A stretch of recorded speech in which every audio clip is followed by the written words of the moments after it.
guys participating in No Nut November? I didn't ask you off the record. What? No Nut November? Oh, No, I fucked that up already. Yeah. I didn't know. Yeah. What a way to start it off. I had to get one more in before we broke up. I'm so sorry. I should not have laughed. Don't put that on there. My sons will watch. I held the line. Got one more out of her.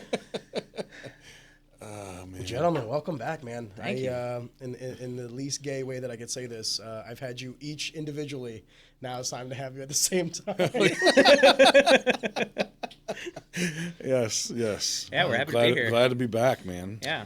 Last time, I believe, I forget the order of things, but I think it was like I did your podcast and you both did mine. But since then, you guys have moved the podcast to the new location. You have like a completely new studio, and you rent out some space from Adventure Unknown, right?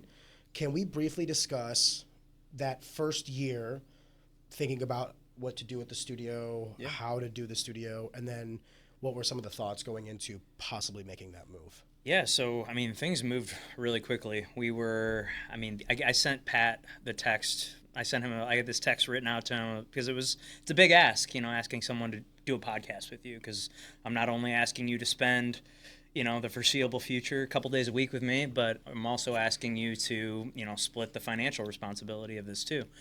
So I had this text written out to Pat for a while, and it was probably 2-3 days. Then I eventually sent it to him. I was like, oh, fuck, all right, I'm just gonna shoot it off. It was like I was like texting a girl or something. I'm nervous what she's gonna say. Like, will you do a podcast? Will you go to prom with me? No, but I sent him this, and like within like 30 seconds, he responded, "Fuck yeah, dude, I'm in." And that was like on a Sunday.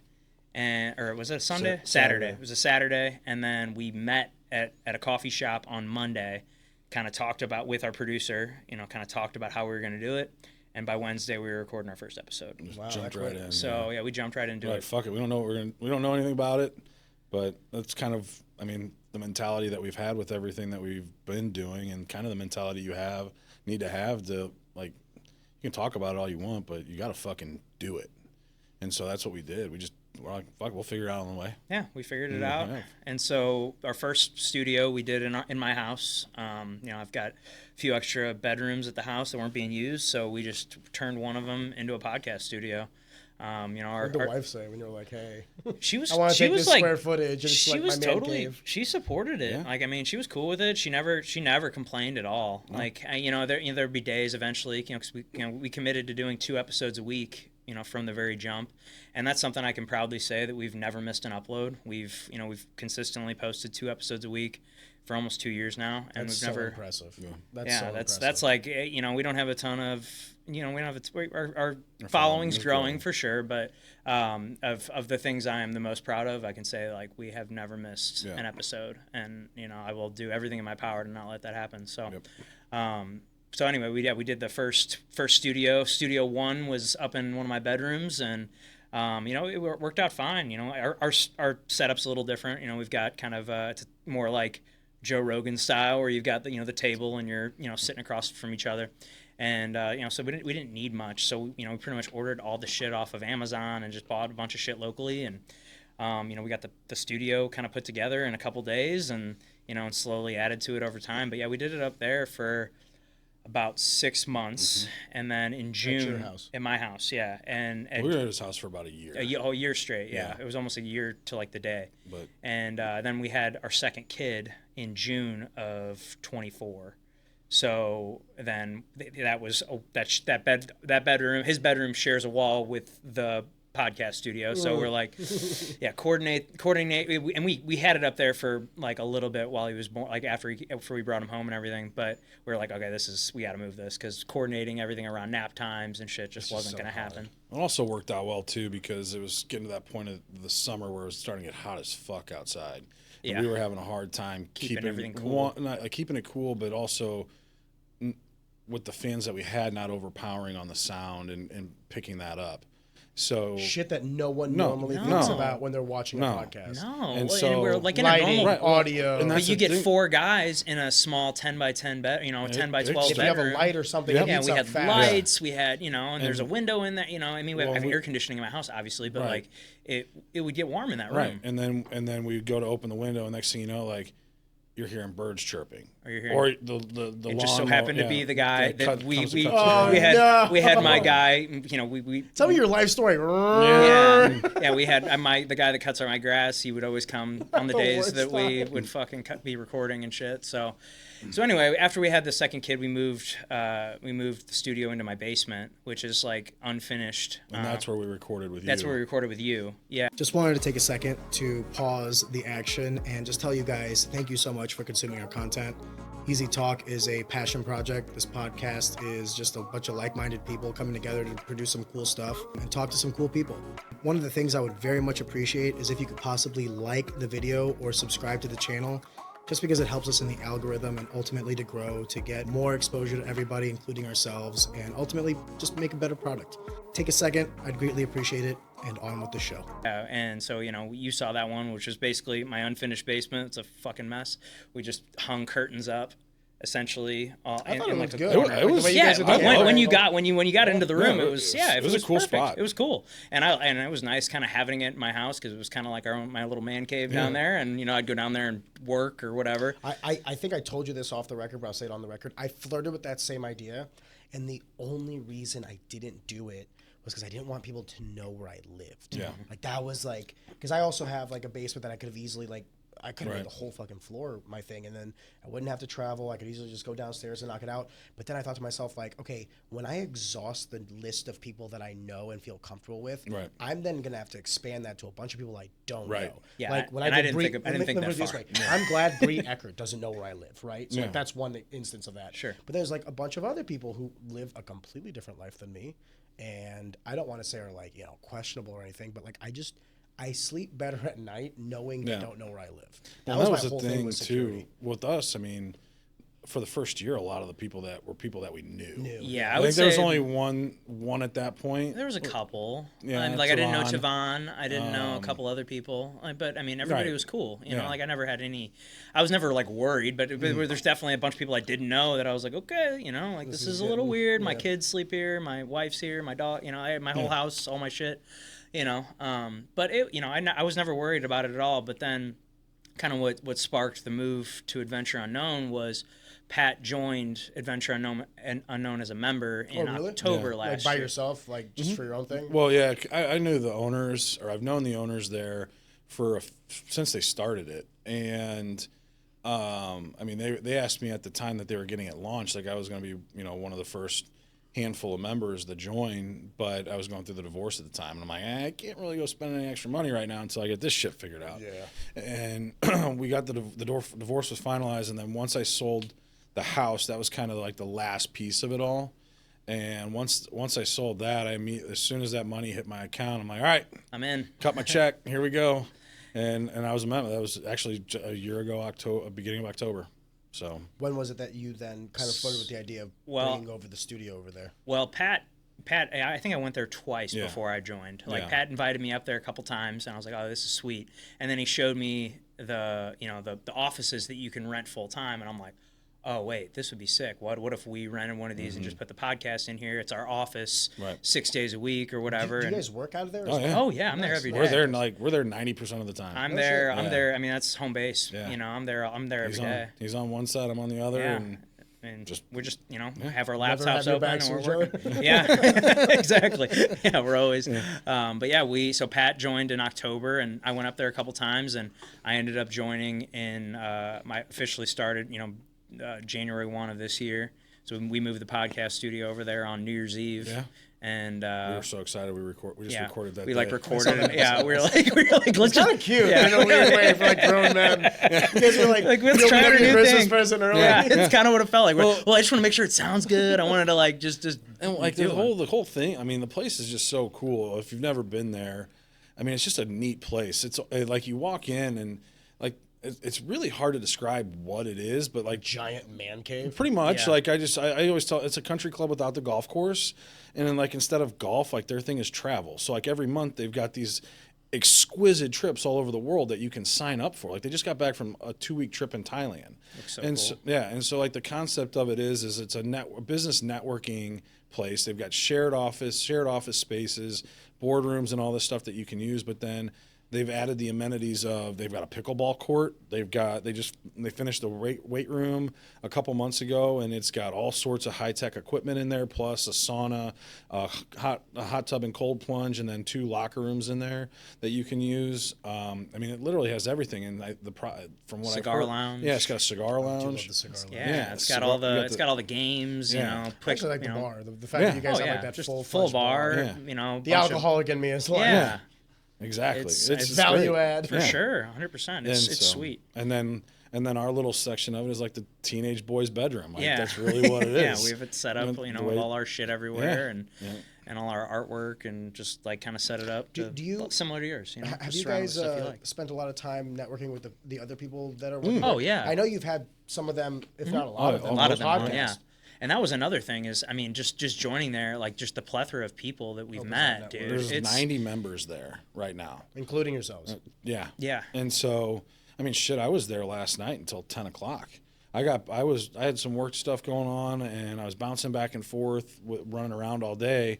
And then I had that seminar that I was putting on today, so I was finishing up some last minute stuff there, getting things organized, and then I just walked out, and like they've got different clubs. So I'm part of this investment club that they have. There's a bunch of financial advisors that are members there, and they started this investment club where we get together, we analyze and review stocks every month. There's 20 of us. We throw in anywhere from 100. Some guys are throwing in like $500. It just depending on how much you throw in, depends on how many like percentage of shares you get. And then we just look at, like last night we determined that we were going to buy these 3 stocks, and we just threw Do you have $6,000 your own in. portfolio where you're like, all right, here's $100, and you go home and like throw in 1,000? I mean I do have my own, but I am mirroring what they're doing. I do the same thing, but with Nancy Pelosi's. Yeah. She's Why great. do anything? She's the best. She can't financial- lose, man. She's a sharp woman. She's the best financial advisor ever. I don't know how she knows what she knows. But no, like, so I was up there after that, and I got done working, and I came back out, and there was still a handful of people up there, and people started fading out. But the next thing you know, I'm sitting there with the guy who owns the Cigar Vault in Pacific, as well as this like really cool boutique hotel called the Landing Hub.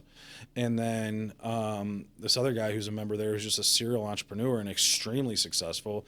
Like his biggest company is is on the electrical side, but like the cables, and he outfitted the entire Scott Trade Center, or whatever the fuck it's called Dude, my now. producer's about to cream his pants. Yeah.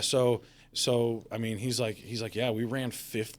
What was it? What do you say? 50 miles worth of cable. And he's like, you don't think about it, but like every network that's there has their own thing, plus all the cables that you got to run for the Jumbotron and all of that stuff. And so he took that deal in, we say 19 after they won the Stanley Cup. And they're like, yeah, he was thinking like, oh, Blues fan, like, oh, they're going to be out in the first round. So he took it thinking that they'd have a couple months to get this done. They win this. He's like, we had a month and a half to have everything completely stripped out and rewired to get for the up and come, like for every game that they didn't have the electrical and all that, they got fined $1 million a game. He's like, so we were running overtime and all that stuff, but we got it done. And because of that, he's like, he's got season tickets in the Bomberito suite. He has one of the tables in there. And so we were talking about that, but it's like talking to these 2 guys who are extremely successful, and I'm just sitting there just asking questions and listening. It's incredible. Well, God bless them. They gave you the time. Yeah. Oh, and right. all of them do. Everybody there. There's never been one person I've talked to there that's like too big for their britches or whatever. You know, like everybody's like, it's very like a very giving place. Right. Like if you need advice, like there's so many people you could go to. The richest guy there, you see him like there's no fucking way. Yeah. I love the guy. He's awesome. Yeah, he's great. But yeah, I mean, he's incredible. I mean, he showed up one day in a Older or younger, out of curiosity? Older. He's probably, he's probably mid-40s. Yeah. Oh, okay. So like around our age. I'm turning 33 next month, so I consider like mid. We're the same age, bro. So he invented and patented a new design of camo, and is now licensed with all of these big companies, and it's everywhere. It's like the most popular camo design out there, and he just sits in and rakes in dough. And he showed up in a he showed up in a Maserati one day and was like, "Yeah, this thing's not fast enough." So he went and bought a McLaren the next day, which showed up 2 weeks later that he drove in, or something like that. And then he's like, "This isn't kid friendly." He's like, "I need to get." He's like, "I need to get something faster." Did you need to buy it to know that? Well, you could have done the Google reviews. You could have just looked at it. YouTube video. So then he went out and bought the Audi station wagon and had it souped up, and he's like, "Dude, you got to drive this." And I'm like, "Okay." And so I let off the gas and I'm going 50 miles an hour, or just riding the fucking brake, and it just off. It was insane how fast that car was. But he's one of the nicest people that I've ever come across. And you like, if you walked up and you saw him, you'd never know. Yeah. Like, he's not like none of the people there are like that. And that's what's so cool about it, is that we get to hang out with all of these people who are uber successful that you would just really never know. Just locally successful, and we can just sit there and ask him anything. Or if like, "Hey, you want to come on the podcast?" Hell yeah, we'll come on the podcast. So no, it's been pretty cool. And like the funny thing about it is, like, the couple that owns the Cigar Vault and the Landing Hub, we had a last minute cancellation, like an hour before we were supposed to record, and we literally just walked out into AU, and we knew we wanted to have him on, and we're like, "Hey, what are you guys doing? What are you guys doing? What are you guys doing at chat for now? Yeah. What are you guys? Exactly. What are you guys doing at 1 o'clock?" I'm like, "Nothing." Like, "You want to come on the podcast?" Like, "Hell yeah." Well, it was just the other, like, so this was what, two months ago? 2 months ago, probably. Yeah. Well, I was just talking to him the other night, and their son, who's who's 17, a junior in high school, came up to him and was like, "Hey, what the hell are you doing on the Zach and Pat show?" And they're like, "What? You watch the Zach and Pat show?" He goes, "Yeah, I've never missed an episode." Like, what are you guys doing on the Zach and Pat show? How do you know Zach and Pat? And so that was pretty cool. That's so crazy. fucking cool. I didn't know that story. Yeah. That's wild. Can I tell you something that's wild? Yeah. So I spent 10 years of my life fighting, Yeah. and I very rarely ever got approached about that. Yeah. 1 year into podcasting, I've been approached 3 times, Really? randomly in Schnucks. One was actually outside of my house. Someone was getting their roof worked on, and I guess the roofer did jujitsu or whatever and knew me. He was like, "Oh, Aaron, you live there?" And I was like, "Shit, now he knows where I live." Yeah. Yeah, dude, But I went was like, to it's so crazy because I'm being genuine when I say this. Like, I fought for 10 years, and then the amount of times that I was seen in public and noticed for fighting was literally maybe once, maybe. Yeah. I think I saw you fight at Shamrock one time. That's like the extent of it. They didn't even know my name. But the podcast 3 times in the last year, and they knew my name. They're like, "Love this episode with so-and-so guest." And it kind of dawned on me. I was like, holy shit. People are watching. That's pretty fucking cool. Right. Yeah. And there was another thing that I was going to say. I've noticed it a lot at like anytime we go to jiu-jitsu. like CXBJJ events, like You get the dabs. What's up, boys? Yeah. I'm like, man. Well, you also have a lot of the guys from the jiu-jitsu True. community. True. Totally. But there's been people that It feels great. Dude, I walked up into a Fuji tournament, and like I had like 3 random people I've never met before, never talked to, came up to me, and I was like, "Bro, this is wild." Yeah. It's cool. Yeah, it was so cool. It is really cool. Yeah. No, literally, I was standing there with like one of my buddies from Watson's, and he's like, "Dude, you're fucking famous." And I was like, "Bro, like easy. We get like a couple hundred views if we're I'm lucky." local You know? famous. No, but that's what I was going to say. I was going to piggyback off that. It wasn't until I got into podcasting that like the value in which I give the numerics has completely changed.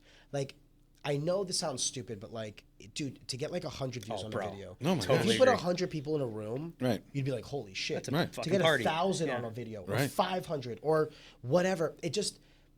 And then I look at the hours watched. So I'm like an analytics guy. So like I deep dive into the numbers on like every episode. I don't watch the episodes, and I don't look at the analytics to change the way I do my podcast. I just like to look at the analytics to understand where trends are. Right. You know what I mean? Like, oh, this is interesting. Like, why did this peak? And then I'll go visit that part in the video. Like, oh, that's because we were like going off on some tangent. You know what I mean? Anyway, it made me really appreciate all of this nuance. Like, if you get a video that has like 50 hours watched, or 100 hours watched, or 150 hours watched, you think to yourself, holy shit, like someone was giving me, or the cumulative effort of the people was like 150 hours of their time. Yeah. That's a lot of fucking time. Right. And here's the other thing. I fought, whenever I would fight, at the longest I would fight was 15 minutes. right? So like if everybody there was watching me fight, it was like for 15 minutes. So like for me to get to this like 100, 200, 300 hours of someone's time while they're working, while they're doing whatever it is they're doing, and then they're like the messages and like the correspondence between people. I do genuinely enjoy when people disagree with me and they'll let me know. Yeah. They'll be like, hey, I was watching this and you said this at this minute. I disagree and this is why. And I'm just like, bro, I had 2 whiskeys in before I made that statement. By the way, spoiler warning. Yeah. We're going to drink a little bit. I'm sure we're going to say a lot of shit that a lot of people don't like. Yeah. But for sure. It did make me like, it makes me really appreciative because it's like, not only did you spend the time, but then you spent the effort to like let me know. Yeah. And I don't know how to. I don't know and how you had else the to word balls that to come up to me in person. Yeah. It just makes me feel super appreciative. Like, thank you. Yeah. Thanks for your time. Like I still think there's 2 comments that I love. One, we did a fight companion and someone called out Connor and was like basically like calling him out for being gay. Yeah. And then the other one was making fun of our mural. Our mural. What is that? Brokeback Mountain Yeah, that's shit. that picture behind them is pretty Brokeback Mountain. Dudes, just being dudes. It's like a cartoon of him and I like this around each other, and we're like our faces are like right next to each other, and like okay, yeah. When you say it that way, it does look a little gay. Yeah, you know Everything when you say it in certain contexts is gay. Sure, yeah, for absolutely. Like, dude, thanks 3 for dudes. thanks for circle. A bunch of dudes. The cameras are off. Yeah. How long until a dick comes out? Ariane's taking us both on. All right, the rest of the episode will be on the OnlyFans. Yeah. Please subscribe. Yeah. We got to pay for our podcast. This shit ain't somehow, cheap. yeah, because we're not making any money here. This is completely off related, but like the boldness of some women. I had a woman that I had on Snapchat. I'm genuinely thinking about deleting my Snapchat after this. I had a woman that I had on my Snapchat since high school, who I guess you can like message everybody collectively, like on your contacts or whatever. And she's like, asked me for my link, and I was like, did you get hacked? And then like I asked her, did you get hacked? And she sent me an OnlyFans link. No shit. And I thought to myself, why the fuck do I have Snapchat? That's the immediate thing I thought. But then I also thought, you know, no shame in anyone's game. I'm desperately, like, I have a lot of friends like Whitney and all that do OnlyFans and all that other stuff. But I think to myself, like, $9.39. That's all your beehole costs. Yeah. Like, I'm not trying to be that guy. It's the cumulative people. I'm like, Right. dude, if I'm showing my beehole, it's at least $10. At least 10. I'm rounding up. It's tough, man. It's hard out here. Especially if I hard. shaved. Yeah. If I got to go through that effort. Yeah. So, you know, listen, Tame that for us. We kind of poo-poo on ourselves a little bit, or like we give ourselves like constructive criticism, or we're our own worst critics, which I think is healthy, Right. truly. Oh, for sure. But I also think to myself, you know, you guys have, I have a special affinity and appreciation for you guys because you guys dedicated. I want to be careful how I say this because there's a lot of people that do podcasts, but like you guys do it the right way. And what I perceive to be the right way is you made the investment financially. Mm-hmm. You guys made the financial investment. You're the only other podcast other than mine that I look at and I'm like, okay, they spent the money. Mm-hmm. And that's why I appreciate it. And I know how much you guys are in, and I know that this is like a passion project. So like when I see you guys hitting 2 years or the metrics that you're saying, like not missing an episode 2 episodes every week, I'm like, that's fucking insane. Like, congratulations. Thank you. Appreciate that. So, Yeah. and I also think that this is kind of like a segue into some of the conversation that I wanted to have, but like when you're talking about like the growth rate and all that other stuff, I think that the consistency you guys have is more important. And I will also say that, like, what is more important to you guys? Like, if you had 100,000 subscribers, but it was only contingent, like your views were directly correlated to individual guests, or would you rather have 1,000 subscribers and consistently like 300 views on every episode, regardless of guest? Like, what would be better for you guys, you think? That's a good question. I feel like I'd want consistency. Yeah. I feel like I'd want, you know, like, sure, would I like it if, you know, we, you know, blew up every once in a while, but like every other video sucked? I feel like I wouldn't want that. I feel like I'd like a consistent audience that truly appreciated what we were putting out. Yeah, like I'm the same way. I mean, it's taking small steps. I mean, you're not going from a white belt to a black belt like that. You got to work your way through that. And I feel like that's kind of where we're at, and what we're doing is we're grinding through it. I think it'll just make us appreciate what it is that we're doing and appreciate the people that once it does, you know, get to that point. Because, I mean, I don't know about you guys, and we've talked about this on our show, but I've always thought, and it's just the confidence in my work ethic, not so much being cocky, but just the confidence in my work ethic that knows that if I put my all into something, I'm going to be successful at it. It may take a while, but I know that I'm not going to quit. And so I know that, and I know Zach's the same way, and that this is something that we signed up for the long haul, and that by 10 years into this, who knows where we're going to be. Is that how long you guys are like, what's like, There's I've no 10 years? I mean, shit, I'll do it. Here's the thing, man. did you think you were going to do it 2 years? Oh, No, yeah. yeah. Okay, Yeah. so easy. like that's there's how- no, like in my yeah. mind, like this is going to be a part of my life And yeah, for the rest of my life. for a long Pretty time. much, I mean, until we find a reason to not do it Right. anymore. But like, I mean, it's fun. Like that's It is when fun. people Yeah. ask me like why we do it and what's the goal of the show or whatever, and I'm like, oh, okay, sure. If grow the show, eventually make it like financially like something that's bringing money in. Yeah. Sure, that's a goal, but like that's not why I do it. No. We do it because I enjoy sitting down having conversations with people. Like you I feel always- like like you always say, it's where else can you just sit down, turn your phone off, have silence, and actually have a genuine conversation with somebody in today's world? It doesn't happen. Unless it's over dinner. It doesn't Right. happen. Yeah, it doesn't But even happen, at man. dinner, though, how often are you people pulling out their phones? People- Like, it Oh, if happens. you do that, I'll leave dinner. yeah, Really? Yeah. 100%. If like I'm sitting down with you, like we're at like a nice restaurant, and you pulling out your phone, Yeah. fuck you. yeah. Yeah. No, I get that. Yeah. Oh, for sure, I get it. And so, Unless it's like an emergency. Yeah. Like, forgive Right. me. I want to Hey, get I some gotta take context. this. Right. You know, Hey, yeah, it's my wife or whatever. Totally understand. right. Like if I'm talking to you and you're like you're texting someone, oh yeah, Yeah, fuck suck off. my dick. I'm Yeah. out.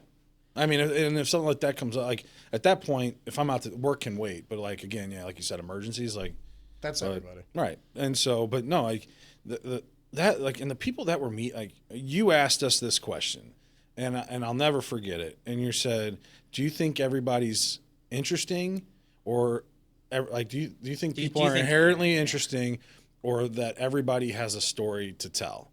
And I was like, everyone has a story to tell, whether it's interesting or not. And that's up for us to be able, like, we may not find it interesting, but it's still for us to get them to tell their story.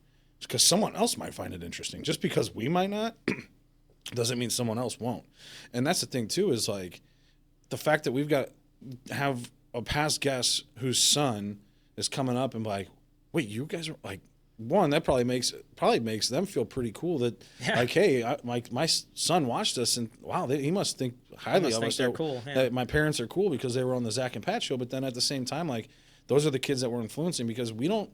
I mean, the one thing that I'm super proud of about our show is that no matter what we talk about, we keep it positive. We're not diving into anything that's super. You guys are so much better than me. Like we're not. That's like, I mean, because that's the thing is like there is so much of that out there that for us, like that was one of the main things that we talked about when we sat down at that coffee shop before we recorded our first episode. We knew that there were certain topics that we wanted to discuss, mainly the ones around manhood, because let's get real, we get fucking trashed on a lot As men. like just in general, as men, the stigma around it, toxic masculinity, men are terrible, this and this and this.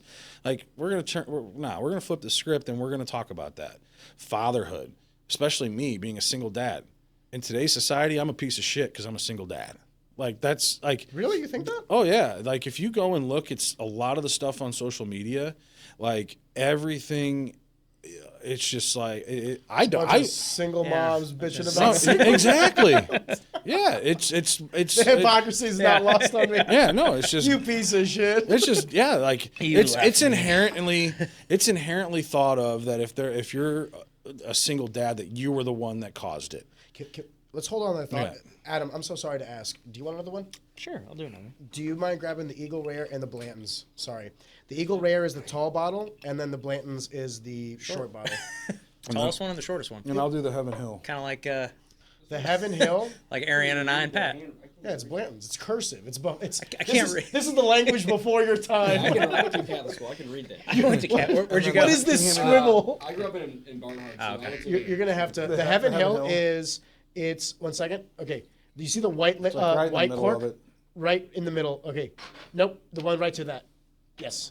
Yeah. He's like, I can read. I can read. Oh, that was not cursive. Did you say that producer's gonna cream his jeans? I said he's gonna cream your pants When he he's talks like about the 50 miles of 50 miles of cord. Because it's like, you ever see those TikToks that are like, I'm saying my husband's favorite words on the phone? Oh, You yeah. know I'm not cutting any of this out, so be careful. Yeah. We're fucker. This is Bill O'Reilly, brother. We're doing it live. Cheers. Cheers, bro. Thank you. Yeah, I'm not gonna. Cheers, fellas. Cheers. So we were talking about manhood, fatherhood, being a piece of shit single dad. Yeah, being a Well, that's the thing. Like, no, I think there's Okay, a stigma with do single you think dads. that is the stigma, or do you think that's a direct correlation to the people you're trying to date? Do you think it's like No, an no, anecdotal thing? I think it's more along the lines of Because I've never heard piece of shit single dads. like no, like in terms of I think the way society looks at it is, and it's just kind of what I've been trying to get away from it on social media, but it's like the dad is the one that's the problem. Like the dad's not showing up, the dad's not there, the dad ran out on the family. That sounds like a bunch of single like It- cat right. moms, like, what are we talking But that's about? not the case. That's not the case for every single one of them. But also, like, that also pisses me off too, because when it comes to talking about divorce, like, if you have kids, obviously there are certain situations like domestic violence and things like that where I understand not being able to have a relationship with the person that you had children with, but outside of that, like.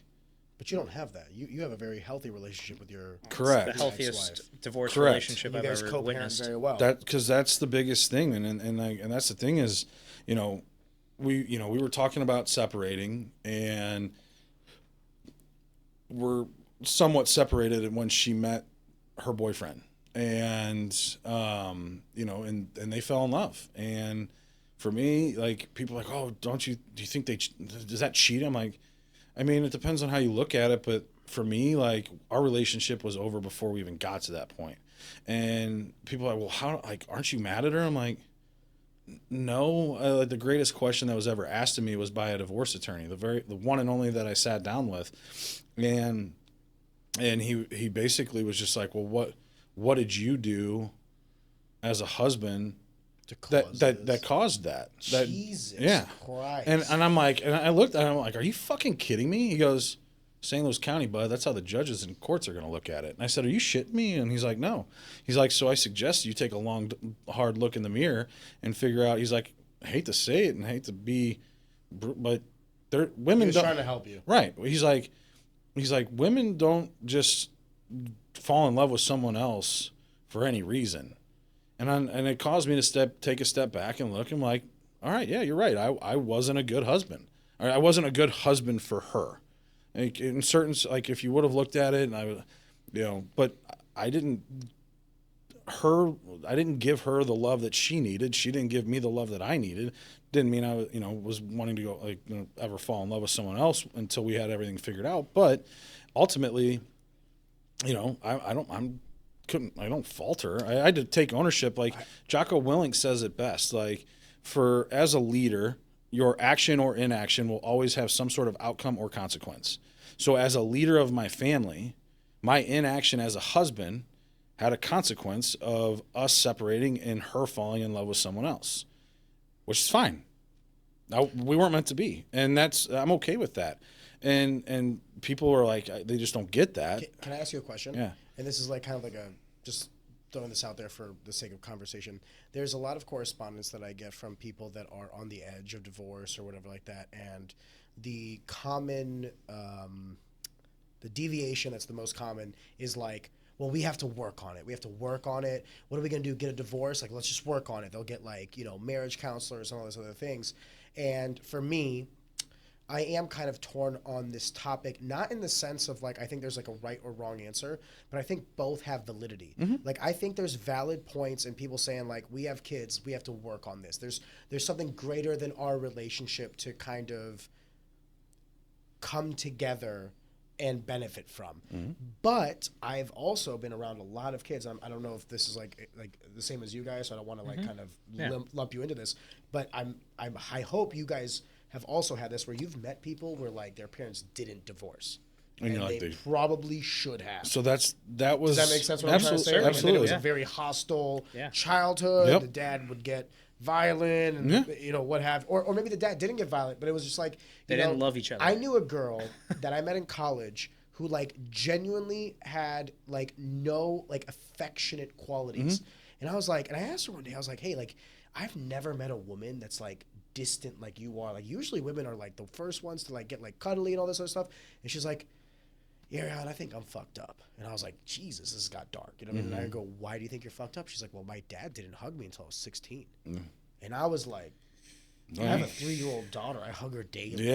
Multiple times a day. You know what I mean? All day. Yeah. And I think to myself, like, that is some of the darkest shit I think I've ever heard someone say. Like, it wasn't even like he hit me and all these other things. Like, he just didn't show me any love. Yeah. And I was like, well, where did it deviate from? Well, he hated my mom. Yeah. And he hated coming home. So he would constantly try not to come home. This is like the prime example of like, okay, y'all should have got a fucking divorce. For sure. You know what I mean? 100%. So like, I'm not trying to say like there's one size fits all on this, but I'm curious to ask you as someone who's gone through this, and based on the conversations I've had with you, it's like a very healthy situation where you guys co-parent properly. The disagreements were held like as adults, and like the departure. I think the last time I had you on, you even told me that like her new man is also like a very capable individual that you respect and admire, and are fine with having the kids around. So like you have, this kind of sounds shitty to say, but like even though it's a very shitty situation that happened, you have like the best version of a shitty situation. Well, and that's the thing is like I don't even look at it as a shitty situation. So, you know, for those for what I would tell those couples, and like here's the thing is like, yeah, Melissa and I have a great relationship now.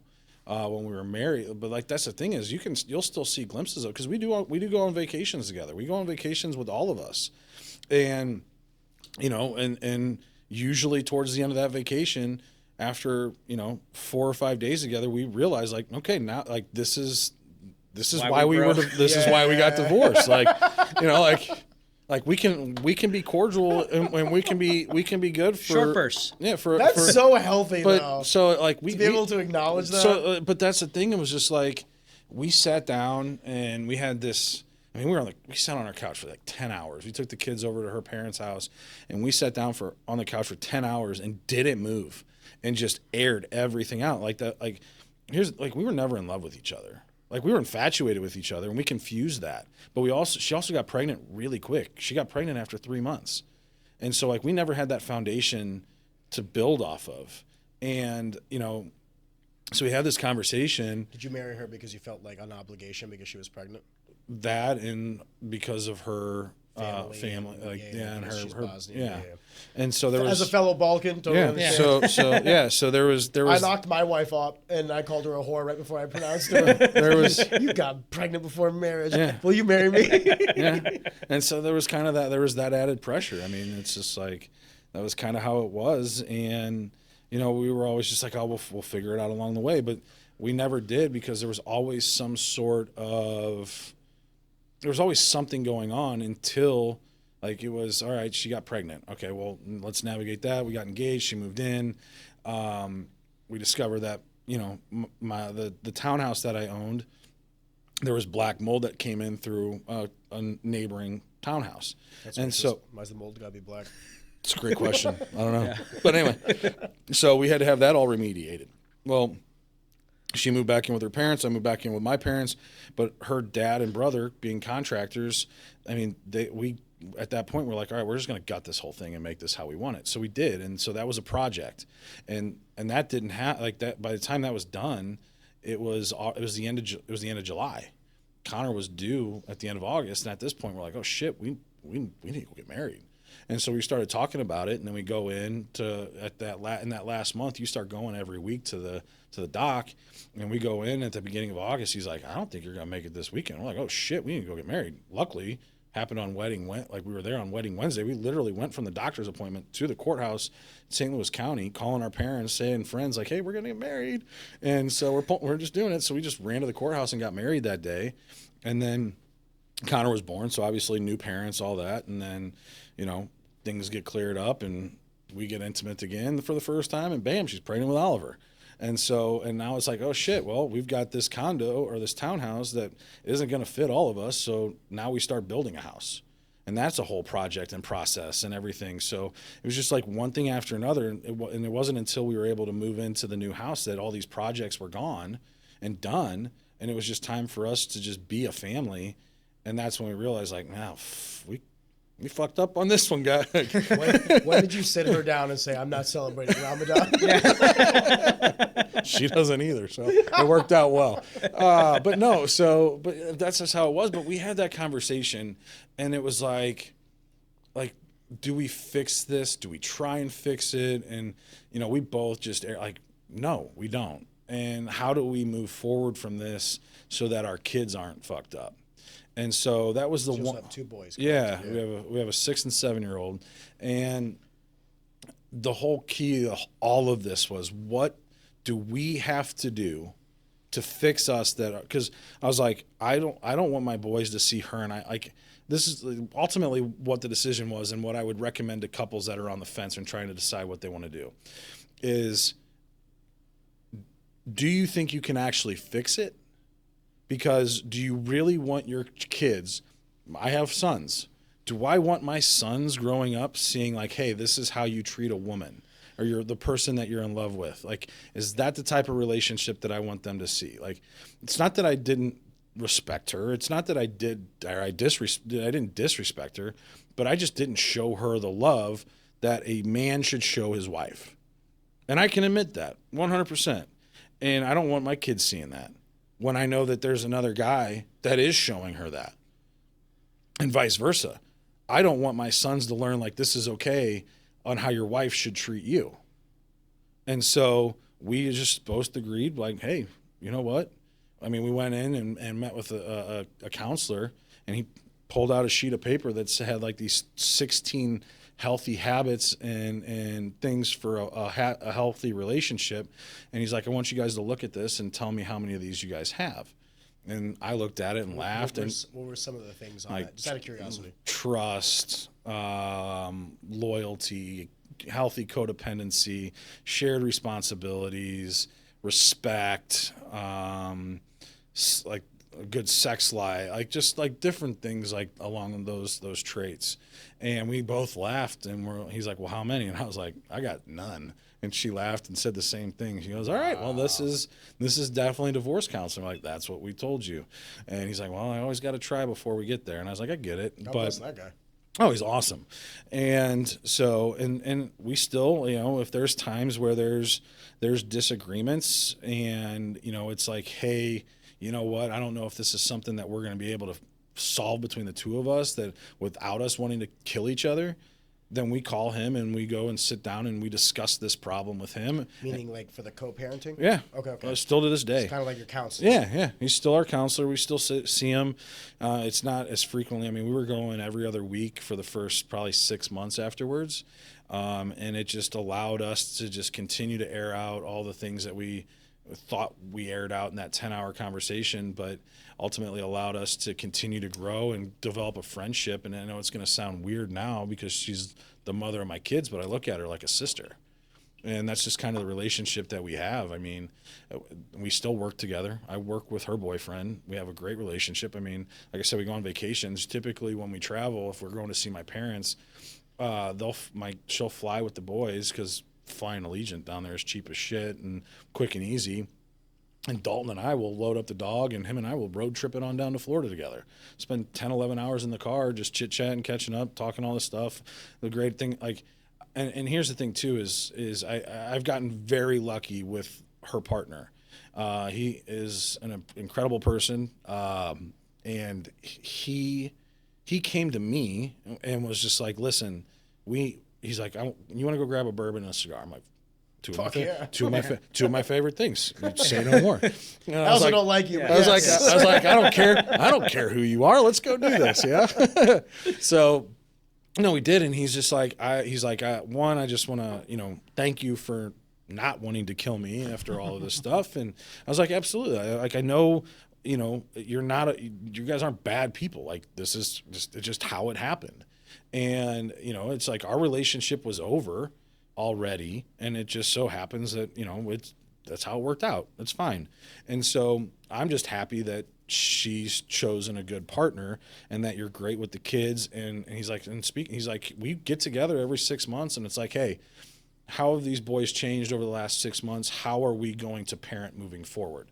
And so we have those meetings. We sit down and we get drinks and smoke a cigar, and we'll have those conversations like every 6 months. Do you mind if I ask you a question? Mm-hmm. Have they had the conversation about having kids amongst themselves? So that's been a big topic amongst the three of us. It's like you're involved. That's like, you know how it's done? You want me to? I got two that says I know how to do it. Well, yeah, especially the second one. One shot, one kill. So here's my thing. Yeah, batting 1,000, 2 for 2, He's a baby. pump shotgun, literally. There's a bunch of people that are like on IVF right now. They're like fucking. They're gonna be pissed. Yeah. They're gonna be pissed. Yeah. But no. So when this happened, and I expressed this in one of the counseling sessions with her, was that one of my biggest fears was that either one of us would have a kid. And at this point in time, I was young enough that I wanted another one. Now I'm like, fuck that. I'm good. Really? No more kids for me. And so how can you say that so assuredly? What if you met a woman that like, because I maybe I'm wrong. Let me know if you think I'm full of shit. I think that it's like the woman that makes you think like, man, this is such an amazing woman. I want to have kids with you. Am I incorrect in that assumption? That's how I felt about Bruna. I was like, you're so capable. You're so intelligent. I mean, I feel that way about Gina, but like I've never. She's like really the only woman I've ever loved. You know? That's what I'm trying to say, So though, is it's because like he's acknowledging that like, I'm sure there are aspects of his ex-wife that he does love, but like he wasn't in quote unquote. no, I love say, my like, ex-wife. you're I'm done not kids. in love with her, but yeah. Yeah, but when you say you're done having kids, I think to myself like, well, dude, you don't like. My initial thought is I'm pushing 40. I don't want to start over. So? I don't want to start over. But isn't Pacino like Pacino's like 79, I just yeah. still shooting out low. Yeah, well, good for him. That's not me. He's like, I don't want to go back to the diaper No, phase. no. The diaper I've got two amazing kids. My boy, like we just had parent teacher conferences, came straight from there, and every time we sit down and have these conversations, I mean, it's gonna make me cry talking about them. They're amazing, empathetic, amazing, smart kids, and I don't need anything else. But that's my biggest fear is like, and this is my reason why not. Like, this was always a reason, but this was my biggest fear was either one of us have another kid. Well, that child is going to stay put while they're bouncing back and forth. And I don't ever want them to feel like they're lesser than or not as loved as that child that would be staying put with us. And for me, that I was just like, I couldn't do that. And it took me a little bit of time to figure it out, but now I know 100% sure that I am done having kids, that's okay. And I've walked away from relationships with some quality women that wanted kids, and I was like, I'm done. I'm sorry, and I'm not going to keep you from that. And so, Forgive me for yeah, no, it's good. It's fine. I mean. But yeah, no, that's always one of my biggest. That was as soon as we got divorced, like that was the first thing that came up. And for a while, her and Dalton were back and forth because Dalton doesn't have any kids, and I know that he wanted kids, but I think, and it's funny, because you ask him, and I don't want to speak for him, but I know some of the conversations that we have had, and I don't know where they're at now. They're a couple years younger than I am, so they still might want to do that, and that's fine. But they've told me that they've had conversations where, the boys aren't there, and they're like, the house is quiet. I could go for having another one, like that's and then the boys come back like, nah, we're good. We also have 2 under 2, Yeah. right? So it's like a 6 and a 7-year-old, so Yeah. and boys, so it's like it's crazy. you go from like quiet to it is maniacs. World War I Yeah. trenches. Oh yeah, and so And there's 2 of them, so you're playing man coverage. Yeah, you're man good. on man, You're man. good. But no, they're at that age now, and where we give them their independence, and they live in a great neighborhood with a bunch of kids, and I mean, and this is one thing. I mean, I wasn't a video game kid. I didn't play video games. I was always outside. Now, granted, I'm a little bit older than you guys, so like video games weren't really a big thing until, really didn't take off until really I was in middle school and in high school, and so. I never really got into video games. I was always outside, and that's what I want the boys to do. And, I don't have any video games at my place, but they have a Nintendo Switch, and all they're allowed is 20 minutes apiece to play games. That's it. And the rest, but honestly, it's to the point now where all they want to do is come home and they immediately go outside.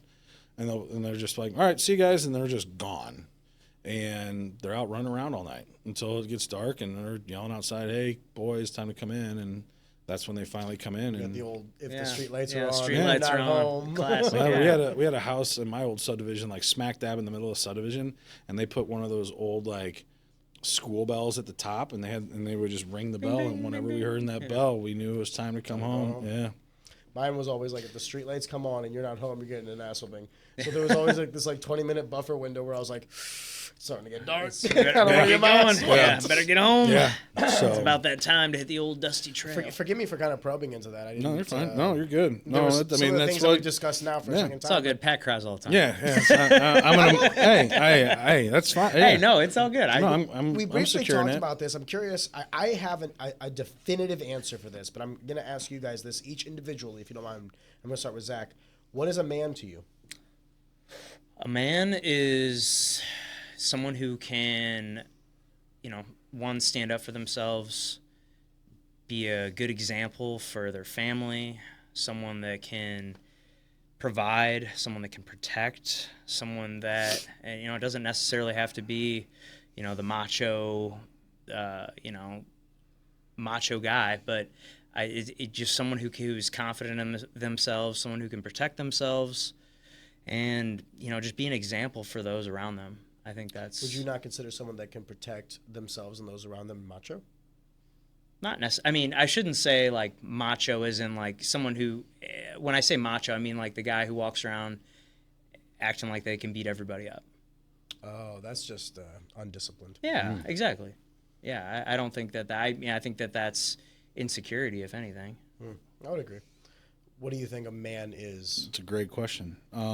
So for me, a lot of the same stuff, but and it's funny actually because the person that summed it up best was Matthew McConaughey on Chris Williamson's podcast, and I just shared. All right.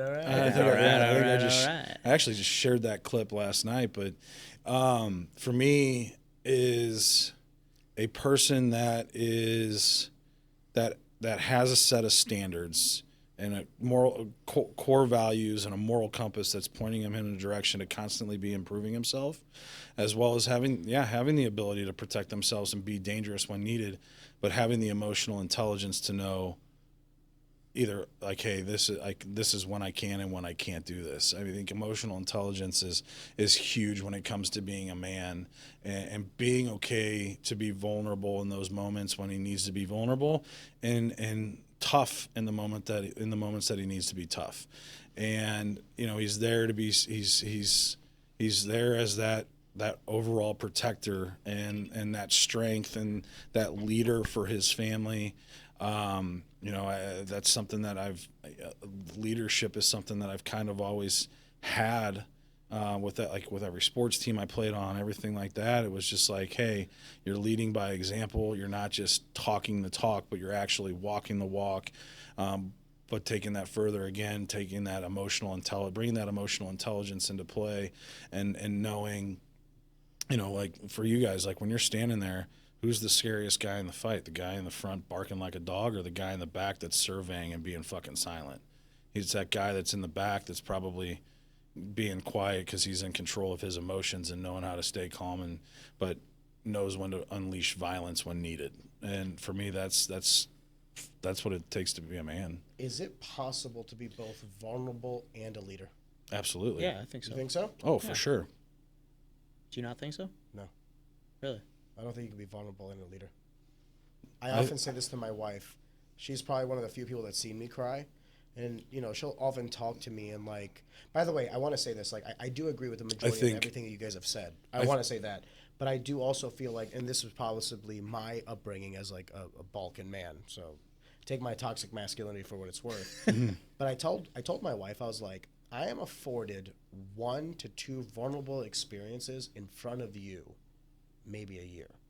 Because if I do more than that, you're going to start to doubt me. I am weak in aspects. And then my response to my question is like, what makes a man? Responsibility and discipline. And these encompass everything that you guys have said. Right. I will take the responsibility for everything that it is that's under my roof, my protection, my ability to make money and loving and caring and all these other things. Make my wife feel fulfilled, make my kids feel loved and protected and all these other things. That's my responsibility.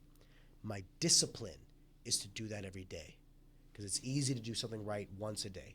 The discipline aspect is the harder part of it's that. one of the I see hardest a lot things. of guys that sign up for responsibility, and then when it comes time to actually, like, you know, Show press the up every gas day. and show up, date, dude. It's the difficulty of life is not the, you know, Friday night. It's the Monday through Sunday. You know, it's the constant 7, not the peak at 10, and then Right. I feel like I could be a 3 the next day. No, that's not how it works.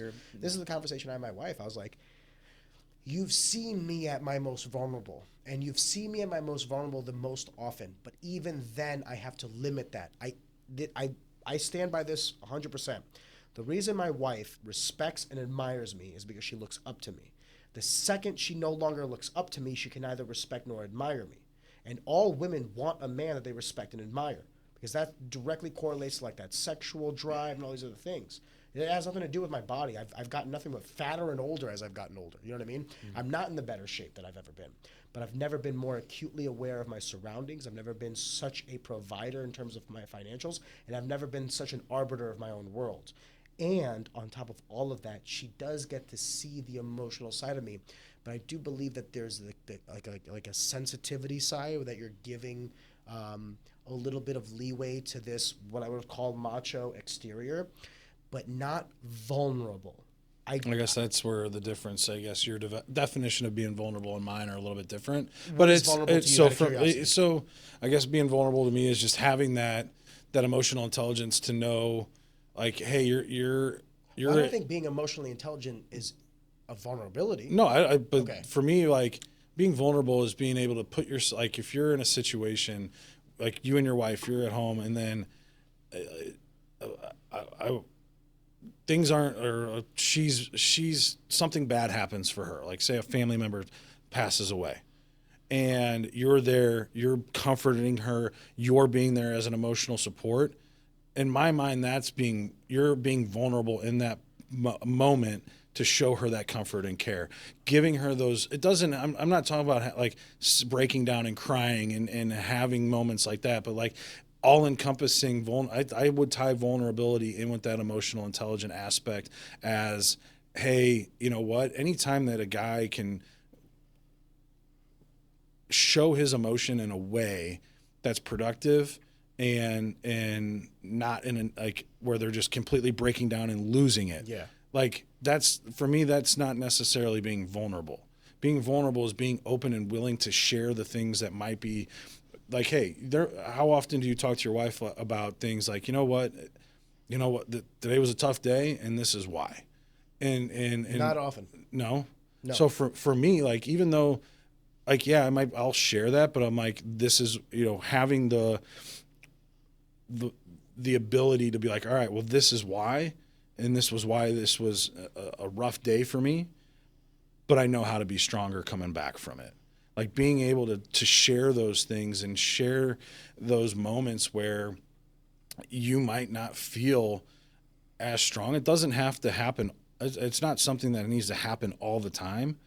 But being able to do it in the moments when you actually need it, and having that emotional intelligence to know, like, fuck. And like you said, she's been allotted a couple times a year, which is fair, because that's probably all you need. You probably don't need more than that. Well, it goes back to, so let me take a step back. Yeah. Everything you described, I would not describe as vulnerable. Okay. I would describe that as my responsibility. Okay. It is my responsibility as her husband when she's feeling these moments. Right. I do need to be there for her. I don't consider that. My definition of vulnerable is I am allotted a time frame in which I can shed this exterior and be open. And in doing so, I consider that the ultimate respect. If I'm vulnerable in front of you, guys, you'll never see me vulnerable is what I'm trying to say. You will never see me vulnerable. The only person on this planet that's ever seen me vulnerable was my brother when my mom died and my wife. That's it. And what I mean by vulnerable is I am weak. If someone wanted to hurt me, now is the time. Does that make sense? Yeah. Everything that you said, I would chalk up to my responsibility. Yeah. And then the discipline is like, I'm taking on that responsible role of like, I am your partner. There will be times where you are weak and it is my job to be there for you. That's where the discipline aspect comes in, because I got to make sure I'm there every time you need me. Yeah. Not just when I feel like being there, or not when it's convenient for me, but whenever you need me, I need to drop my shit and be there. Does that make sense? No. So I just do think agree with there's. you. I think there's for just me, different. the definition of vulnerable is true, unadulterated weakness, and I honestly believe this, that a man is afforded 1 to 2 of those a year. Any more, and I would love for women to chime in on this because we got 3 guys on this, but any more, and I know what will happen. I'd agree with you. My wife will start my to wife's doubt me. I've been with my wife almost 15 years, and I can count on one hand how many times she's seen me cry. Yeah, like bawling, like yeah. I'm a child crying. Yes, like, and I think, I guess our definitions of vulnerability are just different. Like Do you think mine is incorrect? Forgive me. No, I just don't think it's incorrect. No, I think there's it's just different levels. Yeah, I think there's different levels of By that. the way, like I think you're taking it to the most extreme level. I've never said anything less. I know that I'm a cunt. Like as a human being, I know I am. Like, I mean, one way that I would one thing I would consider vulnerability is just admitting you're wrong, right? Admitting fault. I consider that responsibility. I think that's a vulnerability. You think so? Yeah. Yeah. I guess. Because I mean any time that where you're having to like really put your ego aside, in my mind, that's considered being vulnerable. I was fucking wrong, you know? Yeah. I think that's your responsibility as a man. Yeah. No. Right, which is for me that it is a responsibility, but it's your responsibility to be able to be vulnerable enough to admit. It's a difficult thing to say. Yeah, because nobody I have a hard I time think saying only that. the wise men know. Meaning, like, when I see a guy that cannot admit they're wrong, I don't think of them as a man. No. It goes back to my responsibility. Because they don't have the vulnerability or the strength to do it. Yeah, okay. That's my definition of vulnerability. Okay, I guess my problem is I don't disagree with anything you guys have said. Yeah. I guess my disagreement comes from like the definition of vulnerable. My thing of vulnerability is you're thinking like the very high end level of. For this next hour, I'm going to start bawling my eyes out because of this emotional distress that I'm feeling, or perhaps this financial insecurity that I'm feeling, or whatever. And I need my wife to. I don't even necessarily need I don't need anybody to console me or anything like that. Like, I am the definition of toxic masculinity, because I do believe that a man's job is to suffer. We are born with this job, and I will suffer till the day I die, because I would rather take that. It's the same reason that I don't believe women should be drafted. It's the same reason that I don't want to see these 18-year-old boys that I coach in wrestling put a gun in their hands. Better put a gun in my hand. Right. I'm more capable. I deserve that suffering. I agree. And that's what I think. That's what I think a man is like the responsibility and the discipline of constant suffering. Now, I will acknowledge that I do believe that there is a male loneliness epidemic, but I don't think it has anything to do with any of the things that have ever changed over the course of time in terms of how hard a man's life is. It has everything to do with loss of purpose, because in order to suffer, you need something to suffer for. Agreed. Something better than yourself. Agreed. The best men that I know suffer for things above them, their children, their family, their religion, their community, what have you, something above them. And that's what makes a good man. Not the fact, I'll take a constant cunt of a human being who knows his place. And he might be the most extrovert, talking shit and all this other stuff. But when push comes to shove, is that motherfucker ready to fight? All right, I want that motherfucker next to me. That's what I want. I want a real man. So he might have all these other things that we might say are toxic masculine traits and all that stuff. I don't care, because what you want a man for more than anything is in those dark times. Mm-hmm. Those dark times. I know a bunch of guys that say they're men, that talk about masculinity, but when shit comes to when push comes to shove, they're not there for that. They're not there for the trenches. And I'll take 5 good men over 100 average men any day of my life when it comes time to push the boundaries and defend what's mine. And I guess that's what I'm talking about when I say the responsibility and the discipline. And when it comes to men, to couple back to what I was saying about the male loneliness, is actually a loss of purpose. When men don't get married, when men don't feel like they have financial security, when men don't feel like there is something for them to suffer for. I think that we enjoy suffering. I do. Yeah. I agree with I that. do. enjoy I, soccer. honestly, I don't think we're off on our either one of our definitions. I just think the way we look at vulnerability and the way you look at it is a little bit different. You Yes. look at it and this could be your background and your heritage, but you're looking at it as the most extreme, where we're taking it to the very base level of being able, like you said, to admit that you're wrong, or even just being in that moment, being able to share your feelings when how you're feeling about something, whether it's like, you know what, just being able to say like, yeah, today just wasn't a great day. Like being able to admit that. Does it give you like, forgive me for asking this, and I'm definitely not trying to be confrontational. Does that give you anything, Pat? To say today wasn't a great day? Do you want to talk about that? No, but at the same time. But I also, I think in my experience, it gives her a reason why I'm pissed off. Right. You know, like, or why I'm acting the way that I am, I Right. guess. You know, if you say, hey, you know, you're being kind of short with me. Everything okay? You know, it's like, it's just a fucking tough day today. Like, I had 2 deals fall apart. I had this, Right. you know, I'm dealing with this pain in the ass client, like, you know, whatever it is, you know, and I think that there's something to that. Like, I got to tell you that Because is going then- on in my life. because now then- you know, right, and she can support me in right. that way. Like, okay, Because well, it he's brings- dealing with something right now, and I need to support. Because I think it brings in those moments where we're able to be vulnerable, I think it allows her to come out of her masculine and be the feminine, and really show that side and be that support. Because women are an amazing support staff, and I think in those moments where you can give just that little bit of vulnerability, it allows her to step into that role as a feminine and be there as that safe space, that comfort. And I think ultimately it can bring couples and families closer by being able to do that. I agree 100% with everything you both just said. Now here's my response. How often do you feel like you can do that? Oh, I mean, Can you do that Monday through Friday? No. At what point do you believe that, like, because there's a fine line, right? Right. Like, Oh, there's absolutely. the point of like the sensitivity, the vulnerability, as Yeah. your description. At what point do we now consider that unmanly? At what point does that then become a detriment to a relationship and not an attribute? I'd say once, twice a month, maybe. Well, mine's once, twice a year.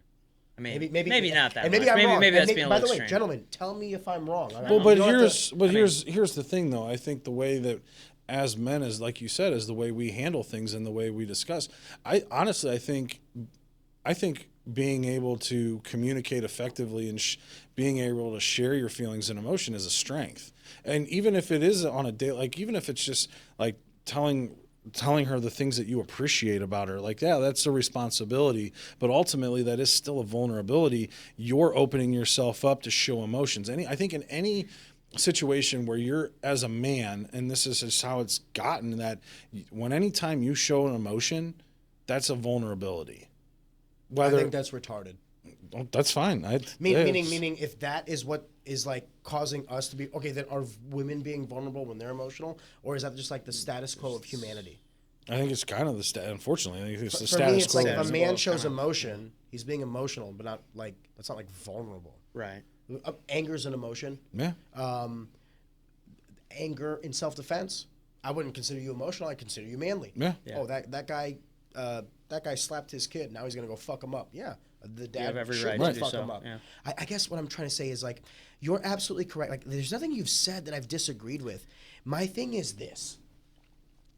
I think that we've swung the pendulum too much into the sensitivity, into the emotional aspect. I wouldn't disagree with you on that. And I think it's a reaction to, and I fully acknowledge this, there is an attack on masculinity. There Correct. 100% is. Absolutely. So I think what we're doing is like we're trying to combat this active attack on masculinity from feminists and liberal white ladies and whatever.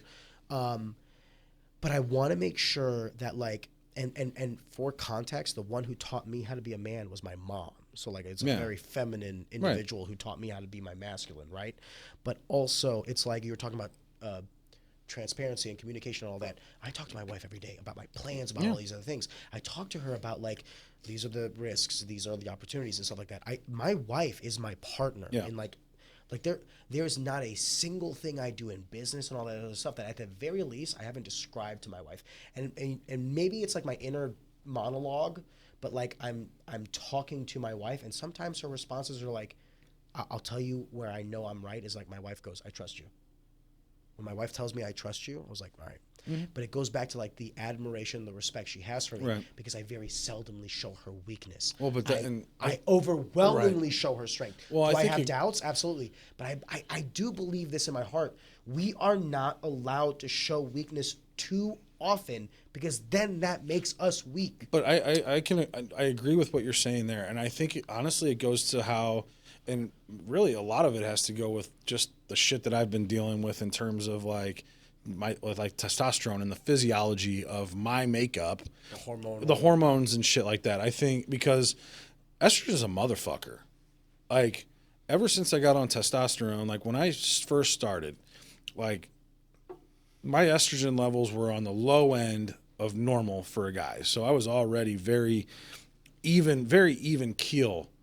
And then as I started taking testosterone, obviously I'm not taking anything to help my testicles continue to produce, and which is where that estrogen starts to build up. And so now I have to take estrogen blockers because of that. Yeah. And let me tell you, before I realized there was a thing called an estrogen blocker, my estrogen, the last time I went in to go get tested, my estrogen was like, it was, yeah.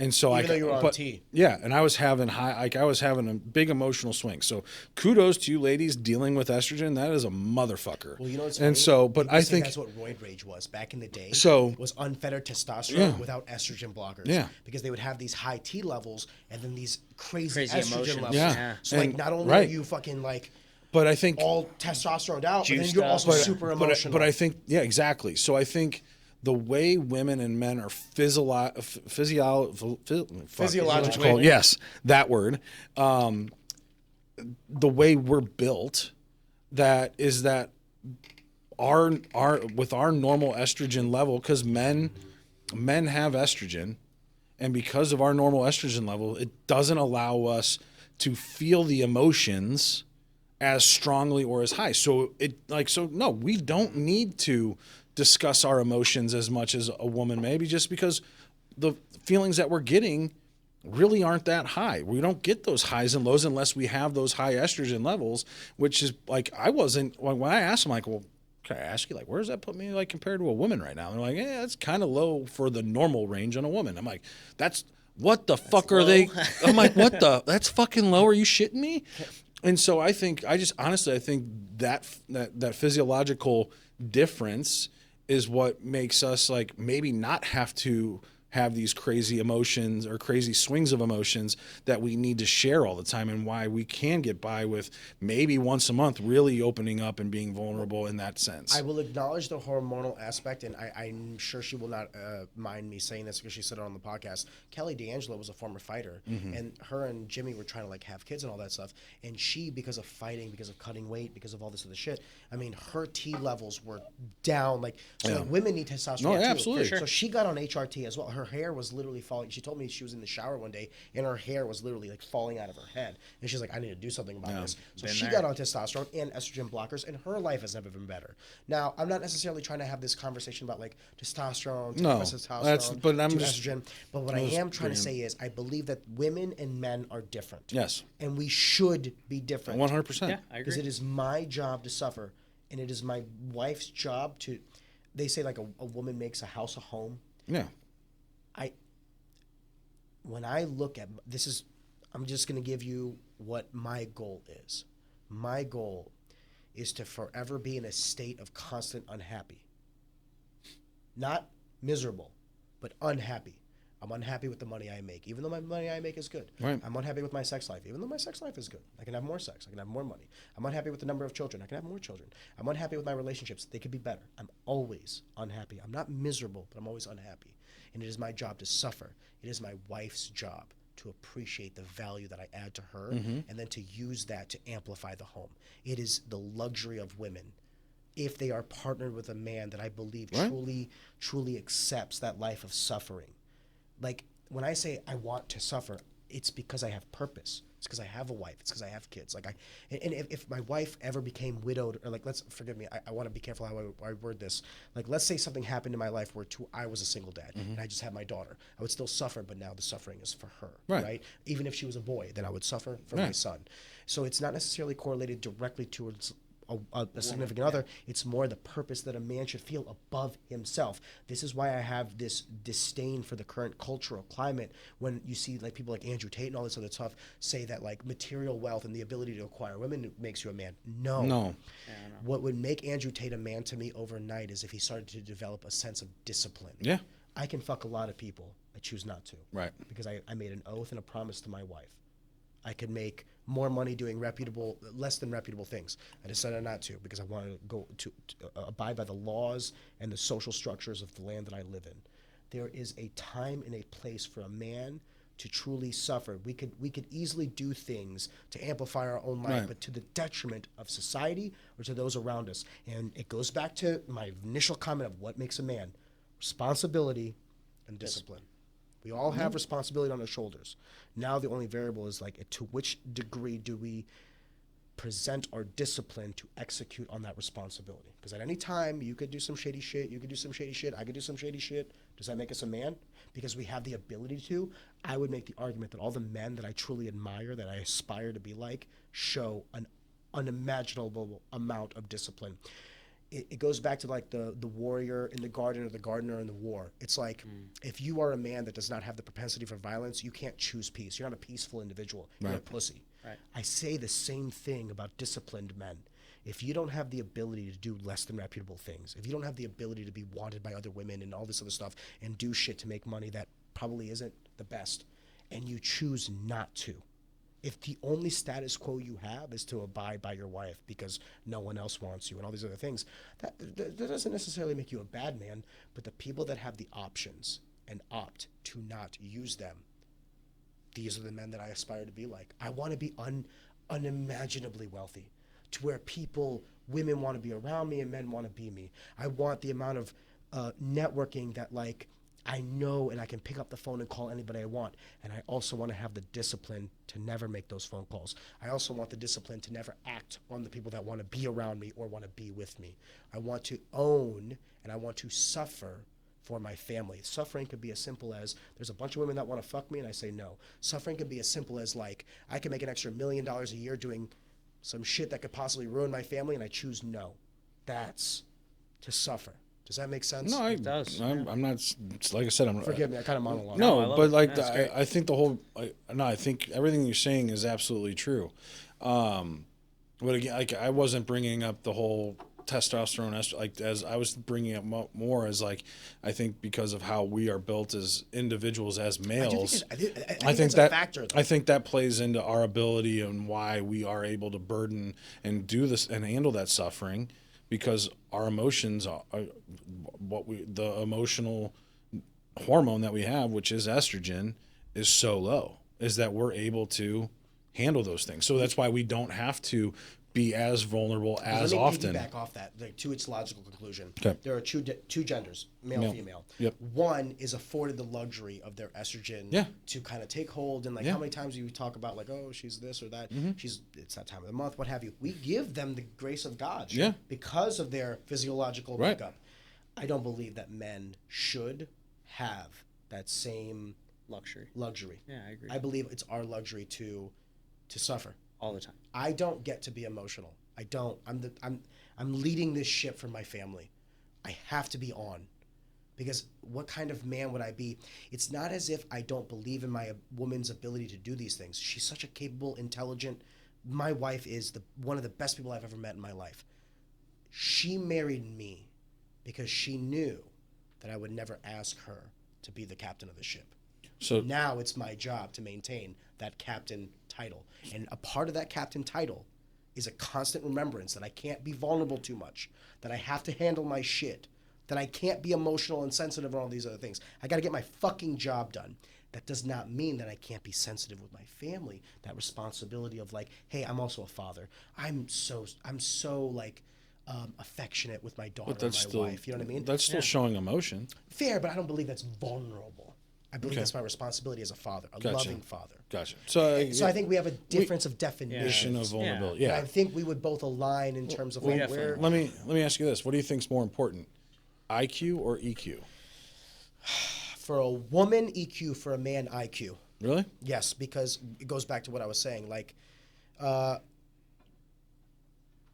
I believe they're both very important. Let me start with that. But like if there was a pie chart, I would say like 55 IQ, 45 EQ for a man, and then flip that for a woman. Because I also don't believe that a woman should be an idiot. You know Right. what I No, mean? I agree. But I believe that we complement one another. Yeah. And my wife's shortcomings should be my strengths and vice versa, because I feel like I can't be vulnerable. Guess who gets that luxury? My wife.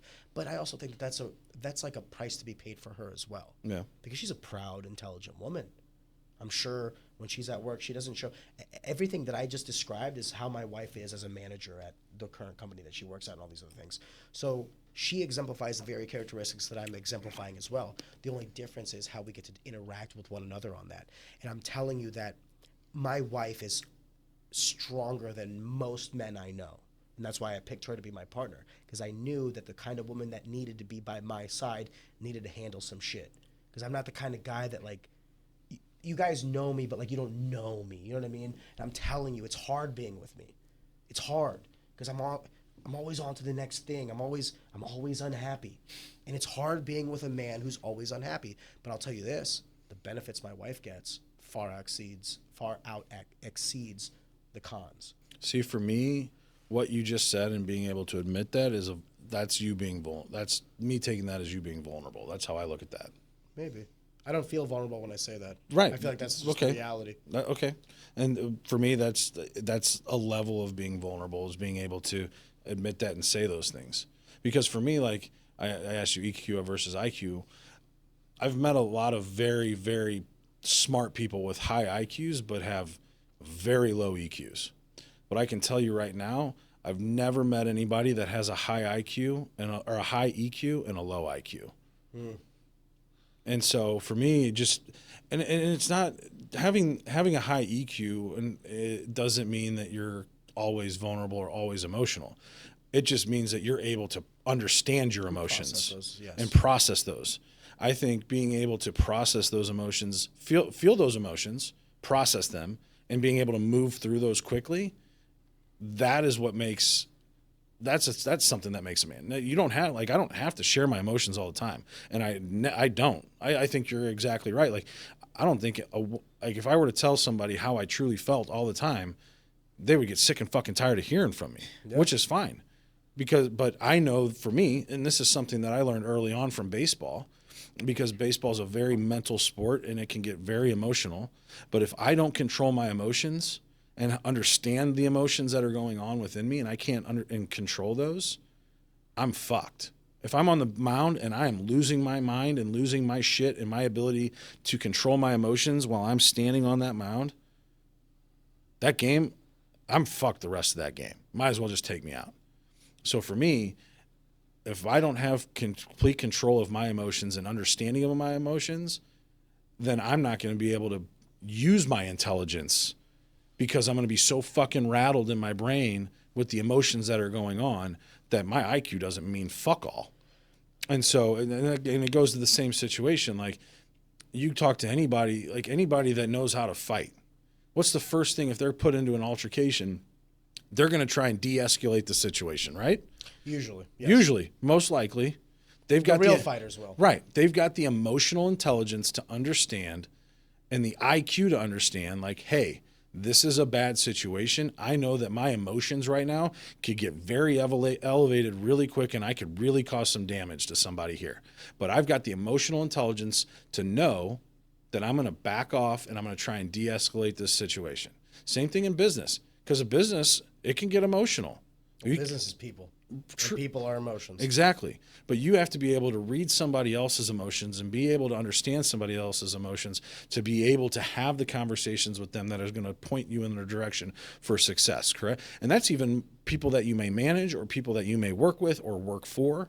I mean, I work in a business, like my side of it is very unemotional. But you put it on the other side with real estate agents and the clients that they're dealing with, it's all emotion. It's all vibes. It's all emotion. and do you so mind, let me take a step back. I'm gonna put a pin on this part of the conversation because I do want to get on to. There was a structure to this conversation that I wanted to have, so forgive me. This is my fine. job as a host. Yeah. No, I will you're say fine. this as well. Let me end with this. That's fine. I am the biggest hypocrite on this topic because I will give the grace of God to other men, because I understand how hard this life is. Right. However, the reason I call myself a hypocrite is I will never give myself that same grace. Gotcha. Does that make sense? For sure. It's Yeah, like, I am a hypocrite. Like I agree. if you guys came to me and you called me and you were like, I am having a really bad fucking day. You want to know what I tell you? Suck the fuck up. No. I tell you, man, What's going on? What's going on? Yeah. Like, let me talk. I'll guarantee you one thing I'll never do. Never Till call. the day I die, I will never call you guys saying the same thing. Well, I never call Isn't any of that my crazy? friends. The only person I ever, the only reason I talk to anybody about it is because when you asked me earlier, 1-2 times a month, and I'm looking at that as like 1-2 times a month that I can have a bad day, that it's visually on my exterior yes. that you can see that I'm having a bad day. Your wife knows. She knows that I'm having a bad day by just my persona, like, and that was my 1-2 times a month where I'm allotted that vulnerability, let's just say. And and there could be months that go by, several months that go by, that I don't have a bad day where it's visible on the outside, and I'm, in my definition, being having to be vulnerable because I'm talking to her about all the fucking shit that I'm dealing with. But let me flip that for a second before we get on to the next topic. How often do our wives or our significant others or our co-partners feel like they can be vulnerable to us? Have we ever thought about that? yeah, more often, I would say. More often, if you're a good partner, I think as a man, I think that's our job, to be able to be that emotional That ear support. that ear, that they listen, talk, goes give back to my my thing of input. suffering. We It's are just giving- more of listening. That's one thing I've realized, being with my wife for the we've been together since we were 18, and Holla. God bless. yeah, and we're 32, and she's 33, I'm 32, and we've been together since we were 18, and that's one thing I've realized over the last few years. She doesn't want a solution. That's where I've faulted. I've been wrong in the past, where she tells me whatever she's got going on that's going wrong, whatever it is, and my brain automatically goes to problem solving, and that's not what you want to hear. She wants to No. hear. She wants to hear. You know what she wants to hear? Oh, man, that sucks. Yeah, I understand. Like that's what she wants to. That's what she wants to hear. That's why I want to right in Right. the eyes and go, maybe Like- the problem is you. like I'll give advice to any guy out there that's like that has a lady in their life that they're telling problems to, like, fuck, man, that sucks. I That's asked the best my wife. line. I'll ask my Like, wife, I mean, do you want me to give you a solution? Do you want an ear to listen to? Yeah. And she'll tell me. She's like, I just want you to fucking listen. Yeah. Baby, Yeah. I love you. It goes. Fuck that bitch. yeah, fuck that bitch. It goes. Exactly. It goes. Yes. But that's effective communication. Yes. Being Maybe able- I have EQ'd, I just don't know. No. Yeah, You got but it. that's I think you got I think you have it. It's effective communication, because communication isn't just what you say, but being a good communicator is being a good listener. And so for me, like, that was one Says of the the podcast. Yeah. Oh, right. Yeah. But I mean, that's the thing, was like, that was one of the biggest things that I've learned through therapy, because I would do the same shit.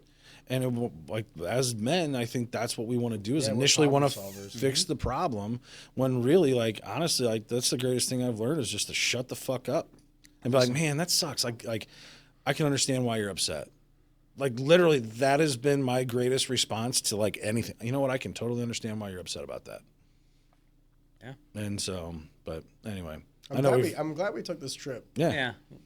Me too. Yeah, because I don't think it's something that men talk about. I don't think this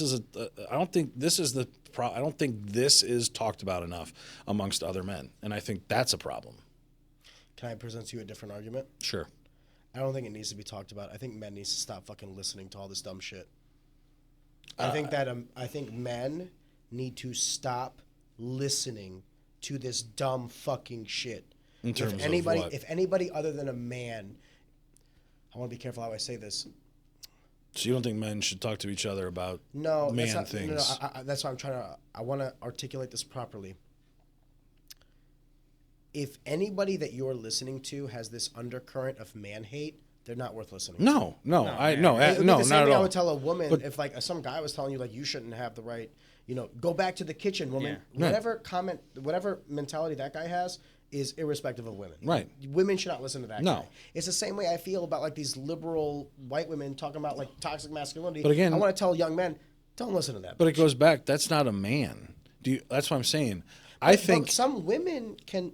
I go back to my mom taught me how to be a man. Right. But So it's like it's not necessarily correlated to gender. Right. I think it's correlated more towards the thought process behind it, whether it's appreciative or detrimental. Right. You can give me constructive criticism. You can tell me that in some certain circumstances, masculinity can be toxic. Here's some context. I'm here for that conversation. Right. But when you tell me that masculinity is toxic, Right. suck my dick. Right. It goes the opposite way. There are some things where I do believe, like, my wife should not be drafted for war. Call me sexist. Right. I believe that if a burglar comes to the house, it's my responsibility right, to I agree. defend and protect my family. Call me toxic masculine. But there's an appreciation towards Right. masculinity for that. So Well- I think it's the undercurrent for that. What is the context of the conversation you're trying to have? If you're trying to shit on men for being men, suck my dick. No. But if you're trying to amplify men through different means, then I'm kind of willing to have that conversation. But to your That's point of, what like, I'm we don't have this conversation enough, I would make the argument that we don't need to have this fucking conversation if men would just stop listening to these dumb motherfuckers. Okay, I agree with that. I agree Does with that make sense? Yeah. 100%. Why are we giving these people this much power over men? For what purpose? They have no fucking clue what they're talking about. I agree. Similarly, I have no fucking clue what I'm talking about when I talk about pregnancy. The shit I saw my woman go through, like, I'll suck my own dick. I don't have a comment on Yeah. these things. That's why I don't comment on them. So when enough women start shutting the fuck up about masculinity, then we'll reciprocate and stop talking about femininity. You don't know what you're talking about. And men shouldn't listen to people that don't know what the fuck they're talking about. Similarly, men need to shut the fuck up about shit they don't know about. And then women should stop listening to men when they don't know what the fuck they're talking about.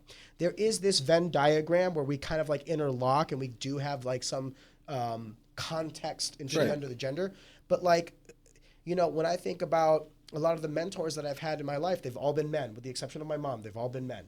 And whenever I think about my daughter and I look at my wife kind of mentoring her into this feminine role, I realize that my role as a father is not to teach my daughter like directly, but to show her through my actions what a man What a man does. is, yeah. And then my wife's job is to teach her directly what a woman is. Does that make sense? No, absolutely. But I think still, I mean, for me, because that shit is being said, that sometimes guys need an outlet. And I think, Fuck them. Yeah. That's my outlet. Yeah. Fuck them. I think we give too much credit to these people. I do. Yeah, I agree with that. For what Yeah, I purpose? agree. To what end? Who the fuck is telling you that you're toxic? Suck my dick. But I think- yeah, you know but what? here's I the am thing. to you. But what I'm saying is, having more conversations like that is going to get this. This is going out there for people to listen Don't to. you think that men have those conversations though on the baseball field, in business and all those other things? The thing is, if you were to tell me for like young boys, I'm actually sympathetic to this. Well, I Because think I guess maybe that's what I'm getting Then to yes. is these conversations need to be had because having a 17-year-old watch our show, and he's getting to learn from us and what we're doing and what we're going through. And that way he can understand as he's coming into the real world and coming out of high school and becoming a man, like Fair. that's what I'm getting at. But I also think that, let me present to you a different argument. While I am very appreciative at the fact that, like, because I know for a fact that a lot of my high school wrestlers watch this podcast. Really? And it is something that I am completely cognizant of, and that's why I try very hard to be authentic. Yeah. And I'll tell them, like, I'm not perfect. I'm 32 years old. I turn 33 next month. Do you think I know what the You fuck? guys are fucking babies. Yeah, like, do you think I know everything I'm talking about? But I will subscribe to this. There is a lot of shit that when I do open my mouth on, I do know what the fuck I'm talking about. And this is one of them. This is one, I feel so boldened by this. This is one of them. How do I know that I know how to be a man? Because I fucking do it every day. Yeah. And I would never have a lecture on my wife on how to be a woman because Right. I see what she does every day. And I have no fucking idea how she does it. None. Me either. So, like, if she had her own podcast, they could talk about femininity, and I'll shut the fuck up and listen. Yeah. And what I want is that same respect. When men talk about masculinity, I want you women to shut the fuck up and listen. That's what I want. Sorry. And when you want to talk about, raising children, all these other things, I'll shut the fuck up and Yeah. listen. Know your fucking place. Right. Sorry. Cheers. That's how I feel. Cheers, boys. Yeah, that's Cheers. how I fucking feel. Cheers.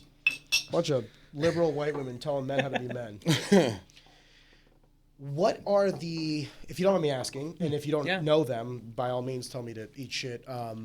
What are the plans for the podcast? Like, what's the next, like, you guys are coming close. In December, you said 2 years. Yeah, we're recording our 200th episode this month. Or, no, this week. Yeah. This weekend. Dude, We're, shout out. Actually, got Congrats, a pretty cool idea for it. Yeah. So yeah. Are you guys going to, like, pull up some stuff from the archives? Well, you go ahead. Forgive me if you don't want to tell me. You go ahead. If it's like a surprise. So, we're going to Nashville this weekend to see one of the people that we... It's kind of inspiration for our podcast. Yeah. We're huge Chris Williamson fans, and he's got this live tour right now, and we're going to go see him live. And down in Nashville. So we're going to bring some of our equipment with us. We're going to record our 200th episode there. Yeah, we got an Airbnb. So I'm sure we'll figure out a way to like set it up in there. And we're just going to kind of just do it, just the two of us, and then we have one guest kind of lined up because we got to do 199 before that one, obviously. Yeah. So and we have a guest lined up that we're gonna have over to the Airbnb hopefully. And wow, okay. So are they coming down for the? Well, no, she lives there. She lives there. She was the one that did this our social media thing today. She works for Guild, and we were gonna have her record after the thing today, but her flight got canceled, so she had to rebook, which got booked into an earlier flight. So we were unfortunately able to get her podcast today. And so her and I were texting this morning when she found out, and I was just like, would you want to we're going to Nashville this weekend. We just so happened we found out today that our Airbnb is in like the same neighborhood that she lives in. Just I live in this neighborhood. Like, well, I'm sure you're right down the street from me, so we'll just come over and record there. And so so we'll record that one, and then we'll do our 200th episode, this weekend too. And then we've got this event that we're gonna go to, which I'm very excited about and pumped. Just kind of a Zach and Pat weekend away in Nashville. Weekend away in Nashville. And I mean, but you asked what's the goal of the podcast or what's next? Or more like you're about to eclipse 2 years. Mm-hmm. Yeah. What does year 3 look like? Year 3, I mean, obviously just keep doing what we're doing, man. I mean, just keep doing 2 episodes a week, bringing on great guests. I mean, I over the last like 2 months, I feel like our viewership has gone up significantly. Correct. Like, I mean, our viewer, like we've gone from getting double-digit views to consistently getting triple-digit views, which is awesome. Yep. And I love that. The guests we've had on, honestly, we've gotten better. We've gotten better. At the conversation. I love that you said that. That. Because everybody thinks that doing a podcast is easy, and I'll be the first person to fucking tell you this shit isn't. It's not hard and like manual labor. No. But like sometimes you'll get a guest where it's difficult. It's like an easy dance. Yeah. And sometimes you have to lead the horse. Yeah, to you're water. leading the whole thing. Yeah. Yes, and we've only had one episode that we've ever recorded that we didn't release. And that one was just particularly tough. And we typically will have 10 questions apiece, and we know it's a good episode when we don't even have to look at the questions. Correct.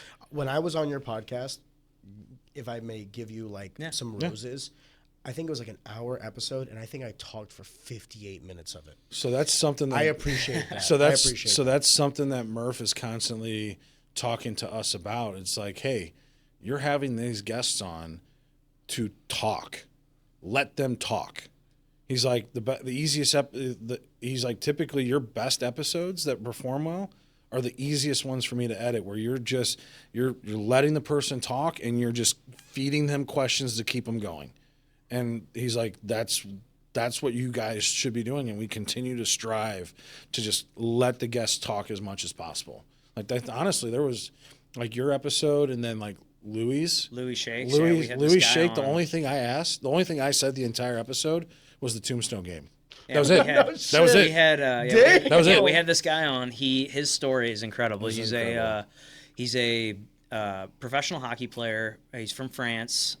He was playing college hockey down at Missouri State, and then they all started wearing rollerblades to class to like get to class like from where they lived, and this kind of inspired him to. He has this rare disease. I can't remember the name of it, but it's like this. His blood, essentially, his blood heats up so much that it burns him from the inside out. Yeah, so he has. It's something that affected him as a child. Doesn't seem. Wow. I don't think it affects him too much anymore. No. But to like raise awareness for this disease, wow. He broke the Guinness Book of World Records, and he rollerbladed from Venice Beach to Times Square in like 40 something, like Literally 40 across the country. Across the country. From West Coast to East Like Coast. West Coast to 43 days. 43 days. And he took us across his entire journey. Yeah, and about him how and he's I been are hit just- by how he was hit by cars, all the crashes that he went through. He all of this there stuff. was one day where they have this mapped out, but he's on rollerblades and they come up to a gravel road, and he ends up like 3 walk miles? like 3 miles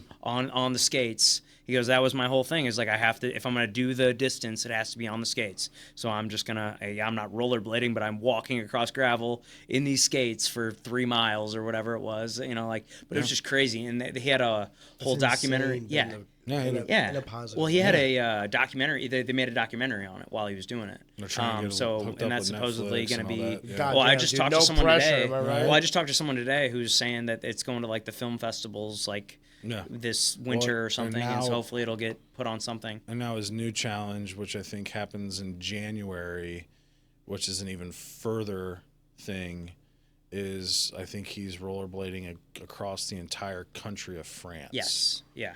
Is France bigger than the U.S.? Yeah. From top to bottom, I want to No say. fucking way. I want to say like, I don't know. I I don't know. I don't either, know what but it anyway, is, so but he's doing that now. 'cause I'm he's willing to back bet in every France. dollar I have in my bank account. I don't know what- Horizontal U.S. compared to vertical France. No fucking way. I'm not sure what that. Europe's small. But I'm not sure, but I want to say the mileage that he's doing is going to be a longer journey I don't know. than. I don't agree with that either. I don't know what I'll what he tell you was why. I'll saying. tell you why. I Fucking drove in crazy. Albania when we went to Albania. Yeah. And you can drive from northern Albania, like the most north of Albania, to like southern Albania and get to Macedonia in like 6 hours, 7 hours. Wow.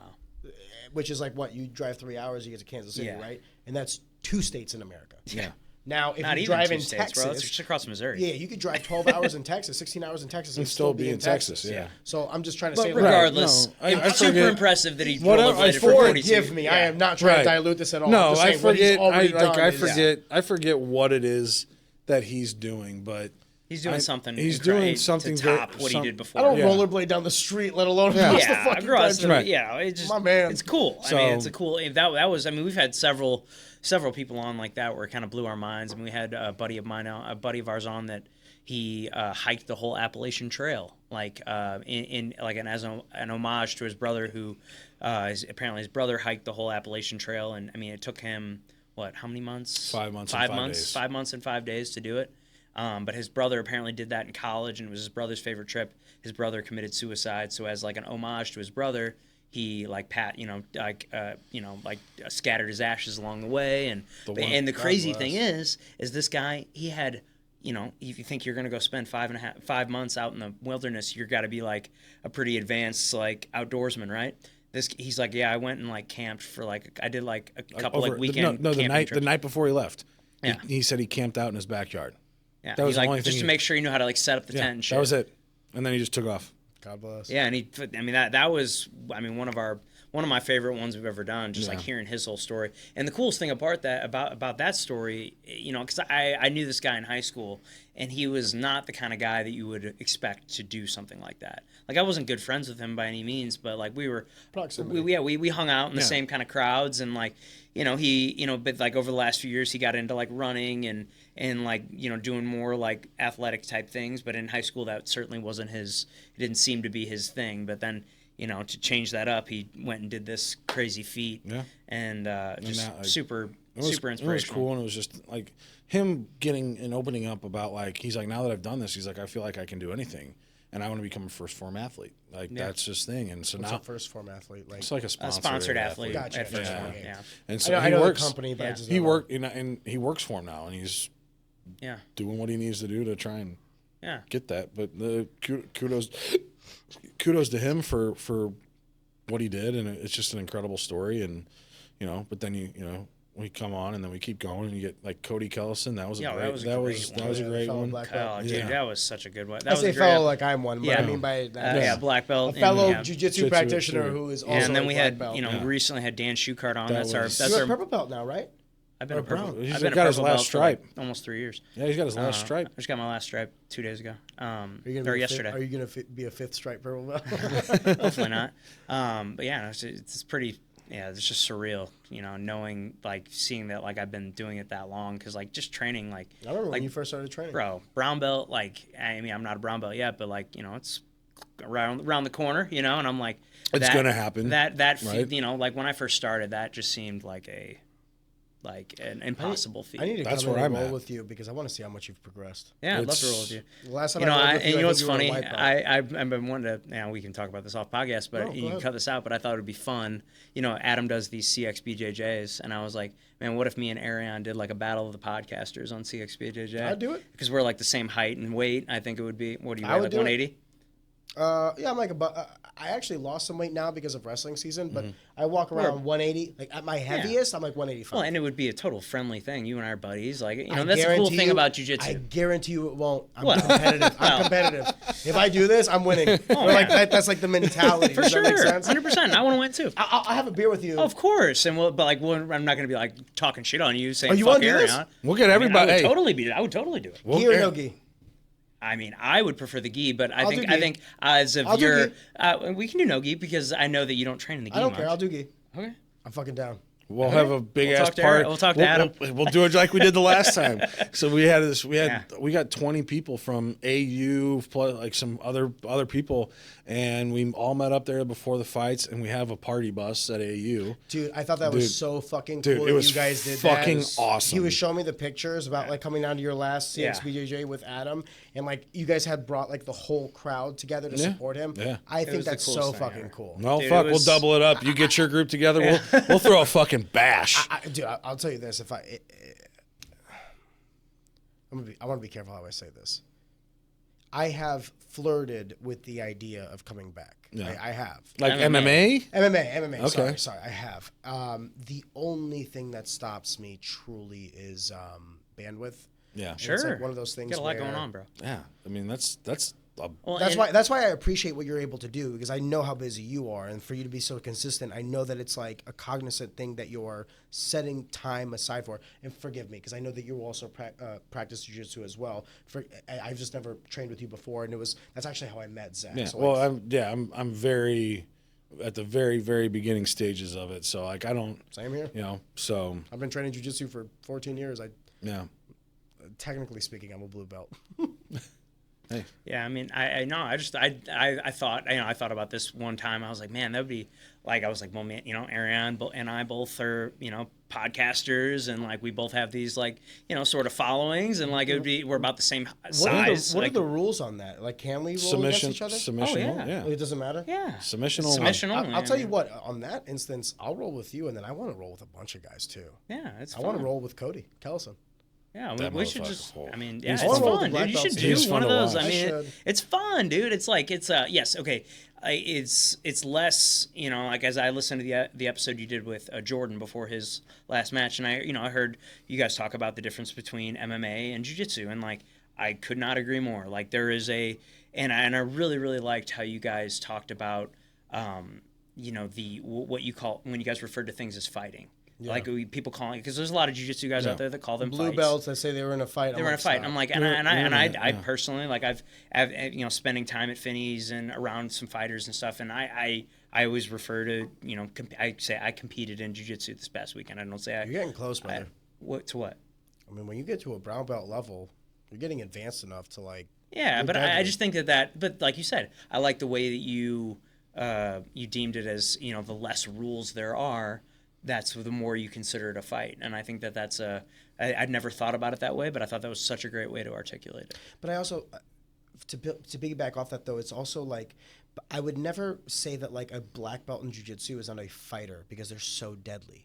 And it was always like, there are two variables. How many, like if we say that we're going to fight and I tell you, okay, you can't kick me, you can't take me down, you can't do all these other things. At what point do you go, okay, is this a fucking fight anymore? No, it's just a match. We're just gonna roll around and it's a match. It's a match. It's a match. However, when the rules still stipulate that you could break my limbs and do all these things, and now you've acutely made me aware that you are highly deadly in this, that's still a fight. So Even though you can't hit me, when your propensity to break my limbs and injure me is so high, that's a fight.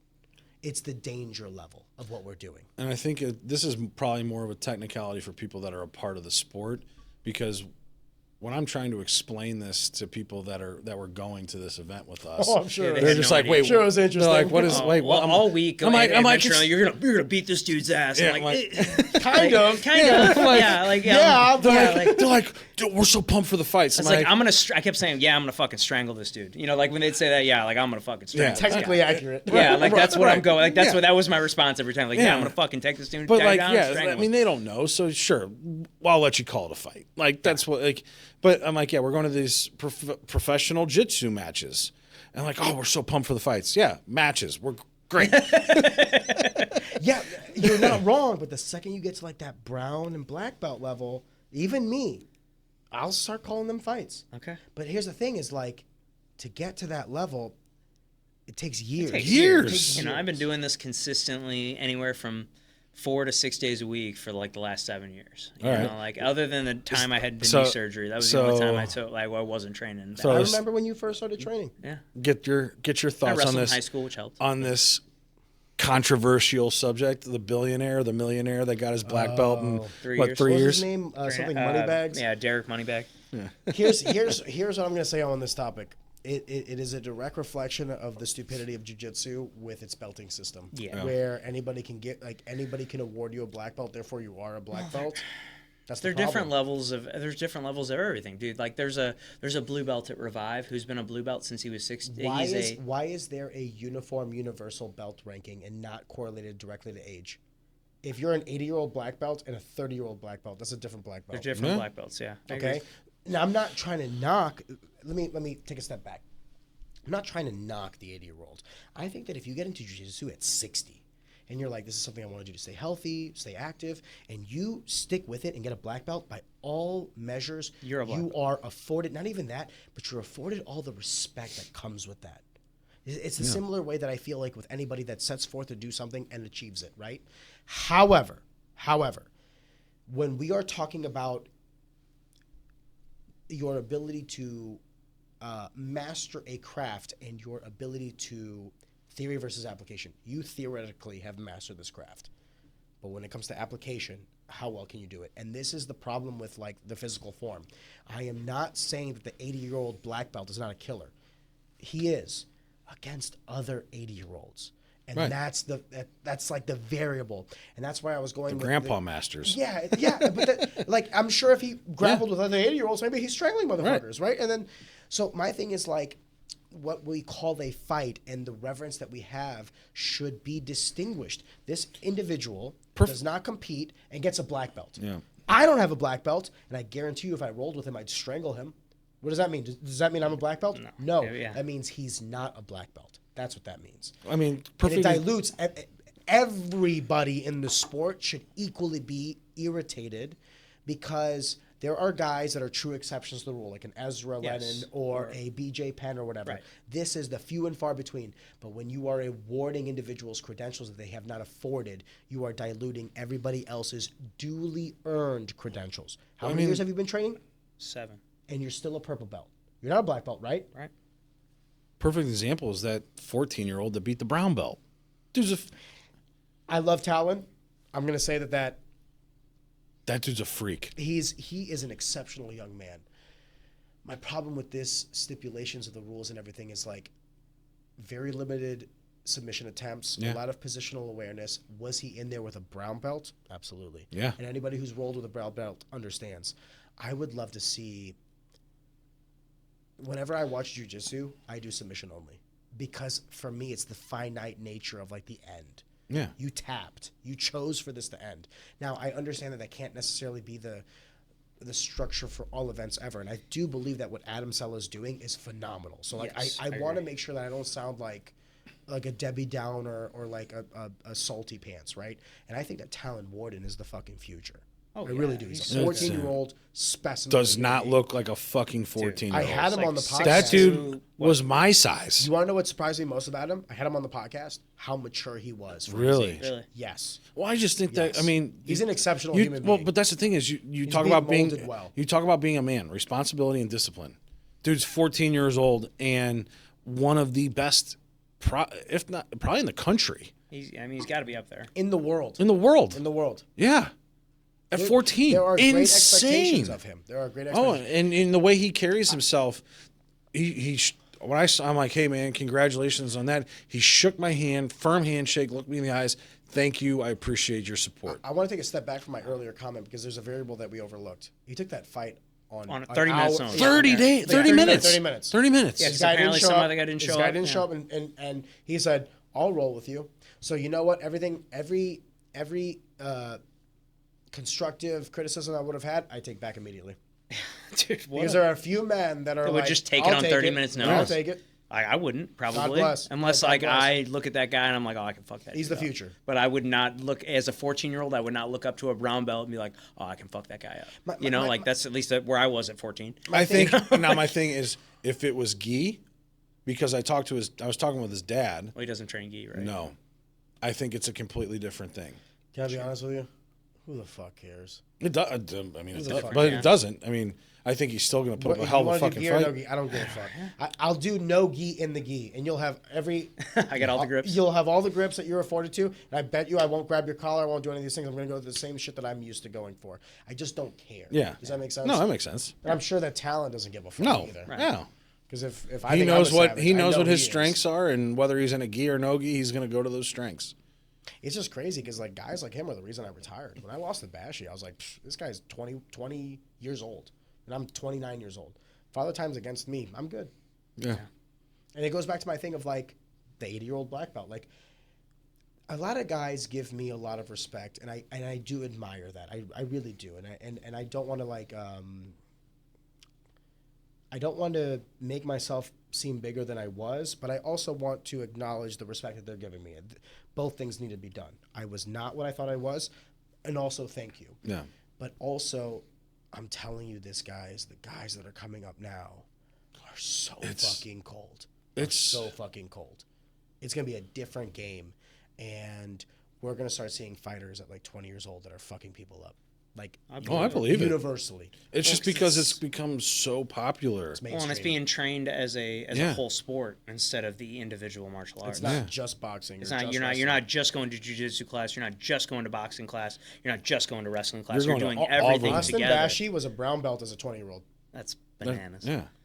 Yeah, I mean, like we were saying, I mean, like I had- not I all had- blue belts are created equal. There's a What blue are the- belt at Revive. That Well, when I fought is- him, a lot of guys were like, "Oh, Aaron has the advantage." No, he had been training just as long as I had, if not longer. But he it's just also that he was has 9 years younger. 9 than me. years younger than I mean, you. that's That's just the like crazy Phil. part. Yeah. Black belt Phil. Fuck. Phil Black, Lamp? and judo. Phil Lamp is a No, black belt. Phil, he's a judo black belt, but he's Forgive me. jiu-jitsu purple belt at our gym. He's 24, 25. Something like that. Brown Oh, belt yeah. and a purple Well, he's a belt. he's a purple belt in jiu-jitsu. Been a black belt belt for in years. judo. He's like a second or third degree black belt in judo. He's been a black belt since he was like 17 or 18. That's the other thing about martial arts, how like the belting system works different. Yeah. Yeah. For jiu-jitsu, for all it's like we were talking about money bags, jiu-jitsu is still the supreme in terms of its belts. As far as like yes. I know 14-year-old black know- belts in Taekwondo, and I'm like, shut the fuck up. judo doesn't, like from my understanding with judo, it definitely It's is not not as one. strict. It's not as it doesn't take as long to get a black belt, but for Did Jeremy Johnson tell you that he was a black belt in judo?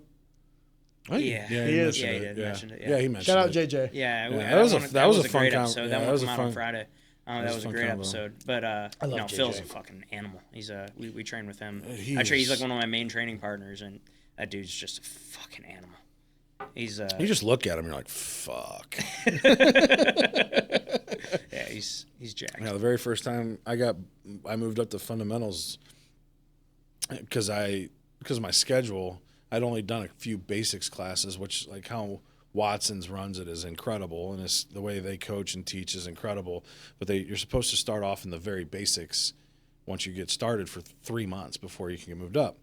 Fortunately, I talked to him. I was like, hey, like the hours and the time that those basic classes are, I'm not going to be able to make. And so it's either I don't do this or we figure something else out. And he's like, you're a former professional athlete. You have good control of your body. You're understanding this stuff pretty well.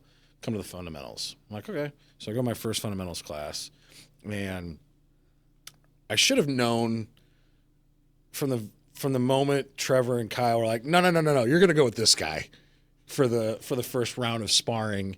That I was like, I was fucked, because within 10 seconds, he threw up a flying armbar. And I was just like, what the fuck? Fuck that guy. Because It's Josh McKinney. we're starting on our feet, and I'm looking at this guy, and you know, he's your guys' size. And It feels a little taller. Yeah, he's like maybe 5. What are you 6'3". What are you trying to say? Yeah. Well, He's not 5'7". He's a little taller than I'm us, but- 6'3". He's shorter than he's you. smaller. I've never missed an opportunity to tell you. He's smaller than I am. And so I'm like, all right. I like at this point, like I'm grappling, like I know that I've got very good balance and I'm tough to take down.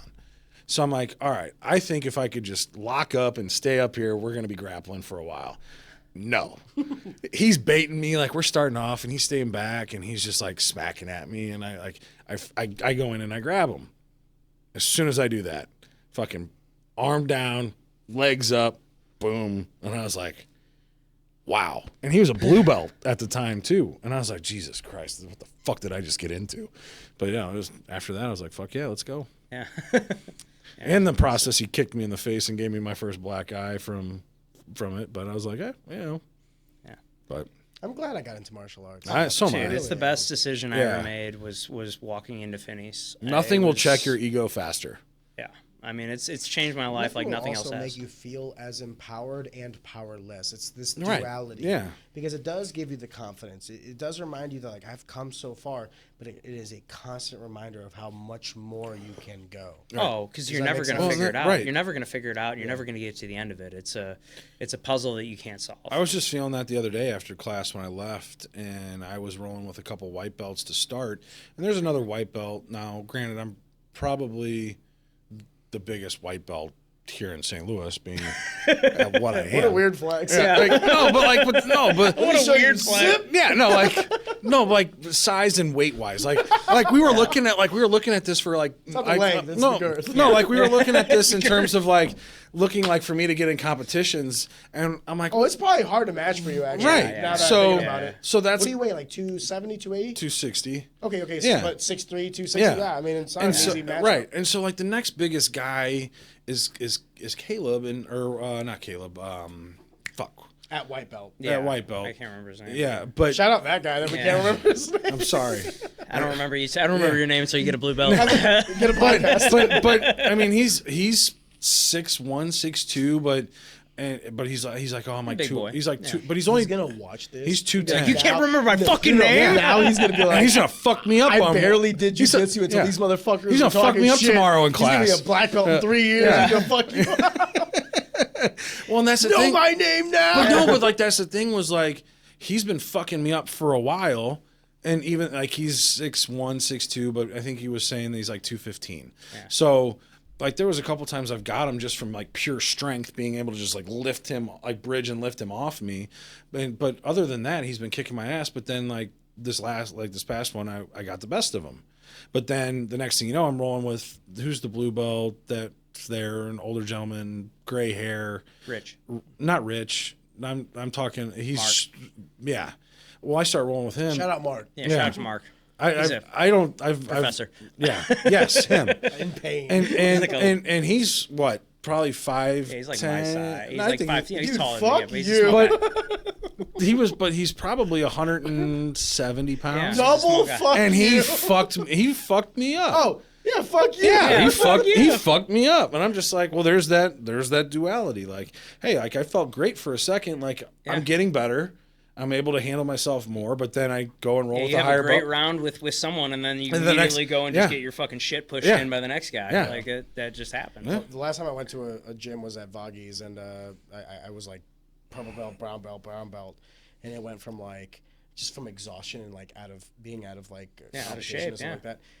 I was rolling fine to like, okay, just survive to like, oh my god, just survive it Yeah. around. Like I am that proud guy. I haven't been subbed in so long, and I do want to maintain that. Like, Yeah. win, lose, or draw. You can win the round. You're not going to take my head. You know what Yeah. I mean? That is my toxic masculine trait. Sure. Yeah. Not saying that I wouldn't tap. Like if you get me in something, I'll tap. You know what I mean? But my goal is to not be put in that position to tap.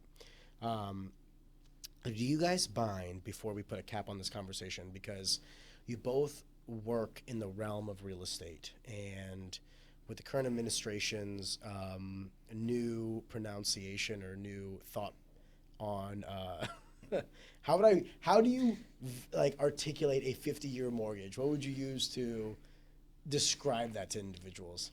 It's an option. That's inexpensive. That's a good one. It's a 134 proof. It fucking kicks you in the ass. Really? Yeah. 134 proof. That's a burn. Eagle Rare is a 90 proof. So that's 134. Holy Yeah, fuck. it's like it's good, smooth, but like if I'm gonna be honest with you, next time you're on because you've been drinking and I don't know if you'll be able to drive. No. Yeah, we're good. If we polish a 134 at the end of this, I'm calling an Uber.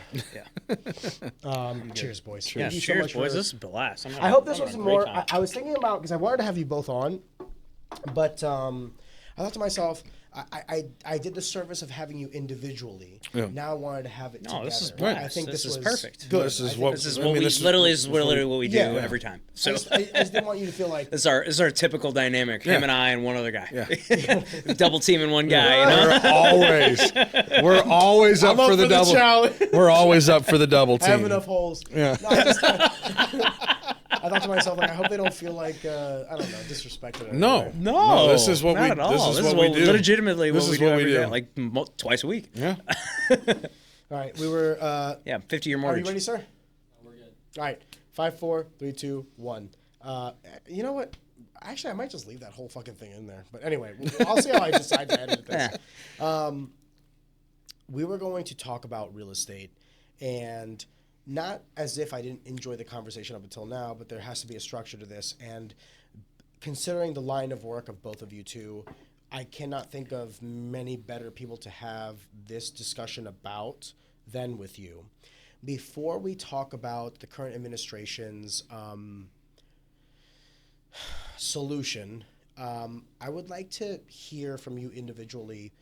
Where do you think the overall health and market of real estate is today in comparison to the past, and just overall? I'll start with you. Or whoever wants to go I don't first. care. I'll go first. You know, one thing I will say, I mean, I still feel like houses are selling regularly, but they have to be priced accordingly. People look at prices of what things sold for 2 years ago or in 2022, and they expect that, and they looked at what that house sold for ultimately, and not what it was listed for. And that's the biggest problem in my opinion. And honestly, you shouldn't be using comps that old, in my opinion, at all. You need to be using comps that are 6 months old. Let me add a stipulation to this conversation. Sure. Let us act as if the individual listening to this has no idea about real estate. So do me a favor and talk to me as if I'm an idiot. So when you say comp, when you say listed, meaning what the house was listed for sale, yes, was not necessarily correlated to the final price where that deal was like solidified. Meaning, for those of you that listed at $300,000, but perhaps it sold for $350. Like that happened. We saw a ton of that. Can you speak to that? Over Like, what does that literally mean? over the last 5 years? Honestly, I've been in the business 6 years, and I kind of got into it at a weird time, right through 2020 and into during COVID. Holy shit! I got my license at the end of 19. So I really started selling houses in 20. That was my first real year in business, and that this was a time where interest rates were historically low until when sub 2.5? Yeah, sub 3%. So everybody and their brother wanted to buy a house because interest rates they could afford it. Why wouldn't you? Yeah, exactly. And so what we saw were houses. You get one house that 20 people want to buy, and so that this house gets 20 offers. And how do you beat out the next offer? You raise your price. You raise your price. You forfeit terms, inspections, appraisal, financing contingency. Can you forfeit that when you're financing it? Yes. I didn't know that. Oh yeah. Yeah, Puts the pressure on me. Puts the pressure on him. You have to be. Forgive me. Let me take a step back. What is your role for some? Yeah. Someone might be watching this and has no idea who either of you Sure. are. What is your role? What is your role? Just to kind of. I'm the realtor, the real estate agent, the guy who my job is to help the person go out there, find the house, negotiate the deal, close the deal. My job is to give the money, very simply put, give you the money to buy the house. Yes, but Pat and I work together. Him and I have probably done. You're we've showing probably the done houses. I'm showing the and then going to houses. Pat So and saying, give them money to buy this house. Typically how it works in our industry, and this is why Pat and I ultimately started working together. Is a lot of real estate agents out there have lenders that they have what they call their preferred lenders. Pat is my preferred lender. Do I have other lenders that I could send you to? Certainly. I have plenty of other friends in the industry that also sell mortgages like Pat. And but if Pat the buyer ended up wanting to, it's not yeah, like if a buyer reaches out to me and says, "Hey, I really like Pat, but I also want to shop around at other options," I'm not going to say no. I'm not going to give you those. I'm going to give them other options because it's not my job. Pat and I we're best friends. I always say he's like we're married because we do this podcast together. And But I'm sure like you also don't only work with one realtor. exactly, I wouldn't be able to survive. He couldn't survive just on the deals I send him. Yep. Yeah, and so but typically how it happens is most people come to a realtor first. That's just generally how it goes, and and I tell you, all right, well, first steps if you're wanting to buy a house is you need to get pre-approved. And boom. How do people do that? Out of curiosity, before they even come to you, are already pre-approved. Percentage-wise, it's a significant. It's a very low portion. Yeah, I would say 5%. I was No going to say shit, 10. that I was low? going to say 10, but yeah, it's low. They'll come to you and be like, "My budget's 400," and you're like, "What can we actually unless afford?" they've been there and done this before, Yeah, fair. like I'm sure you need to reach out to your lender first or whatever. But like if there's someone who's brand new to the game, it's almost guaranteed they're calling me first, and that's why guys like Pat, that's kind of Pat's whole model for business is partnering with real estate agents and and working with real estate agents. I'm not the only realtor that Pat works with. Yeah. So but typically they come to me. I say, I've got a great guy. Him and I are, and the line. I say, he did the mortgage on the house that I own, and me and my wife bought. So that's kind of a way that I say, hey, I do this for a living, and this is the guy that I used. So if that tells you anything, which the greatest stamp of approval is what do they call that? Not marketing, but not even word of mouth, but proof of concept. Yeah, well, I mean, and I wouldn't say that if he wasn't phenomenal at what he does. I mean, he's top 1%.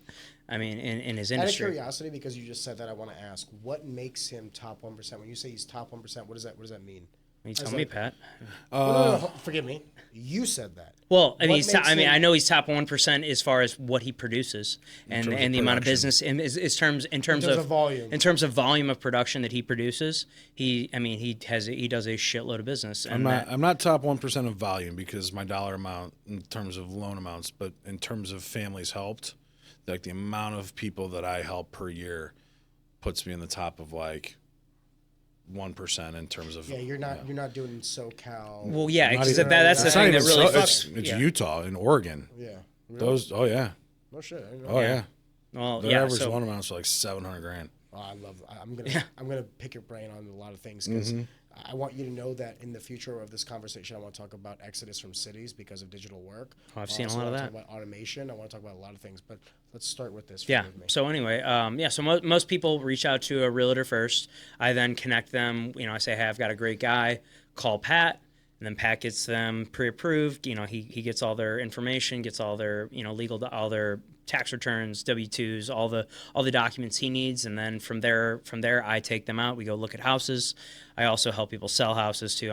I don't just work on the buying side. I work both sides of the deal. But I'd say I probably do 60-40. Sellers, 60% sellers, 40% buyers. To you? Because at the end of the day, you get commission either way, right? Yeah, I would prefer.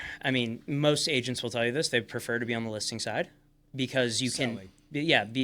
Selling the house because you can handle more at a time. Like that's the thing. Buyers take up a lot more of your time. Yeah, it's because one individual to many versus many to one. Exactly. Like if you're one guy, I got to go out. How many you guys want to go see 4 houses this afternoon? Okay, that's 3 hours of my time or whatever. Whereas if I have a listing, people are coming to me and I can have 10 listings at one time, and it's going to be a lot of phone calls, a lot of stuff like that, but it's not. I don't physically have to be at these locations as much, so it's a little bit easier on that end. Anyway, so I forgot where we were at as far as basically talking about the infrastructure of how you guys work together. Yes. And what your roles are. So my role, I help people buy the houses as far as I write the contracts, help them negotiate the deals. Pat provides them the money. Pat and I have probably worked together I'm sure on. You have an underwriter. Oh yeah, absolutely. And what underwriter means is like someone who's like facilitating the financials, meaning there's like a bank tied to Pat. Pat's not taking $400,000 from his bank account No, and saying, hey, he's go buy a house. yeah, no, not exactly. No, I work for a mortgage company, so we have our own warehouse line of credit. So it's not like a bank. So banks, the way banks are structured, and this is what most people don't realize, is like, hey, easy example, the bank is $100,000 in deposits. They only have to keep 10% of that in reserves, so that other $90,000 they can lend out to people. And so that's where your car loans, your mortgage loans from those banks, that's where that's coming from. So they're going to be a little bit stricter, a little bit tighter on who they lend to, because if they lose that money, they're losing their clients. The cash pool in case someone decides to liquidate. Yeah, they're losing that money for those people. So they're going to be a little bit stricter. For us, all we do is mortgages. And so we have a large warehouse line of credit that at any given time allows us to fund up to $5 billion worth of loans. Billion in one day. Wow. So clearly we're not funding $5 billion worth of loans. We could. That's an insane amount of money. So for us, we're a lender and a broker. Lender because we have our own money that we lend out. Broker because we can still lend out our own money, but then that company that we underwrite through will then buy it from us. Yeah. Whereas if we do the loan ourselves, Fannie and Freddie are buying it, or the government is buying it from us directly, and then we maintain the servicing of it. So it gives us, we're one of the original FHA, Federal Housing Administration, so people get that confused, so they think first-time home buyer.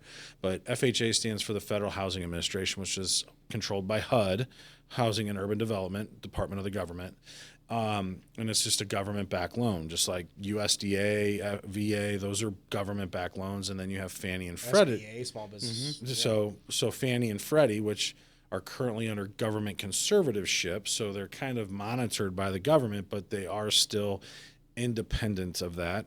They have their own guidelines. And so we'll underwrite direct, so whatever their guidelines say, that's what we underwrite to. So we don't have any overlays or anything like that. So it makes it easier for us to get loans through that other people can't. So one of the big things that just came out, which really isn't that big of a deal, but people are making it out to be a bigger deal than what it is, was Fannie Mae just got rid of their minimum credit score requirement, which was 620.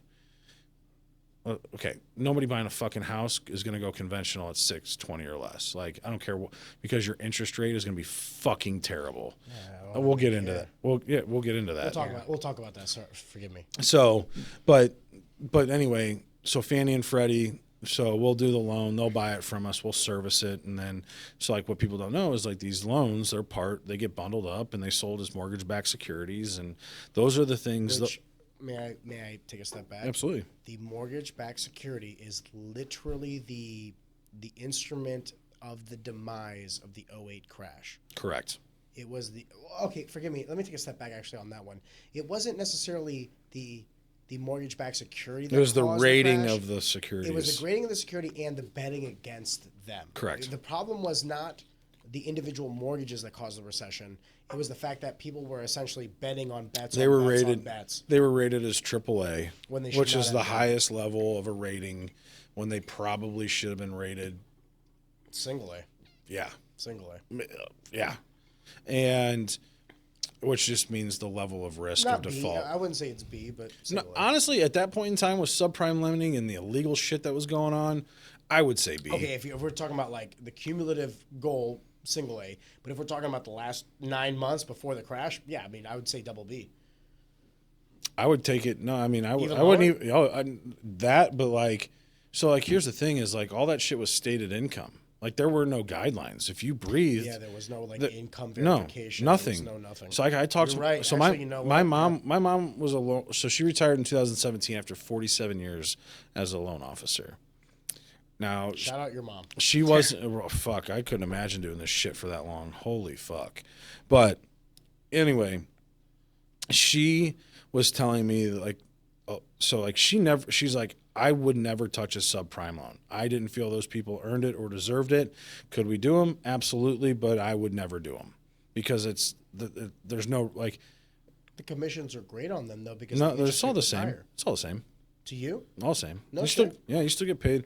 Well, then the argument would be made that the volume is then greater because you're allowing for the product to be sold to a broader audience. So you get paid. We get paid on our volume, dollar amount of the loan.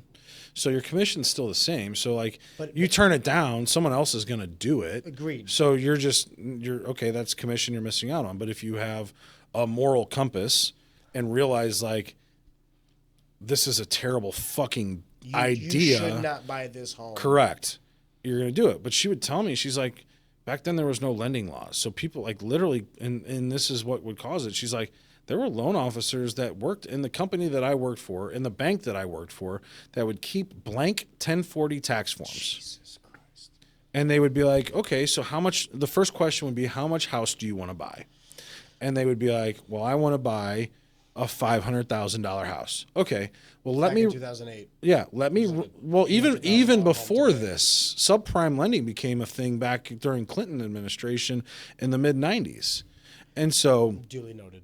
And so this has been going on for years. It just finally came to a fucking head when people realized what was going on and they bet against it. And so no, you want to know what was the precursor to cause it? It wasn't necessarily the betting against it. It was the defaults. Not necessarily. Why did the defaults occur? Because of fluctuating interest rates. Yeah. When you have a fixed interest rate, then you know what you're getting into. When you get so let me, for the average viewer. Yes. Can we take a step back? Let's do that. So a fixed interest rate means most people will do a 30-year fixed rate mortgage, meaning your mortgage rate is the same for 30 years. Back then, so you have these things called adjustable rate mortgages. Adjustable rate mortgages, or an ARM, means that your rate is fixed for a certain period of time. So which would be labeled the teaser rate. So basically 0% for 24 months. Well, no, it wasn't even. There was a 1 in 1 arm, a 3 in 1 arm, 5 in 1 arm, 7 and 10. So that means for the first number, that's how long the rate was fixed for. So the shorter the term that is fixed for, the lower the rate you're going to get. So these people with shit credit would elect to do these 1 in 1 arms because it would get them in with a much lower rate. And then after that first year, now your rate fluctuates with whatever the market's doing. So if the market is going up, your rate's going up. If the market's going down, your rate's going down. But if you're at a 1 in 1 arm, the only thing for that monthly thing to do is go up by a lot. And so a lot of people were doing these 1 in 1, 3 in 1 arms, but mainly 1 in 1 arms. Forgive me, Pat. I'm not trying to interrupt you. Meaning, when you say that, meaning that the teaser rate was so low, there was never going to be an instance where interest rates would drop below that teaser Correct. rate. The only logical explanation, let's say if the first 12 months you were at 1%. Correct. There was never going to be an instance where in the month 13 you'd be at 0.9%. And it would go for sure. It would go from with certainty. It was going to go up. The only variable was how much it would go up by. Correct. And for anyone who's ever bought a home, the difference between 1 or 2% or 3% or 4% interest depending on on a $400,000 or $500,000 asset, that's a is lot. monumental. That's hundreds and hundreds of $100 dollars a month. Monthly. Yep. Exactly.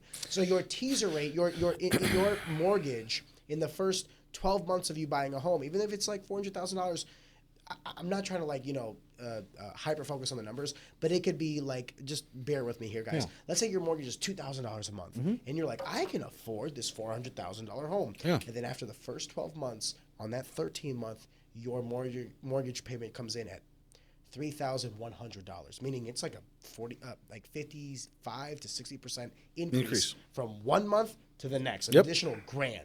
Boom. This is what caused, or this was the first domino effect of what caused the 2008 housing crisis. But to get to that, it was those loan officers where someone would call in and be like, I want to buy a $500,000 house. And I make $50,000 a year. Well, hold on. But that's the thing, was like, all right, well, let me run your credit. Yeah. Not even asking like what your income is. I think we should run your credit first. They run their credit. Oh, I see that you have $1,000 worth of lines of credit payments per month that you need to make. You want a $500,000 house. That means you need to make $150,000 a year. Do you make $150,000 a year? No, I make $50,000. No, you make $150,000 a year? Because Cool. there was no proof of income. Correct. Well, the only proof was tax returns. So what they would do is take this 1040 and be like, all right, I'm going to send you something and I need you to sign it. And I need you to send it back to me. Oh, that's 100% fraud. Oh, absolutely. That is what most of those people got fucking popped for. And well, there was so many people doing it that I don't think there was enough for them to get caught. But there were people that were caught What are for you this. gonna do? This is the problem with, like, I always say the executive branch who executes the laws. Mm-hmm. The legislative branch's job is to never create a law that cannot be enforced. And in this instance, they created a law That could not be that was could not unless be you're enforced. gonna literally take the entirety of these lender groups and put them all in jail. Correct. And so that's essentially what started it, where people were being approved for homes that they couldn't afford because it was just stated income. There wasn't much proof other than you might just need to show a tax return that shows that you made $100,000, and people would just handwrite it in there. The buyers would sign it. They'd forge a signature and be like, boom, all right, you're approved. Good to go. You got the money for the down payment? Great. Moving on. It was that easy. There were no lending laws. And then you had the crash. And then shit changed. And then it changed. For the positive. Oh, absolutely. Absolutely. I mean, it became super restrictive. Like, now, like, it got up like, hey, I need to know your fucking blood type. You know, like, you're asking for everything. I need the naming rights to your first and second born in order for me to give you this house. But, like, do you think that when the '08 housing crash happened, that the reaction in terms of legislation and authority drivers was too much? I think it was perfect. It was perfect. Couldn't have done a better job. Really? Couldn't have done That's it. good to hear. Absolutely. That's good to hear. Because since then, we have had historically low foreclosure rates. Yeah, but in the last 12 months. Yeah, it's not looking good. Well, but that's Trend but hold line's on. not But hold on. Yeah, I can speak on that. That's not because of lending laws. Correct. No, It has no, nothing to that's do- not because of landing No, laws. that's right. a very good key point. So, like, I think 07, 08 was based on what you were just describing to me, and based as to what research I've done onto the topic and into history, it was definitely not the same case. When people are saying, like, oh, 2025, 2026, 2027 is going to be the same as, like, '08, I'm like, there's no way that can be the case. But I do believe that the bubble is significantly different in the sense of it's residential and commercial. Correct. And so, Which was a factor here's- that wasn't necessarily prevalent in '08 because '08 was mostly residential. By the way, forgive me, I'm sorry. No. Residential. We're talking about single family homes, like people where that are- you're gonna live. You're buying real estate to occupy the space. Commercial is more like adventure unknown. Like you're Business. providing Businesses. it's providing real estate to like possibly rent out or lease out or loan out in the For sense businesses. Of like, yeah, I mean, if you look at downtown St. Louis, you might see a 40-story building. And a company might own or rent out like 15 floors. Mm-hmm. And then another company might rent 5 floors. And then another company might rent the other 10 floors. And then you might also have like commercial real estate in which the entity buys and purchases the land and builds that up, like Centene did in Clayton. Mm-hmm. They have 2 separate corporate offices that you would consider commercial real estate, but in the sense of like they then rent it out to like JP Morgan and all these other people. So like I just want to make sure that the listener understands the difference between residential is like your mom and pop's house. Yeah, Commercial your house. would be like you go down to downtown Clayton where you're having a crepe or whatever, and all the buildings around you, that's commercial real estate. Correct. Right. Sorry. Yep. I just want to make sure that we're all So on the same page. yeah, so talking strictly residential, even though commercial's on the rise too. But if you Well, commercials on the rise. Forgive me once again. Commercials on the rise because of the digital. decreased value Correct. of that real estate Correct, due to because- supply and demand. Right. When COVID happened, That when changed a lot everything. Of remote work occurred. The overall value of the physical labor space decreased. correct. And that is something that, like, it's across industry, across cities. It's not, like, isolated. By the way, not isolated to just America. Carry this across the world. It's just the new reality of shutting down the economy for a year and a half, right? Now, the correspondence, some would say, though, that the direct reflection of decreased commercial asset value is what's causing the foreclosure rate in residential. Because it's a slippery slope Yeah, effect. I agree. Yeah. But here's the thing, and I think this just goes to the lack of knowledge. So there's a very low barrier of entry into this industry for both mortgage lenders, and real estate agents. Would you agree? Oh, 100%. Yeah. But- Could not agree more. I'm not so much concerned on the real estate side of it because it's more. I think there needs to be tougher restrictions on loan officers because of how tied into the economy and the underlying aspect of investments mortgages are. Do realtors not hold any responsibility? I mean, in terms of negotiating things and things like that, a little bit, but at the same time, we still have to fund those loans. We still have to do those deals. You still have to be the loan officer that puts your stamp of approval on it. And I still think there's a super low barrier to entry.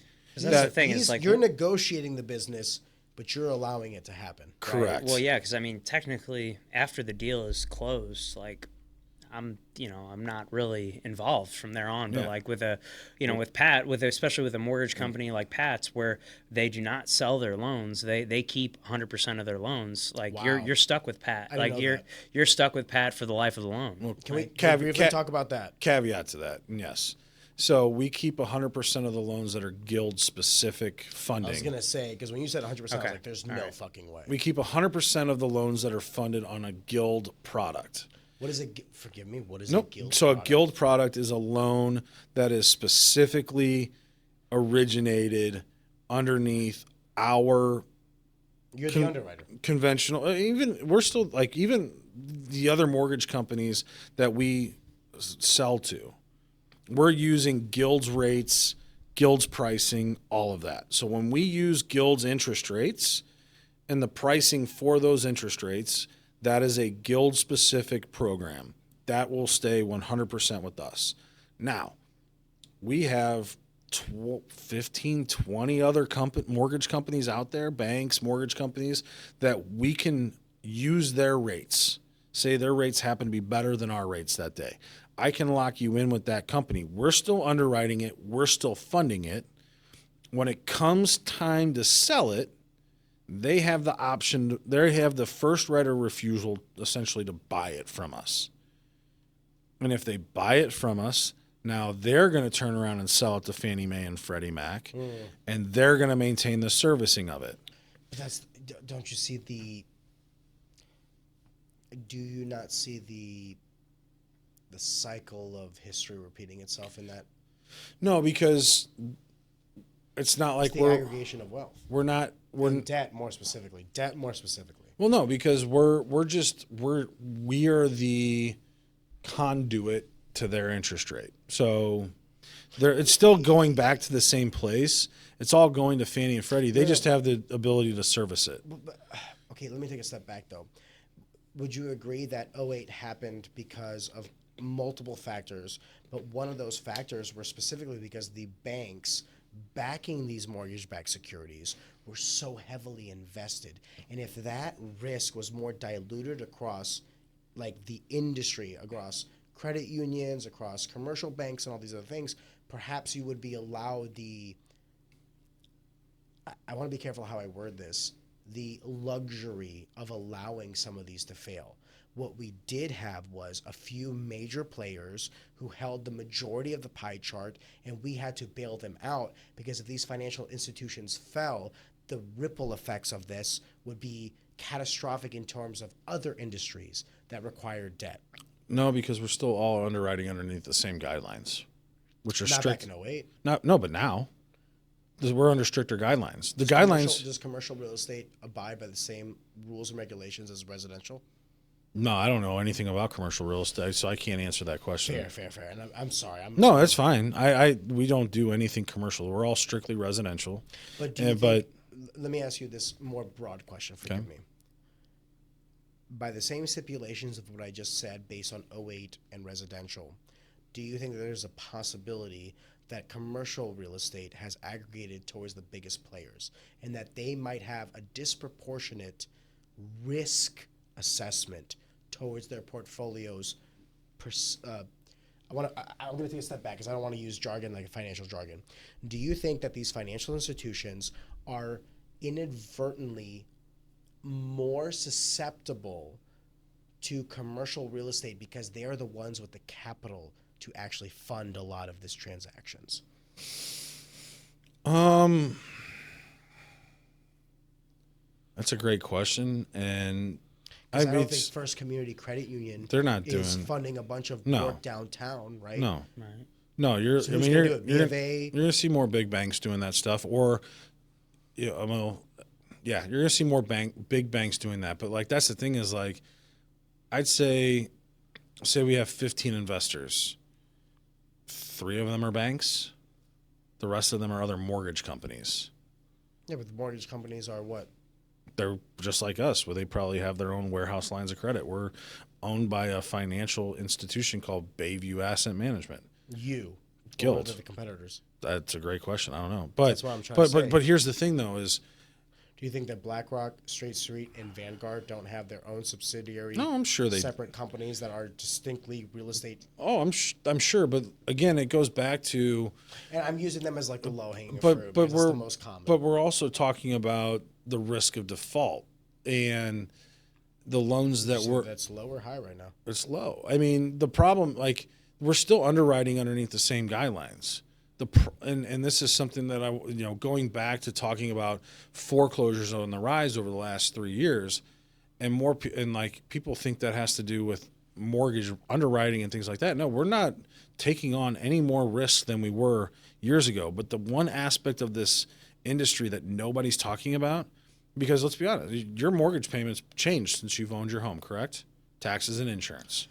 I own multiple homes, both ones that I live in and that I Right. rent. Okay. And I will say that But- everything has increased. Okay. Everything has increased. And it's not because your principal and interest in mortgage has changed.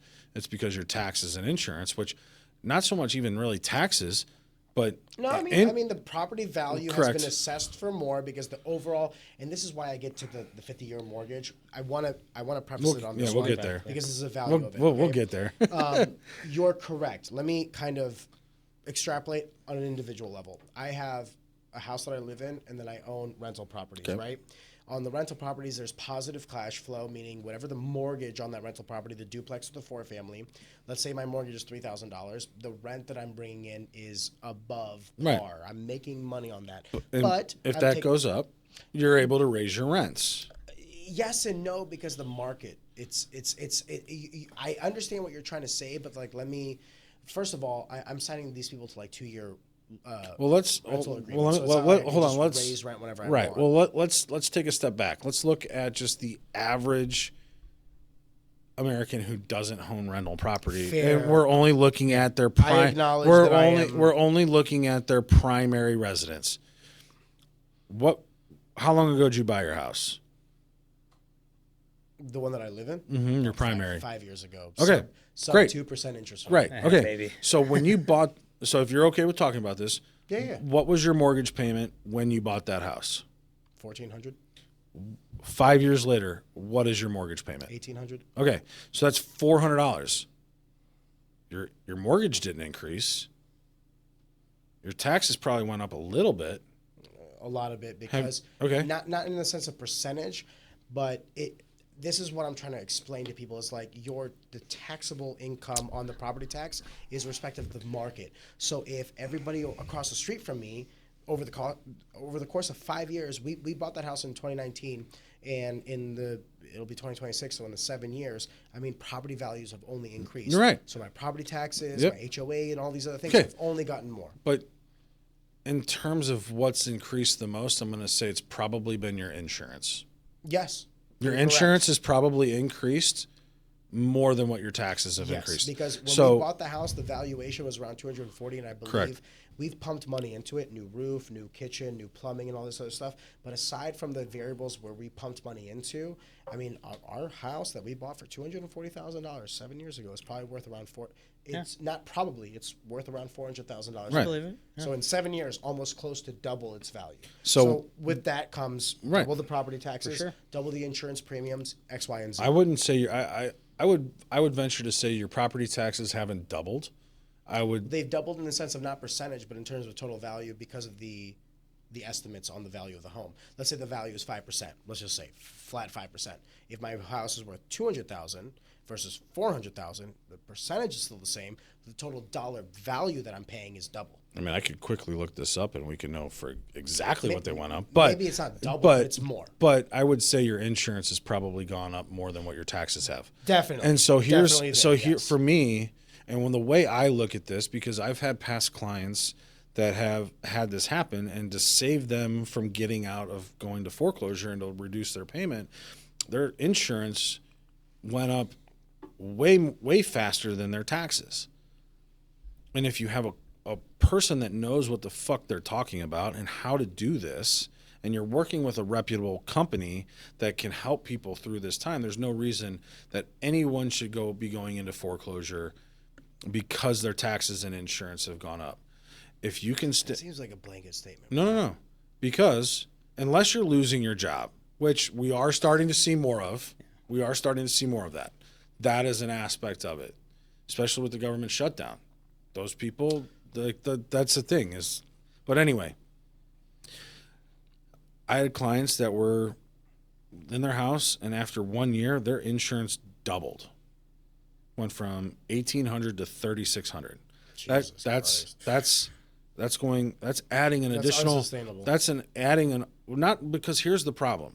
It's not just adding $150 a month to the escrow portion of their payment, but it's also we have to get their escrow back in line. Can we take a step back? Okay. Because there's going to be a lot of people, and I want to forgive me, man. No, you're fine. That's fine. You're good. But because No, we said escrow and insurance We're rates. talking our business. Yes, so that's it's what I'm trying to say. And I So- want to make sure the average person can follow along with this conversation. Your escrow account. Let me take a step back. When you buy a home, let's go over that process. Yes. So we've established what is like Zach's responsibility and what is your responsibility. Correct. Zach's responsibility is like, hey, Ariane, you're in the market for buying a home. Here's a home. The value is $300,000. Oh, because of supply and demand, even though it was listed at $300,000, in order to secure with my lender Pat this buy, we're gonna need to bid $340,000. So $40,000. I've talked to the listing agent. I've developed a relationship with him. I've determined that from the information he's provided me, that according to what he's told me, what the other offers are present on the table, I think we need to write an offer for $340 to solidify this, to win this offer. If this is the house that you want, you have to pay $340 for it, or someone's going to pay for $340 for it. Which we call that in finance a premium. It is the cost above the cost to ensure the solidification of whatever transaction you're trying to do. 100%. If you're buying something at a discount, it's because the person is trying to sell and is willing to take a hit on par value. Par means value. Like if something is selling at par, if it's $300,000, it'll sell at $300,000. That's par value. If you initiate a discount, or if you're going to take a discount on par, you're going to sell it at $280,000 because you want to solidify the sale. And if you want to buy a premium above par, you're doing that in order to once again solidify the buy. There's people that are willing to pay, instead of $300,000, $310,000. $315, $320. Hey, Zach, I'm gonna come in at $340. Let's solidify this shit. Fucking lock it up, and baby. then boom. Yeah. Then I move to Pat. I'm like, Pat, you pre-approved me for $400. I'm coming in at $340. Cool, Ariane. Your taxes and everything makes sense. But what I'm trying to go back on is like, because we were talking about HOA, which is homeowners association. We were talking about insurance. We were talking about taxes. Not personal property taxes. There is so much that goes into owning a piece of property. Right. If you own a vehicle, similarly to how you have to pay your personal property taxes on your car in the state of Missouri, you have to pay your property taxes on your car to then go to the DMV and say, hey, here's my receipts for paying my personal property taxes, because we don't have tolls in Missouri, so that I can renew my plate so that I can drive on the road. It's very similar to like the personal property taxes in owning a home. It's like you're taking up this land which has value to the state, so you have to pay that on top of your mortgage, which you've already solidified.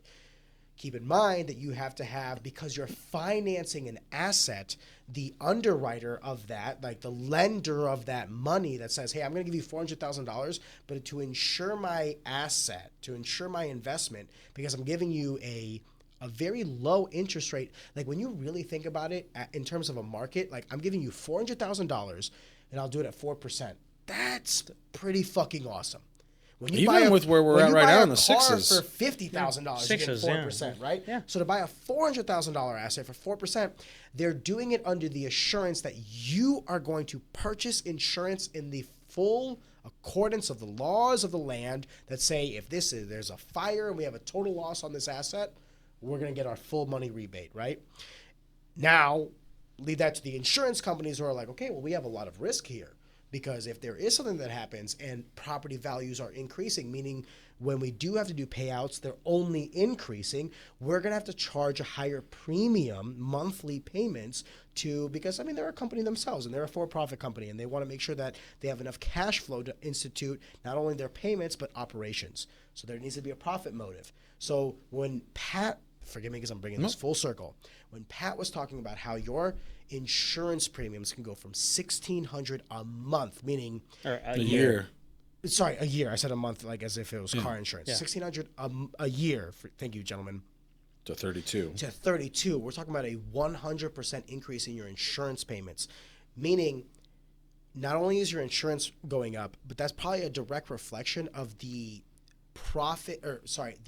the value of your underlying asset also increasing, which means what? Your property taxes are going to go up because they're a percentage reflection of the value of your property. So if you bought it for 240, 5 years later it's worth 400. You're paying the same percentage, right, but in terms of dollar value, you're paying more. So you may have been able to buy the house, get approved for the house, do the down payment for the house, pay the mortgage for the house, but now the variable costs are increasing, which can inadvertently cause more foreclosures because there's less disposable income. And now, the number of foreclosures based on insurance and property taxes are probably the minority, but it's a reflection of the market as a whole. I would say no, because 5%. Foreclosures as a whole are still very, very low. But of what's happening and what I'm seeing and the clients that I talk to and what we're able to do for them to help them is at that point, like, hey, you can change insurance companies. You can find somebody cheaper. Call somebody. There's going to be. Do they ever come to you about refinancing? Yeah, but right now there's no point in refinance. Like most people. I'd actually make the argument right now is probably better. We lost 50 basis points in 3 months.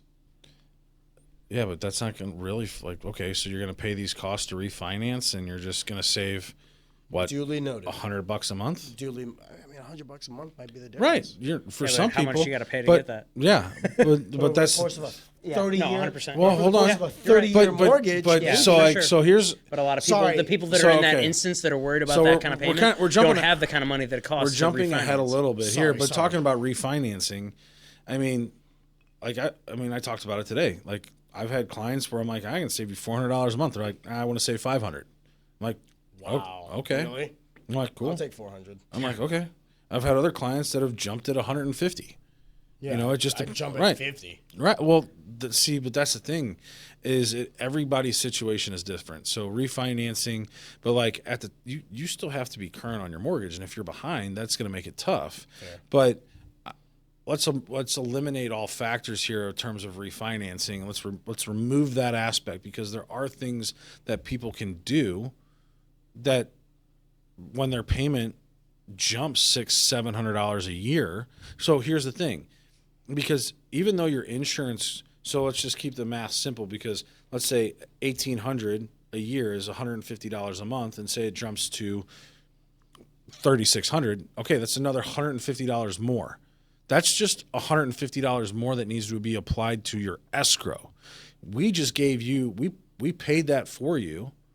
And now that's escrow. Forgive me. Okay, so yes, escrow. People that will not understand what that is. People that own homes will have probably a little bit better understanding of escrow than people that don't. But think of your escrow account as your personal savings account that we're holding for you. Your monthly payment consists of your principal and interest, taxes, insurance, and depending on how much money you put down, maybe PMI. So whenever you make your payment every month, your principal and interest are going to be applied directly to your mortgage. If you have PMI, private mortgage insurance, or a government loan, MIP, it's all the same. It's going to be paid directly to either the government or the private mortgage insurance on a conventional loan. The leftover money for taxes and insurance are going to be taken and put aside into a separate escrow account. So your separate savings account. So every time those bills come due, every year when your insurance comes due, your taxes come due, we're going to pay those bills out of that escrow account so you don't have to worry about it. And we make those payments. Whether we have enough funds in there or not, we're still going to pay that money. So say, for example, when you originally bought this house, your insurance was $1,800, and say in 1 year it doubles and goes to $3,600. We're still going to pay the $3,600, but we basically just gave you an $1,800 interest-free loan because not only is your escrow for taxes going to go up by $150, but now we're going to take that additional $1,800 that we paid you, divide that by 12, and add it to your monthly payment. So that's just the tax or that's just the insurance portion. Let's say your taxes go up by another $500. Okay, or we'll keep the math simple. We'll say It doubles. $600. All right, so it was at 2,000, and now it's at 26. We're still going to pay that extra $600, but when you divide that by 12, that's an extra $50 a month that's being added. Okay, so now just to repay what we gave you in free loans, that's $200 a month. On top of the $150 that we have to collect for the additional escrow for insurance, plus the additional $50, so there's another $200. So your monthly payment has gone up by $400, but that just gets us back to even. We have to keep 2 months of a cushion. So now we're having to add another $400 to get back to where we have enough cushion to pay those bills. So your monthly payment has just gone up. Just because your insurance doubled, your taxes went up by $600, your monthly payment is going to go up by like $800 just to get things back to square. Now, irrespective of principal and interest, your from, principal and like, interest, your PMI, bank. that stays the same. Yeah, that's the staying the problem same is- this whole time. The problem is a lot of people that like before they go buy a home, they're like, oh, it's a $250,000 home, 5% interest. This was my down payment. This is going to be what I pay. And I'm like, I hate to be the bearer of bad news, but that's not necessarily It's going to change. So here's the thing. If you buy, so every odd year in Missouri is a tax reassessment year. So that's when they can go out and reassess the value of your home. Funny how many times So- I've heard him say this. By the way, you don't have to let them inside your home. No, you do not. fuck no. No. Never. Value my home from the outside. suck my dick. Never. Walk out there with a fucking shotgun if you have to. Yeah, no, I don't. I'm hey. like, you can't come in my home. No, you just do not let them in their home because an now orgy, you can't come in. Now they're going to assess the inside. And just got to knock. I'm here for the gangbang. You know. But That's a little known fact. Is like yeah. everyone thinks that like No. you have to let these people inside your home. No, You you do do Suck not. my dick. Value my home from the outside. Drive by. Do a Yep. drive-by assessment. Because if they come in, as soon as they do that, they're assessing the inside looking at and everything. and everything's If you going just up. Refreshly painted Yes. your living room, you fucked yourself. Yep. So do not let a tax assessor in your house.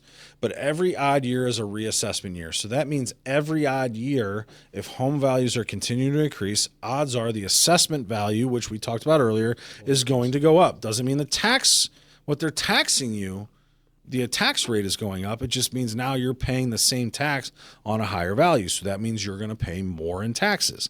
So just know if you're buying in an odd year, know that odds are at the end of that year, the taxes are not going to be the same as what we originally qualified you for, because the tax bill doesn't come out until November. So we don't know what it's going up by because we only have what's available to us. So we're going to go off of that.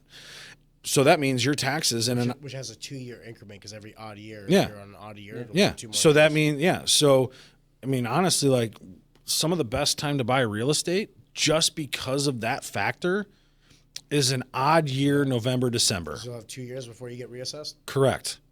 And now you're not having to worry about the tax portion of your monthly payment changing because you're that unless they increase the tax rate, which really hasn't happened that much. Can I ask a question? Broadly speaking, like man to man, isn't this fucking retarded? 100%. Yeah. 100%. The fact that I feel like I need my finance degree to understand real estate. It's- I know. It's Yeah. crazy, right?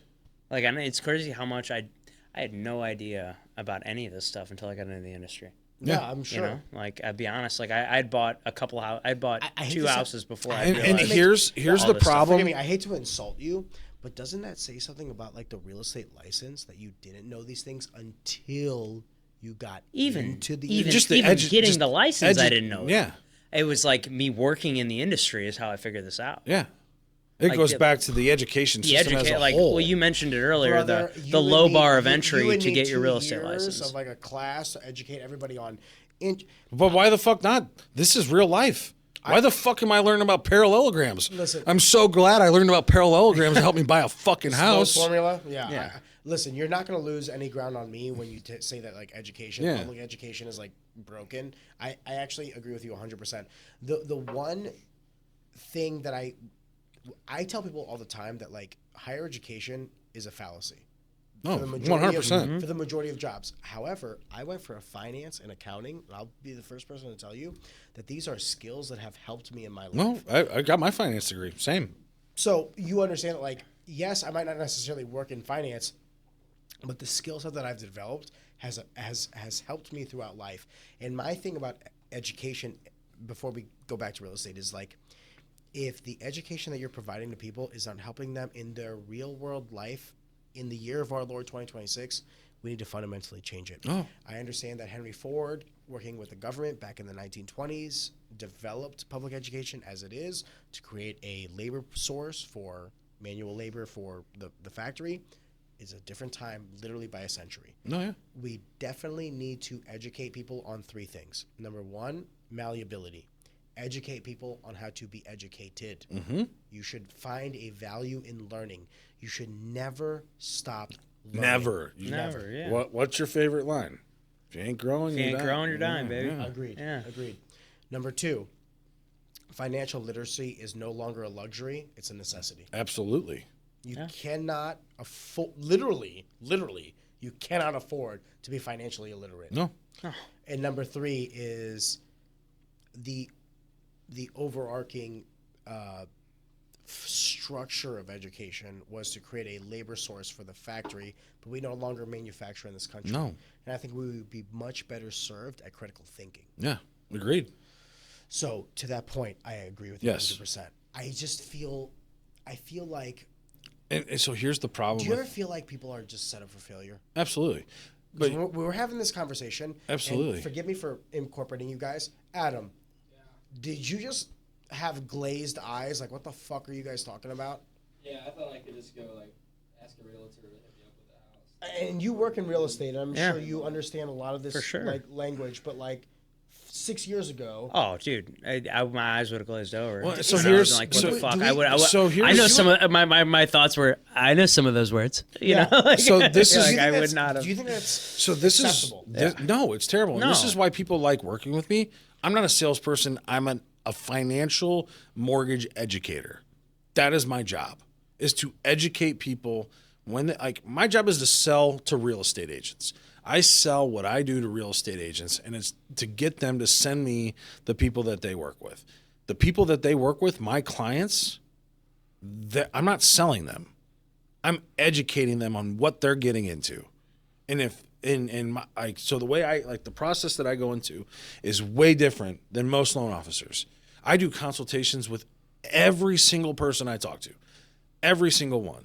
When you say consultation, what does that mean? Like a background? It's intense, man. Like I watch what he does on a daily basis. It's unlike anything else I've ever seen. Most people will send them a link, apply online.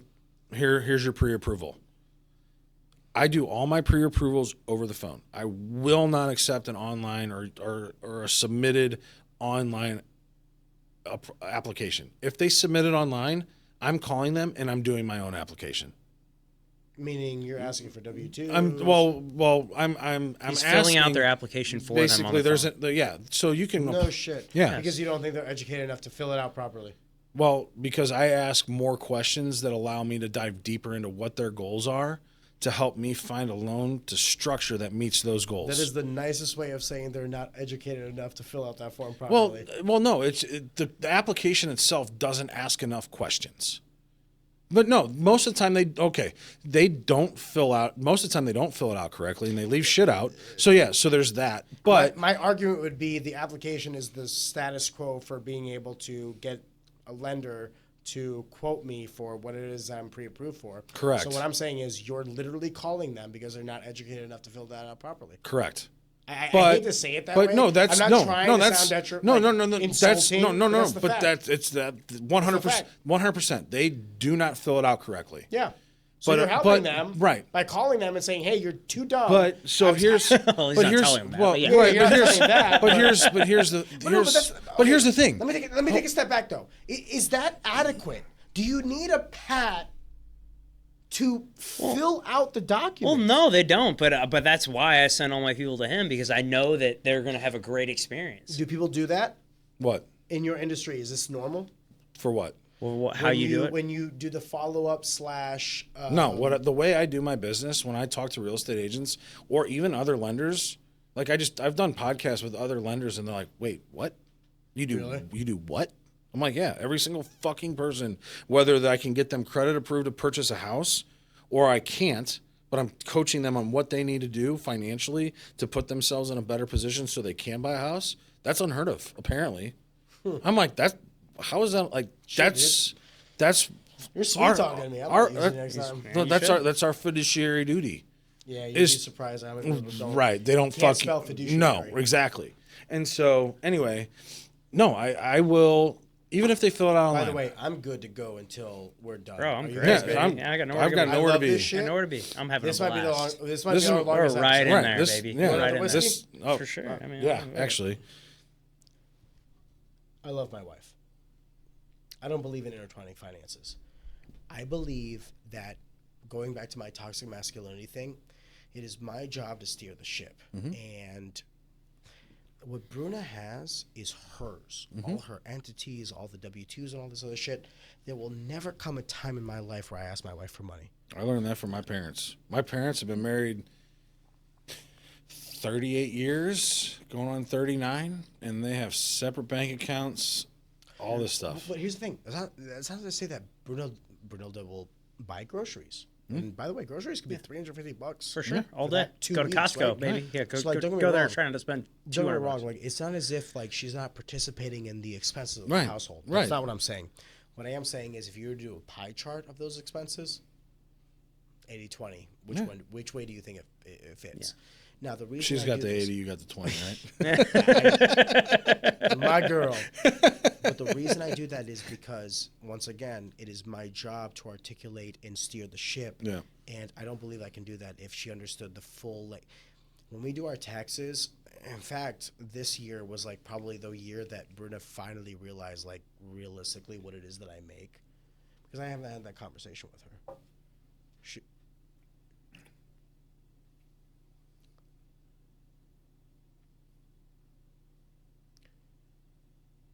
It is not as if I don't trust my wife. I do. It is that I do not trust my wife to look at money the way that I do. Everybody looks at it differently. Well, do you recall what I said earlier about suffering? Mm-hmm. I look at my accumulated wealth. I came up from nothing. I look at my accumulated wealth as my legacy. Mm-hmm. When the day that my death occurs happens, it'll be a somber yet euphoric moment for everybody in my family. Right. They will rue the day that I died, but they will inherit a wealth that they didn't understand they had. Yep. And this Same. is my job as a man. I can only do that job if I have 100%. Forgive me, I usually am not like this, like, I need to be able to navigate the waters without discourse, without argument. I need to be able to. I love That my wife. fucking bourbon. I love my wife. I love my wife.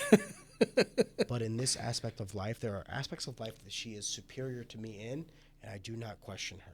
Rearing our children is number one example. When it comes to finances, I am so far. That's your expertise. I'm so far superior to her that I'm not even willing to waste the time in trying to articulate why it is that I'm doing what I'm doing. Don't feel like you need to. I know I don't. Yeah. I know I don't. Now, the reason I say that is I am very I'm usually not at a loss for words. I am very excited for all the endeavors that she wishes to pursue, but I need her to understand that these are her initiatives exclusively, similar to how my initiatives are mine exclusively. I do not consult my wife in optics, or I do not consult her with like the decisions that I'm going to make. Perhaps there is a conversation in which I am articulating my inner dialogue, monologue, but I'm not asking her for advice. Right. I'm letting her know the conflict within me. Right. But I will. Those are your businesses. Her businesses are her businesses. Correct. She's allowed to make those decisions on her own, and you're allowed to make your decisions on your own. And I said this off the record, but I'll say it on the record, is like, there will never come a time in my life where I will ask my wife for money. But there may become a time where my wife asks me for money. Goes back to my masculinity and how I feel about these things. That's fine. Yeah. That's the responsibility that I've undertaken. Now I have to adopt the discipline to be ready for that moment. Hopefully, if my wife is the woman that I think she is, that time will never occur. And by the way, for transparency, it never has. She's never needed money from me. In the sense of like, we split things and all that stuff, but like, she's never come to me and said like, I fucked up. Yeah, I need give me $50K. Help me out. Right. Yeah. That's never happened. And I don't think it will. No. Let me ask you this, Go ahead. if you don't mind. Now, do you consult with her before you make a large business decision? No. No. Okay. No. My money is my money, and I need to. This is where I've gotten in trouble in my house in the past, where I've decided to buy houses and I'm under contract to buy houses. Hey, honey, by the way, we're buying a house, and she's like, "Oh, we are." Well, I consult with her. Like, I'll tell her like, I'm doing this. Yeah. So like, it's not going back to what you were saying about EQ. Married people problems. Yeah. Sorry, but what you were talking about, like transparency and conversation. It's funny because I am very transparent and I have the conversation, but it's a one-way street. Yeah. I'm doing this, and I'm telling you so you understand I'm doing this. And this is why I married the woman that I married. She looks me in the eyes and goes, "Okay, I trust you." Goes back to my thing about saying like, she trusts and admires me because I've only shown so much vulnerability. And let's call a spade a spade.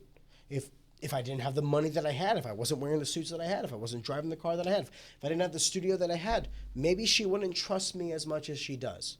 Right. But because I bat above 350, suddenly I can get away with murder. And now that is my responsibility. Because I've been right so often, I now need to continue to be right. I do not have the luxury of being vulnerable. I do not have the luxury of being wrong. I have to be right. We talked off the record, there's another thing I'm doing. That's another $100,000 out of my pocket. Cash. I'm sure you understand that I've had a conversation with my wife, and I had to articulate to her, this is what I know, this is the people that I'm working with, this is I'm doing the navigation of how I'm sailing these waters. And the conversation was 20 minutes. Yeah. Because hit. I'm genuinely not trying to sound like a douchebag. That being said, I fully acknowledge that I am. Like, I know that I am. I've never said anything. I've always called myself a cuck and a douche. But this is my toxic masculinity. It really is. I refuse to live a life that I don't want to live, and I refuse to be abided by people that I think. So why do you call it toxic? Since we're back on this topic. We're back there. We're back there. There is a toxic. We'll get back to real estate. Zach and Pat fashion. We'll go back to real estate. Forgive me. There is an aspect, would you not agree, that is toxic when you look at everybody around you and you say, I know better than all of you? That's ego. It's toxic. Yeah. Yeah. Well, I'm telling you, it's my toxic masculinity. I'm looking at everybody around me, and I'm saying, fuck you, you guys don't know as much as me. Fuck you, you guys don't risk as much as me. Fuck you, you guys don't know as much as me. I'm smarter than you. I work harder than you. I will get this done. That's toxic.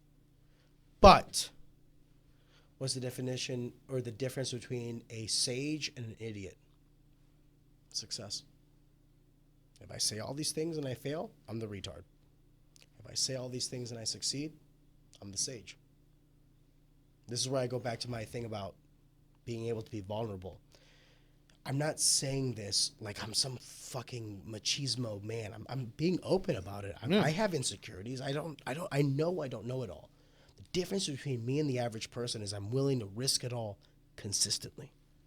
At any moment, my life can turn around, and then I'm the retard. It goes back to that comment that I made earlier, and it's something I've always said. Like, it's not so much. I wouldn't say it's toxic. I wouldn't say it's. It is. I wouldn't say it's toxic. I wouldn't say it's cocky. But I have a confidence in my ability to work hard and put my mind to something, and that if I am truly passionate about it, I know it's going to be successful. Is that toxic? Yes. If everybody around you was saying no, and you said yes, this is toxic. I never would have played professional baseball. Oh wow. We could do another 3-hour podcast Yeah. on that. People are like, you're fucking crazy. I had a fucking girlfriend that told me to choose her or baseball. I said, I've been in love with Bye-bye. I said, I've been in love with baseball a hell of a lot longer. I've been in love with you. See you later. There's a toxic Like, but no, element to it. like, I mean, I don't but think I don't think, but I don't think the entirety I don't of think- it is toxic. no, I don't Am I think, incorrect? No, I don't think no, so. I don't, and I don't, honestly, like, I don't think it's toxic at all to have confidence in yourself. And that's what it sounds like is that I think that there's a you're, fine line. I think there's a fine line. It's to the detriment to my family. At what point can I take risks True. and take these Okay. opportunities to where negatively, if okay. I were to Okay. be wrong, If you look at it like that, yes. wouldn't you look at it the same way? I mean, When you're a single man, you didn't can't be toxic. No, there's- you're the arbiter of your own world. Right. But I have responsibility. you're right. And I am charged to be disciplined. And in this aspect, I'm foregoing my discipline. The variables in which whether I'm looked at as a sage or a retard is success. But here's the thing. You're passionate about it.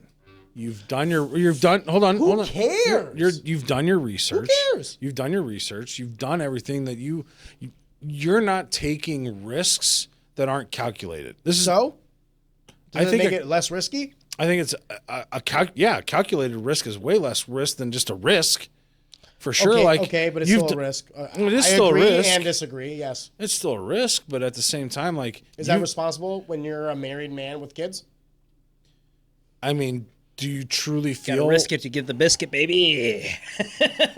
Well, right, but That's toxic. But by you investing into this, That's not what I'm doing. Taking a risk. Okay, no, but like you're jumping into this, That's a risk. right? Anything we do is a risk. Me No. fucking driving on the road is a risk. Okay, okay. Like if you want to take a look at it, like But really, that's semantics. I'm talking about But- like the overarching theme. It's like you're trying to dilute by the masses. What I'm saying is like I have responsibility. You're right, We distinguished but- that earlier, right? Now what I'm saying Correct. to you is what makes a man? Responsibility and You're right, discipline. you're right. And on the same flip of that coin, I'm telling you, I'm lacking discipline and I'm willing to take this risk. What I should be doing is staying the course. why? Because that will secure the most amount of success with But the least will amount it? of risk for my family. What if I fail? Okay, you lost $100,000. No, what if I lost more than that? Okay, you lost more than By that. the Like way, is it? for the average viewer, $100,000. That's life-changing Right, money. but for you, but in your position, let me ask you: you losing $100,000, it's substantial. it's substantial. Yeah, But it's material. if you lose that, is that really going to fuck things up for your family?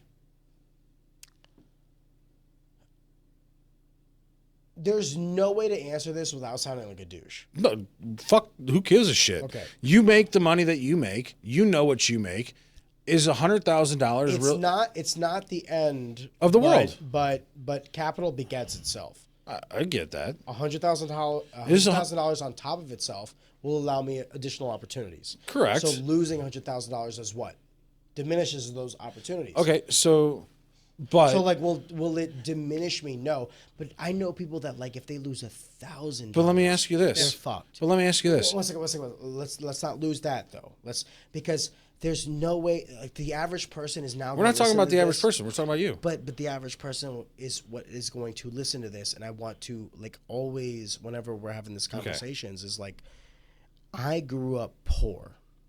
And I am afforded the luxuries of the position that I'm in now. And I've never forgotten that. Right. However, I do now occupy a different walk of life that allows me certain luxuries, duly noted. Okay. But just because the laws of finance do not attribute to me in that same respect. Let me put it this way: if I lost $1 million, I'm fucked. Right. So now, Okay. the same laws attribute to me. Right. We're just changing the variables. Okay, so For some person, that might be $100, $1,000, 10,000, 100,000. My number's now $1 million, but that doesn't make me better or worse or any of these other things. It still makes me toxic because I am risking. No, because I'm here's risking. okay. So on the flip side of that, like, If I succeed, but here's the thing. I'm the man. But if and you, if I fail, I'm the fuck up. This is okay, hold on. sorry. On the flip side of that, as a man, we take risks. We do those things. Not all men. But here's the You thing. need to start talking to some regular people. Are you, as a person, Most people are not having these conversations. you're right.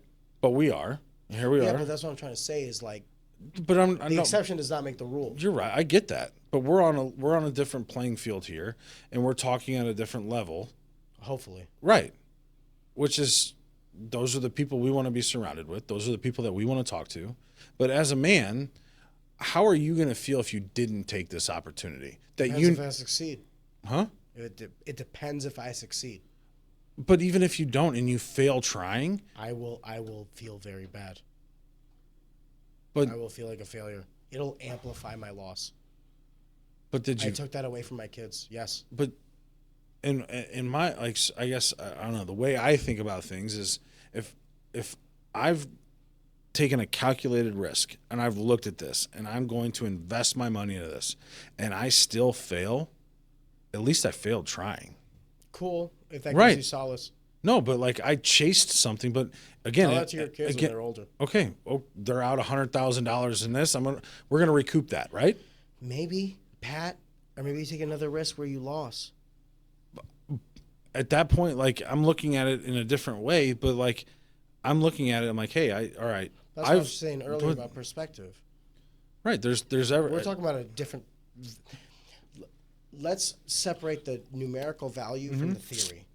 What I'm saying is, by taking a risk that incorporates your family, that's toxic. No, I don't think so. I do. I think So if I fail, I failed my family. But man, if you win, Yeah. But that's why I go back to my initial quote of like, what is the difference between the sage, the mentor, the elder, and you're a loser? Success. Success. I mean, But just because you But failed, both and things can be true at the but same that's the time. thing is like, just because you failed, does that mean you're a loser? Yes. By definition, I failed. I'm a loser. Yes. But that's a terrible way to look at shit. That's the reality. If I had a fear of failure, if I have a fear of failure, yes, I'm a fucking loser. But I don't necessarily agree with that. that's gonna If you hold got me. $1 billion in the bank, are you a failure because you want to stay the course? No, but if you're not taking risks to continue to grow, like we were talking about growing and being like, Maybe you stagnate into death, but you're still a success to your forebears. but is that a life you want to live? Who cares? That's your perspective. That's not a life that I would want to live if I'm Fair. right. That's what I'm trying to say. So it's, yeah, you're right. So it's up to But each. what I'm saying is risking it all and failing makes you a loser. Yes. For me, in my mind, like if You're I at zero because you failed. But That's not a loser? but here's the thing: is like you're not risking everything. You're risking like what you're saying is you're risking. $100,000 is not everything to you. Then amplify it. $1 million. Well, no, but Take your variables and double it. But Make it everything. Hold on. Is $100,000 is that everything to you? No, that's what I'm trying to say. Right. But $1 million is. Right. $1 million is. At that point, yeah. If I'm risking literally everything, absolutely everything, and it's a stupid decision, yes. But if I went down and I never risk everything. I would never risk everything. Okay. Well, what I'm saying is I'm willing to do that. Right. And I'm that's telling you guys I am. you're willing to risk That's everything. toxic. Maybe. Yeah. Maybe. That's what I was trying to get at. Oh, I've done it 3 times. I've hit 3 times. Thank God. Yeah. right. But I've done it 3 times. That's toxic. If I would have failed, my wife would have had to pay the cost. Thank But God in she this, didn't have but to. but in this, But it doesn't dilute the toxic nature of that thought. it does dilute it a little But because I won, what am I now? No. A winner. A sage. The sage. But again, not a winner. But am I? Yeah. No, I'm just the retard who won. but no, like that's the difference. Like if we want to play this. Let's just say you betting $100,000 is maybe $1,000 to a normal person.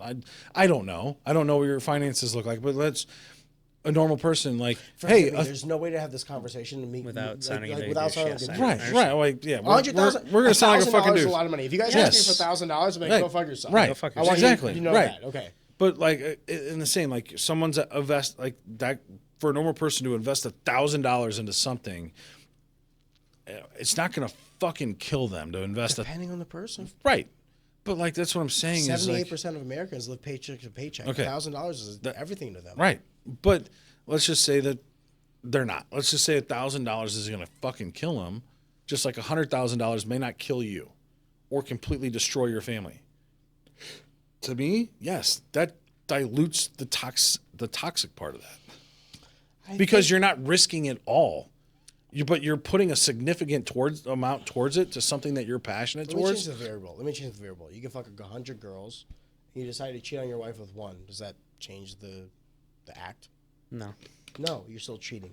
That's the way I look at this. Yeah. Whether it's 100,000, whether it's 1 million, whether it's 10 million, the overarching thought is uniform. I'm willing to take the risk on behalf of my family. That's toxic. However, if you take the risk and it does return, you're the man.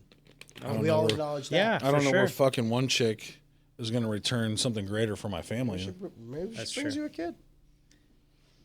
My wife I don't would be know too how that- happy about that. I don't know how that's going to enhance my family. I think that's two completely different. I don't think my wife would be I've too never happy cheated on about my that. wife. That's About two this. completely different Nah, Becky, concepts. that's something I can say I'm trying to, knowingly. like, I've never articulate cheated But on I my get wife. what separate I get thing, what you you're. know what I mean? I understand what you're trying to pinpoint, but like nowhere does like, hey, investing $100,000 into something you're passionate about, which isn't going to completely destroy your family, make you a toxic person. It makes you, hey, you took a calculated risk. I think you lost $100,000. Okay, cool. You lost $100,000. Your That's family's toxic. not any worse I think that's off. toxic. What's the difference between that and going to Vegas and putting it all in black? What's the difference?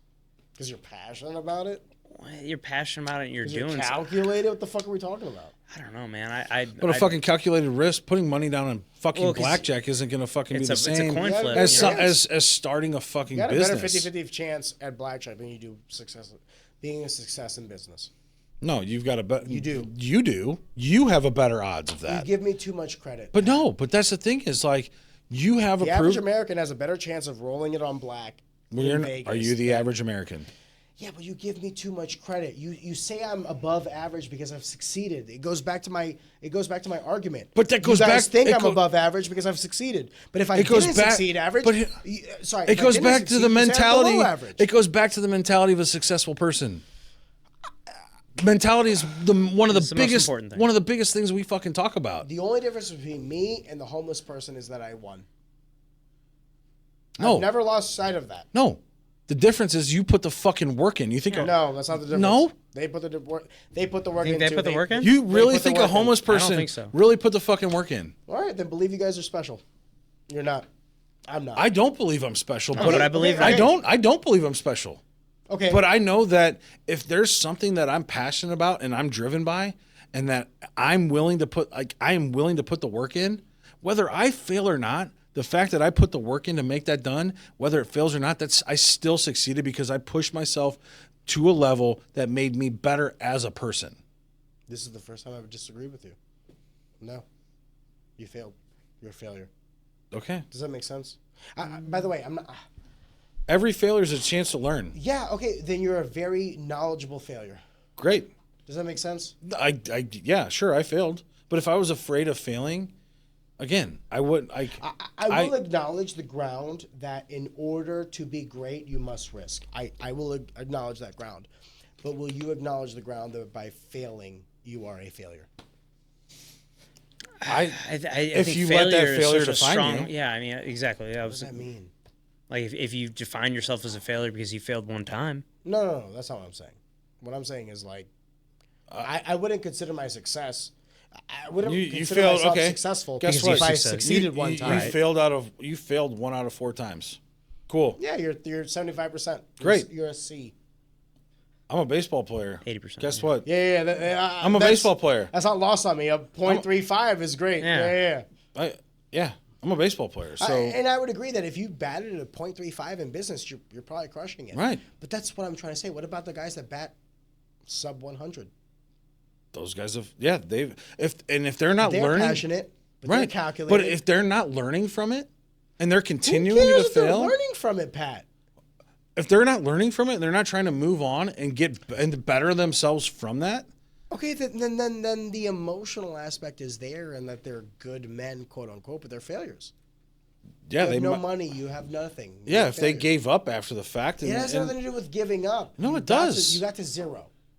it does have everything to do with it. You got to If you're zero. letting that failure define you as a person, and you're not willing to try again, With what means? well, that's the You thing. get to zero. Yeah, but again, you lose $100,000. Are you at zero? If I lose $100,000 enough, yeah, Right, but you're not gonna. maybe. You're gonna get. Hopefully.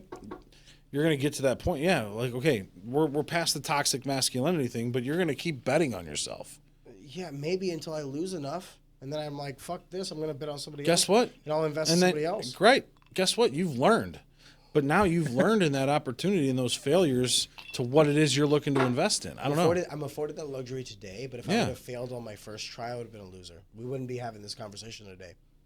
If I would have failed on my first try, I would not have the capital to do all this. We would have never met.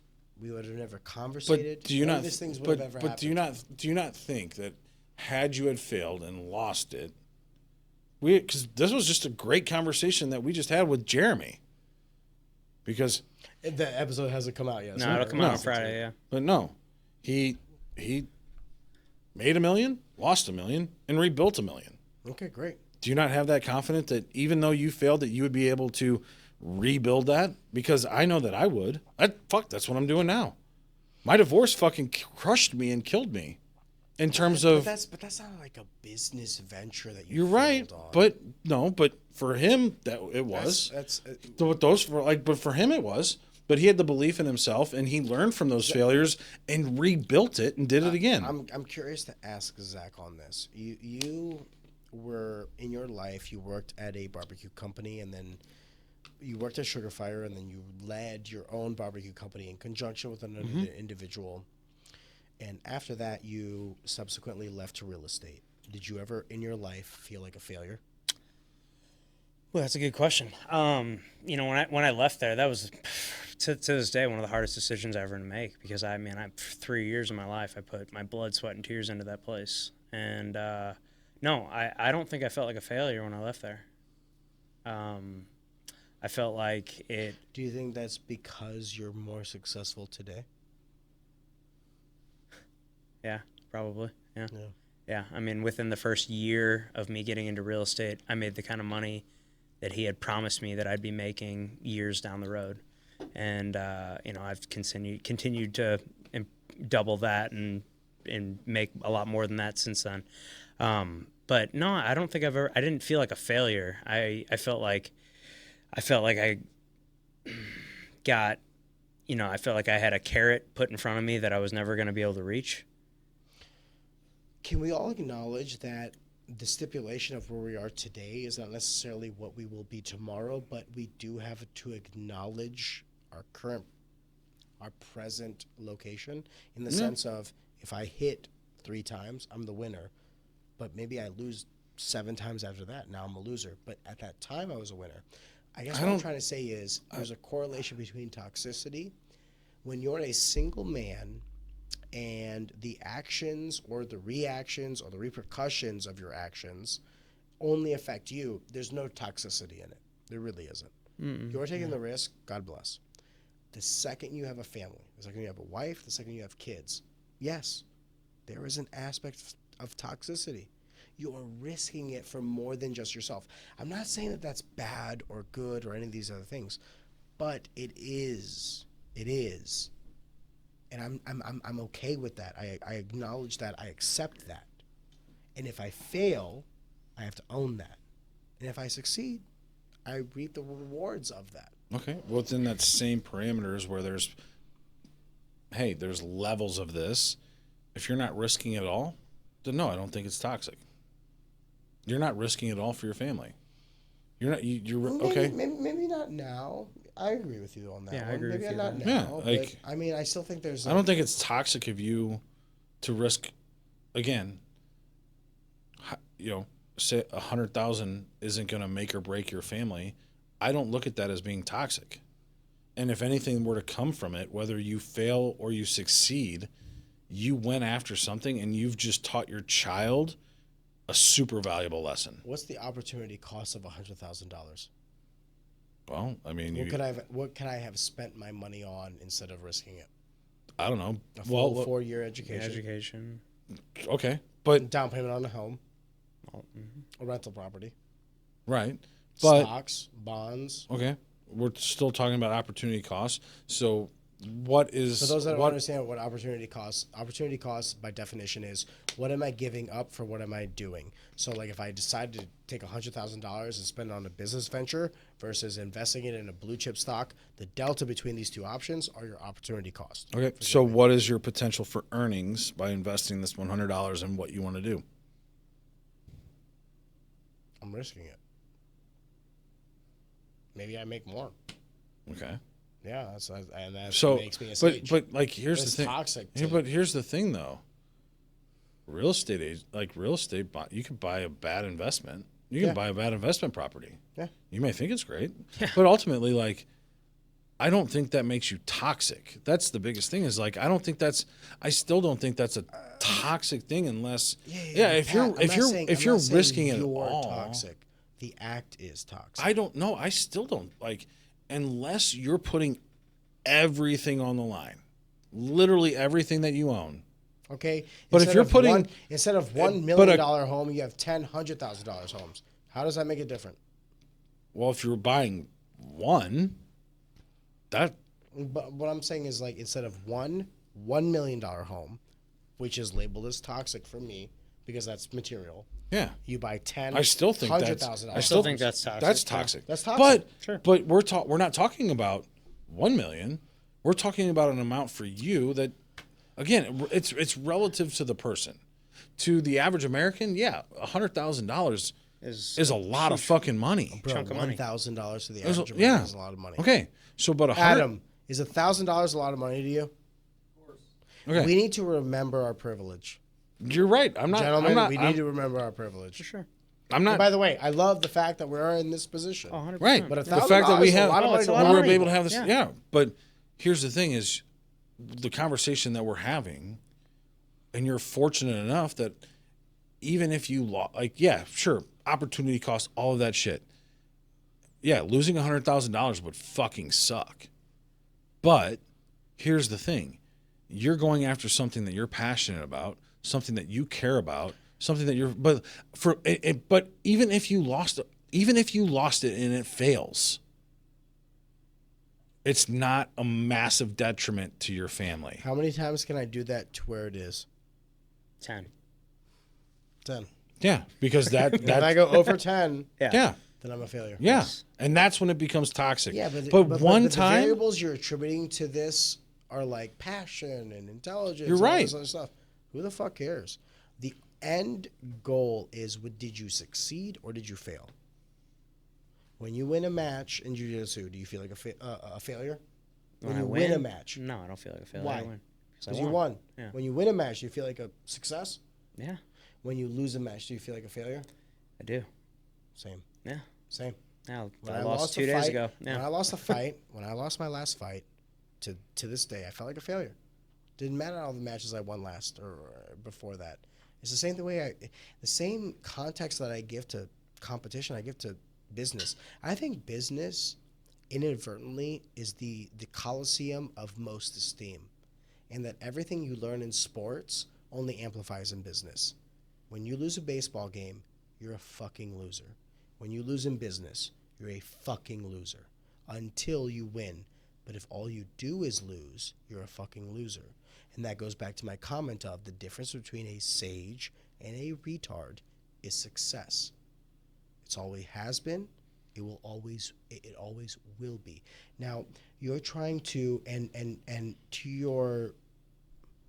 I don't disagree with what you're saying in the sense of like the fabric of like what caused the action. Like, you know, I'm passionate. I've done my due diligence, all these other things, but you can still fail. And if you fail and you did all these other things, I would make the argument that you're even a bigger failure.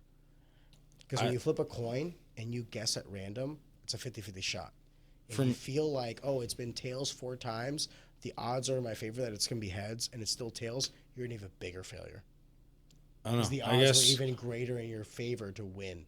I don't know. Does that make sense? In my mind, as long as... The more educated you are, the more due diligence, the more passion you have, and the more you fail, you're an even bigger loser. I'm not trying to sound negative or pessimistic. I actually think that in order to succeed, you need these variables. But I also am not one, this is where my toxic masculinity comes in. I'm not one to sugarcoat it. You did all this due diligence, you did all this like forthcoming and all this, you're a fucking loser. And own it. Don't shy from it. You can bounce from it. Duly noted. JJ did it. Jeremy Johnson. I'm sure a plethora of people have done it before it. But like, I don't think we serve one another by diluting it. No. When you're a success, I will praise you. And when you're a failure, I will omit you from history until you are a success. And for me, the way I look at that is if you try once and you fail. That's once though. You can bounce back. Right. But what if you fail 5 times in a row? Okay, then at that point you're a failure. But what if that person were to tell you, Pat, there's a sixth time? What would you say to him? I said probably not. So there's no difference between you and I. Well, no, but that's the thing is like here we are, in this particular thing. By the way, none of us have not succeeded in anything. So this is like a hypothetical, right? Yeah. Right. Well, so that's the thing. I lost in jiu-jitsu this past weekend, so you won before that. Guess what? Before that, yeah. I didn't make it to the big leagues. Yeah. And you could call that a failure. I didn't make it to the UFC. Yeah. That you could call that a failure, but in my Pat mind, didn't make it as a world-renowned porn star. Or sorry, Zach didn't make it as a world-renowned porn star. No, unfortunately. Not from lack of trying. right. No. But seriously though, like I don't consider myself a failure because I didn't make it to the big leagues. But I gave it every fucking chance I had to get there, and I succeeded at a lot of different levels. It just didn't work. But what I built, the work ethic that I built and with that, I knew that no matter what I was going to get into, whether it was this or finance or whatever, that I knew that the work ethic that I had wasn't going to. I knew that I was going to work hard enough that I wasn't going to fail. And that's the thing. If I had, but here's the thing: had I done, that's just a false statement. That is a false statement. No, it's not. You can put all your effort into something and still fail. Here's the thing: is I had the like no matter what I went into. Forgive me if I'm sounding super combative. This is what I believe to be a reality. So forgive me. And that's like for me, like that's not how it was. I knew that no matter what I was going to do, that I was going to be successful at. And that's the thing is, I happen to choose mortgages. Yeah, but Pat, do you not believe that we could both be right at the same time? You were a loser until you weren't, or you can be a success until you aren't. I'm not saying that this is the finite. This is the end. What I'm saying is, this is the reality. I don't. If you 0 for 3, you're a loser. And if you're 1 for 3, you're less of a loser. And if you're 2 for 3, you're kind of close. And if you're 3 for 3, like in the sense of 3 for 6 is the proper way to say it, you miss as much as you hit. And in baseball, that's great. You're 500. That's right. phenomenal. But I don't. But in business, 500 could mean bankruptcy. Yeah, or it could mean more. Or it can mean millions. Right. Agreed. But I don't think you're a failure until you let failure to define you as a person. I agree with that, Pat. But you're operating under the luxury of hitting a couple. There are a lot of people that 0 for 4, 0 for 5, 0 for 6. Would you tell them 0 for 6? Yeah, keep going. Yeah, no. Try the next one. Would you say that to them? It depends on if they came I to me. would tell and them what to the- get a job. And if they I would tell can't, them that they're an employee, not an entrepreneur. That's what I would tell them. Right, Am but- I the wrong one for that? No. I mean, There's got to be a point where you got to realize Right. it's not What for is that you. point?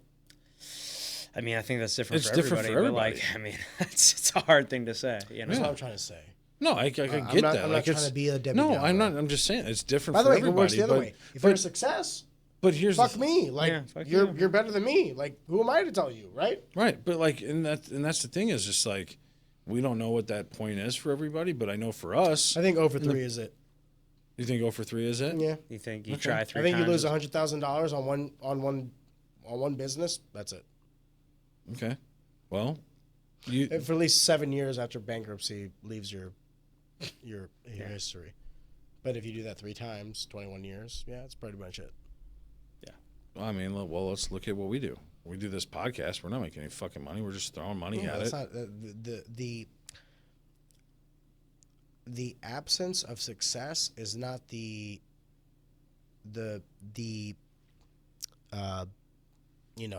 fill of failure. What do you consider a success? Let me start with that. Well, that's what I'm. That's Forgive me because okay. we've deviated. Yeah. Let's No, all we've- agree that we've right, deviated. Yeah, we were on. We We've didn't get to, we didn't get to 50. really- We didn't we've- get to 50. We've greatly deviated. We've greatly deviated. This is a good conversation so to no, have. this was going back to exactly what I was saying. Zach and I, we've invested money in this. You've invested money. Have you made your money back in this? Yes, Okay, good for you. We have not. but not directly. Right. Well, If you're and looking we at, look like, it- money if we out, look- money if we in. look at it like that, then we probably Yes. If you want to look at it like that. That's how I look at it. How Yeah. else would you look at it? No, I mean, have we made money directly from the podcast to But that's supplement the money that such we a put low into it? IQ way to look at it. Yeah, I know. What I'm saying is, have you had the return on investment from network and all these Yes. other aspects? 100%. Absolutely. Same. 100%. Tenfold over. The amount of people that I've met, and then what has waterfalled from that with clients that I've ended up working with. I mean, we've Yeah. definitely I've had made our money back. I've had one individual who did a podcast with me, who I then did a deal with my employer, and I got gifted a Rolex. Sick. He gifted me a $14,000 Rolex from this podcast. Without this podcast, it wouldn't have been possible. The podcast has cost me life to date, $55,000. The Rolex is a good chunk in that armor, right? Sure. Of like recouping my costs. That's why I say I didn't start this podcast with being popular or profitable. I started Same. this because I wanted it, and I know that's why you guys started it. Yeah. If it does, great. If it doesn't, awesome. That is completely different from the conversation we've had before because you didn't bet your whole life on this podcast, did you? No. No, but you're not betting your whole life on this Yeah, but adventure that that's you're what I'm going trying on. to say. That's what I'm trying to say. Yeah. The differentiation, the variable is like incremental in terms of what you perceive to be Right. material. $1,000 to some person But to go could back- be life ending. But, like, 10,000 to someone else. $100,000. Increase the doesn't number matter. until it's no, but increase the number until it's material. Ask Jeff Bezos betting $100,000. $100 billion. $100,000. You think that's a $1 failure? trillion is material to him. Right. That is life ending. Yeah. So it's like we're not changing the variables of the argument. We're just changing the numerical value Right, but of I the think, variables.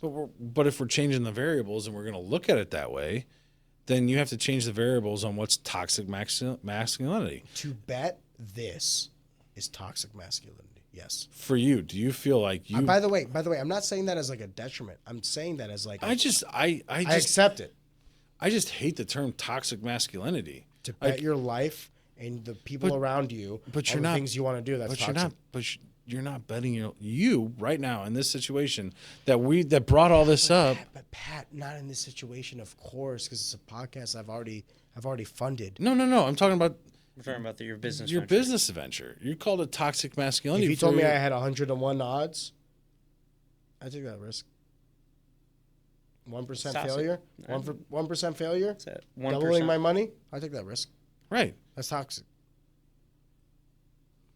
you have 100%. So you have 99% success. Oh, 1% 99%. failure. Oh, you'd say that's toxic. That's toxic. Oh, then I You, wouldn't know. 99% success. I'm betting the future of my family. That's 90. toxic. You have a 99? You have a 99% chance of Yeah. success. And if I and succeed, a 1% chance of and failure. If I succeed, what would you call me? Hero. Hold on. The hero. Wait. And if I fail, what would you call me? Wait, hold on. Is it 1% chance of success and 90%? Hold on. Whoa. I want to make sure I'm hearing this correctly. Is it 99% chance for success or 99% chance for failure? 99% chance of success.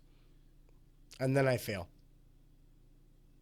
Then that's on you. I said, fuck, you got bad odds. That's on you. Pat, agreed. That's on you. Agreed. But if it's a 99% Would you call me a failure? At that Would you point, call me an idiot? Would you call me a loser? I would be like, dude, what the fuck happened? Agreed. And I'd be like, How? Agreed. How? What Gentlemen. happened? Gentlemen. What? Agreed. Okay. So, but if you've got a okay, Agreed. But if you have a 99% chance of success, And I failed. But- what would you tell me? Try again? I would be like, oh well, where the fuck did this fail? And figure. No. Yeah, What would no. you tell me, Pat? Try No, again? I would ask you. Like that would be the first thing. How did this happen? How did All it the happen? variables were there, and I calculated it, and I had passion, and I still lost. Then it wasn't at 99% chance. What if it was the other way around? What if I had a 99% failure chance and I succeeded? What would you say to me? Then that's high risk. That's very What would you say to me? I'd say If you lost or won, No, I won. you're fucking psycho, is what you fucking are. Because I wouldn't have risked that. I'm a fucking genius. You're a genius, sure. Yeah. Gentlemen, thank you for proving my point. but that's what I'm asking you. What is the success? What's the chance of success with this? Okay, amplify it times 1,000, 99.99999%, and I lose. And amplify the propensity for failure, and I succeed. But even still, I'm that's a genius or I'm a retard. That's what I'm saying. But that's the Pat. thing is though, you're going into this taking like you should know these numbers, right? Even if I do. Is anything in business I'm not secure? gonna. No, but it's not. But at the same time, but if you're Okay, looking at then something as amplify the number wherever you want it. You're right. I don't think you if it's a 99% chance of success. In my mind, even if you still fail, I in amplify my my retardation. odds are like I'm a bigger retard than you thought. No, What do you mean? no, The because odds were in my favor You're right. exponentially. then we figure out where the fuck you failed and go from there. That's a learning experience. Fuck, you had 99% chance of success, and the 1% you failed at. Bad luck at the that's draw, telling me you that know? that's something that's happening within your systems. Let's figure out the fuck where that was. Anyway, Gentlemen, cheers. gentlemen. All right, I agree. all right. This is something that we're Disagree. going to continue to go on and on about. I guarantee But- when you sober up, you're not going to argue this.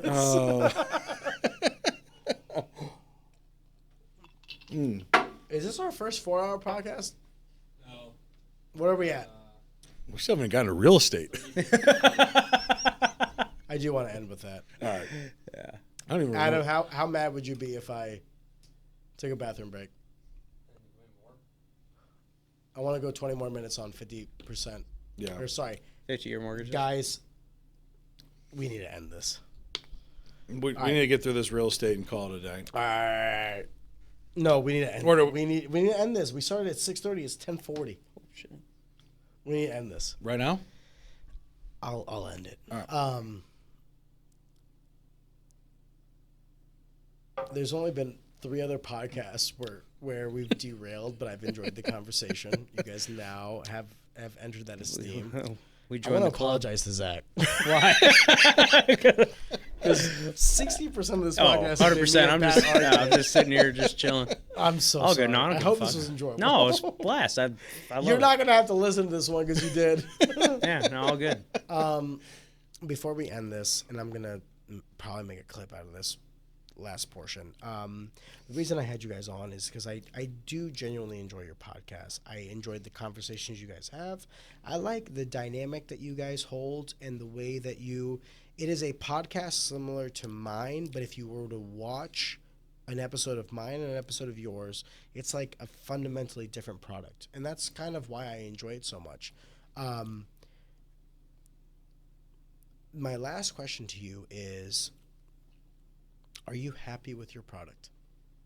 Yes, absolutely. 100%. I love what we do, man. I wouldn't change it any way that No. we do it. I mean, it's exactly the way that I kind of envisioned when I always kind of had this because I wanted to do a podcast for years before we started one. Same. And it's the exact vision of what I wanted. I didn't want it to just be real estate stuff. I wanted it to be just talking to interesting people and it honestly, selfishly being an opportunity for me to learn and me to sit down with these great people and hear what they have to say and hear their story and honestly and become a great and become a better communicator. Mm-hmm. Like that was one thing selfishly that I wanted out of it, is I wanted to be better at just having conversations. And I think I've achieved that. Yeah. We've been doing it 2 years. I definitely have improved, but just like anything else, there's always room for improvement. I always compare things to jiu-jitsu, and I was about to go there. I was like, maybe I'm coming up on my blue belt in fucking podcasting. Yeah. And I want to just keep going, and I don't think it's something that you're ever going to fully master, and I just want to keep doing it for as long as we want to. I have no desire to stop anytime soon. Same. My thought process behind it when we originally started was, hey, this will be a great avenue for our other businesses, for people in our line of work. Well, in sales in general, you work with who you like, know, and trust. And so, you can't fake who you are for as many episodes as we've done. So you're truly getting to see who we are as people, the way we think, the way we feel, the way we act. And so for me, it was looking at it as another aspect, like another marketing aspect for my other job. Through the podcast and getting to see and talk to all these people, my network has grown. The conversations I've had have been incredible. It's almost like a form of therapy that we get to have this release twice a week with awesome fucking people, and getting to see these people be, I know we talked about vulnerability, but be vulnerable and open up and share their feelings on things. But then on the flip side, Zach made this comment and it hit me harder than shit. It's a time capsule for my kids. If I were to die today, I'm driving home and I pass away, my kids have almost 200 episodes of their dad over the last 2 years, and the way he thought, the way he communicated with people, the way he was truly as a person, they get to see that version of me years down the road. Yeah. God bless. Yeah. So I think that's, for me, that's been the biggest thing for me. And every time I go into an episode, and Zach and I have kind of incorporated that into every episode we've done lately with people that have children, we've asked that question, like, hey, I'll ask that question of you because we're here. This is your time capsule, okay? What's one message you'd want to leave with your daughter if she were to watch this, say, 10, 15 years from now? Same thing I've always said. Leave it better than you left it. Yeah. If you get it at a 0, leave it at a 1. If you get it at a 1, leave it at a 2. Yeah. I've never strayed from that. And I'm a cunt, and I am this, and I am that, and I fully accept my flaws because I'm a creature of God and I'm imperfect. But I know one thing for certain. I will leave it better than I found it. I know that for certain. Thanks for being vulnerable. I think it's vulnerable. Yeah, that's vulnerable. I love it. I think that's vulnerable. That's our responsibility. Gentlemen, I want you to know I deeply appreciate both of you. Of course. If I compete against you in the future, and if we argue into Yeah. No, I mean, that's what's no awesome. what, bro. Here's the thing: it's such a weird way to say Yeah. it, right? Yeah. Because I genuinely, and my producer's gonna be like, get this fucking over with. I know, brother. fuck you. We're going long. You're a constant reminder of why I do this podcast, and that is to enjoy myself. Yeah. I'm sorry. This has been great. I've I hope had a it was blast. enjoyable. No, this was all. Dude, I've had a Fucking fucking Zach. blast. Zach was watching us like argue for 3 hours about masculinity and shit. I weighed in But every no, now but and that's then. the great thing about this is like we're sitting here arguing, but we're really literally arguing about the same fucking shit, thing, just in a different way. Yes and no.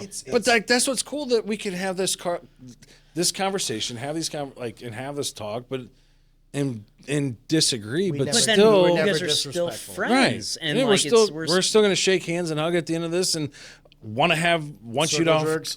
Yeah, exactly.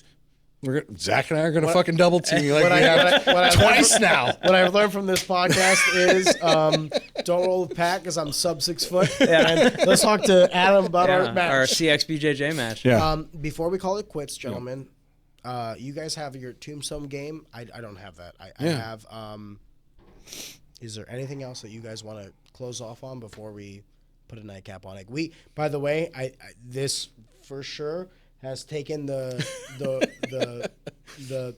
crown on the longest podcast I've ever done. We are now at Same. Me too. over 4.5 hours. I love it. Yeah. Yeah, it's great. mean, no, so- I have nothing else to say. No, I think I'm we good. left it all out I've had a there. blast, Yeah, and it's I been great. appreciate you I having hope you us enjoyed on. my whiskey. Absolutely, yeah, thank you. yeah, thank you I for think I all owe the you a work. couple bottles.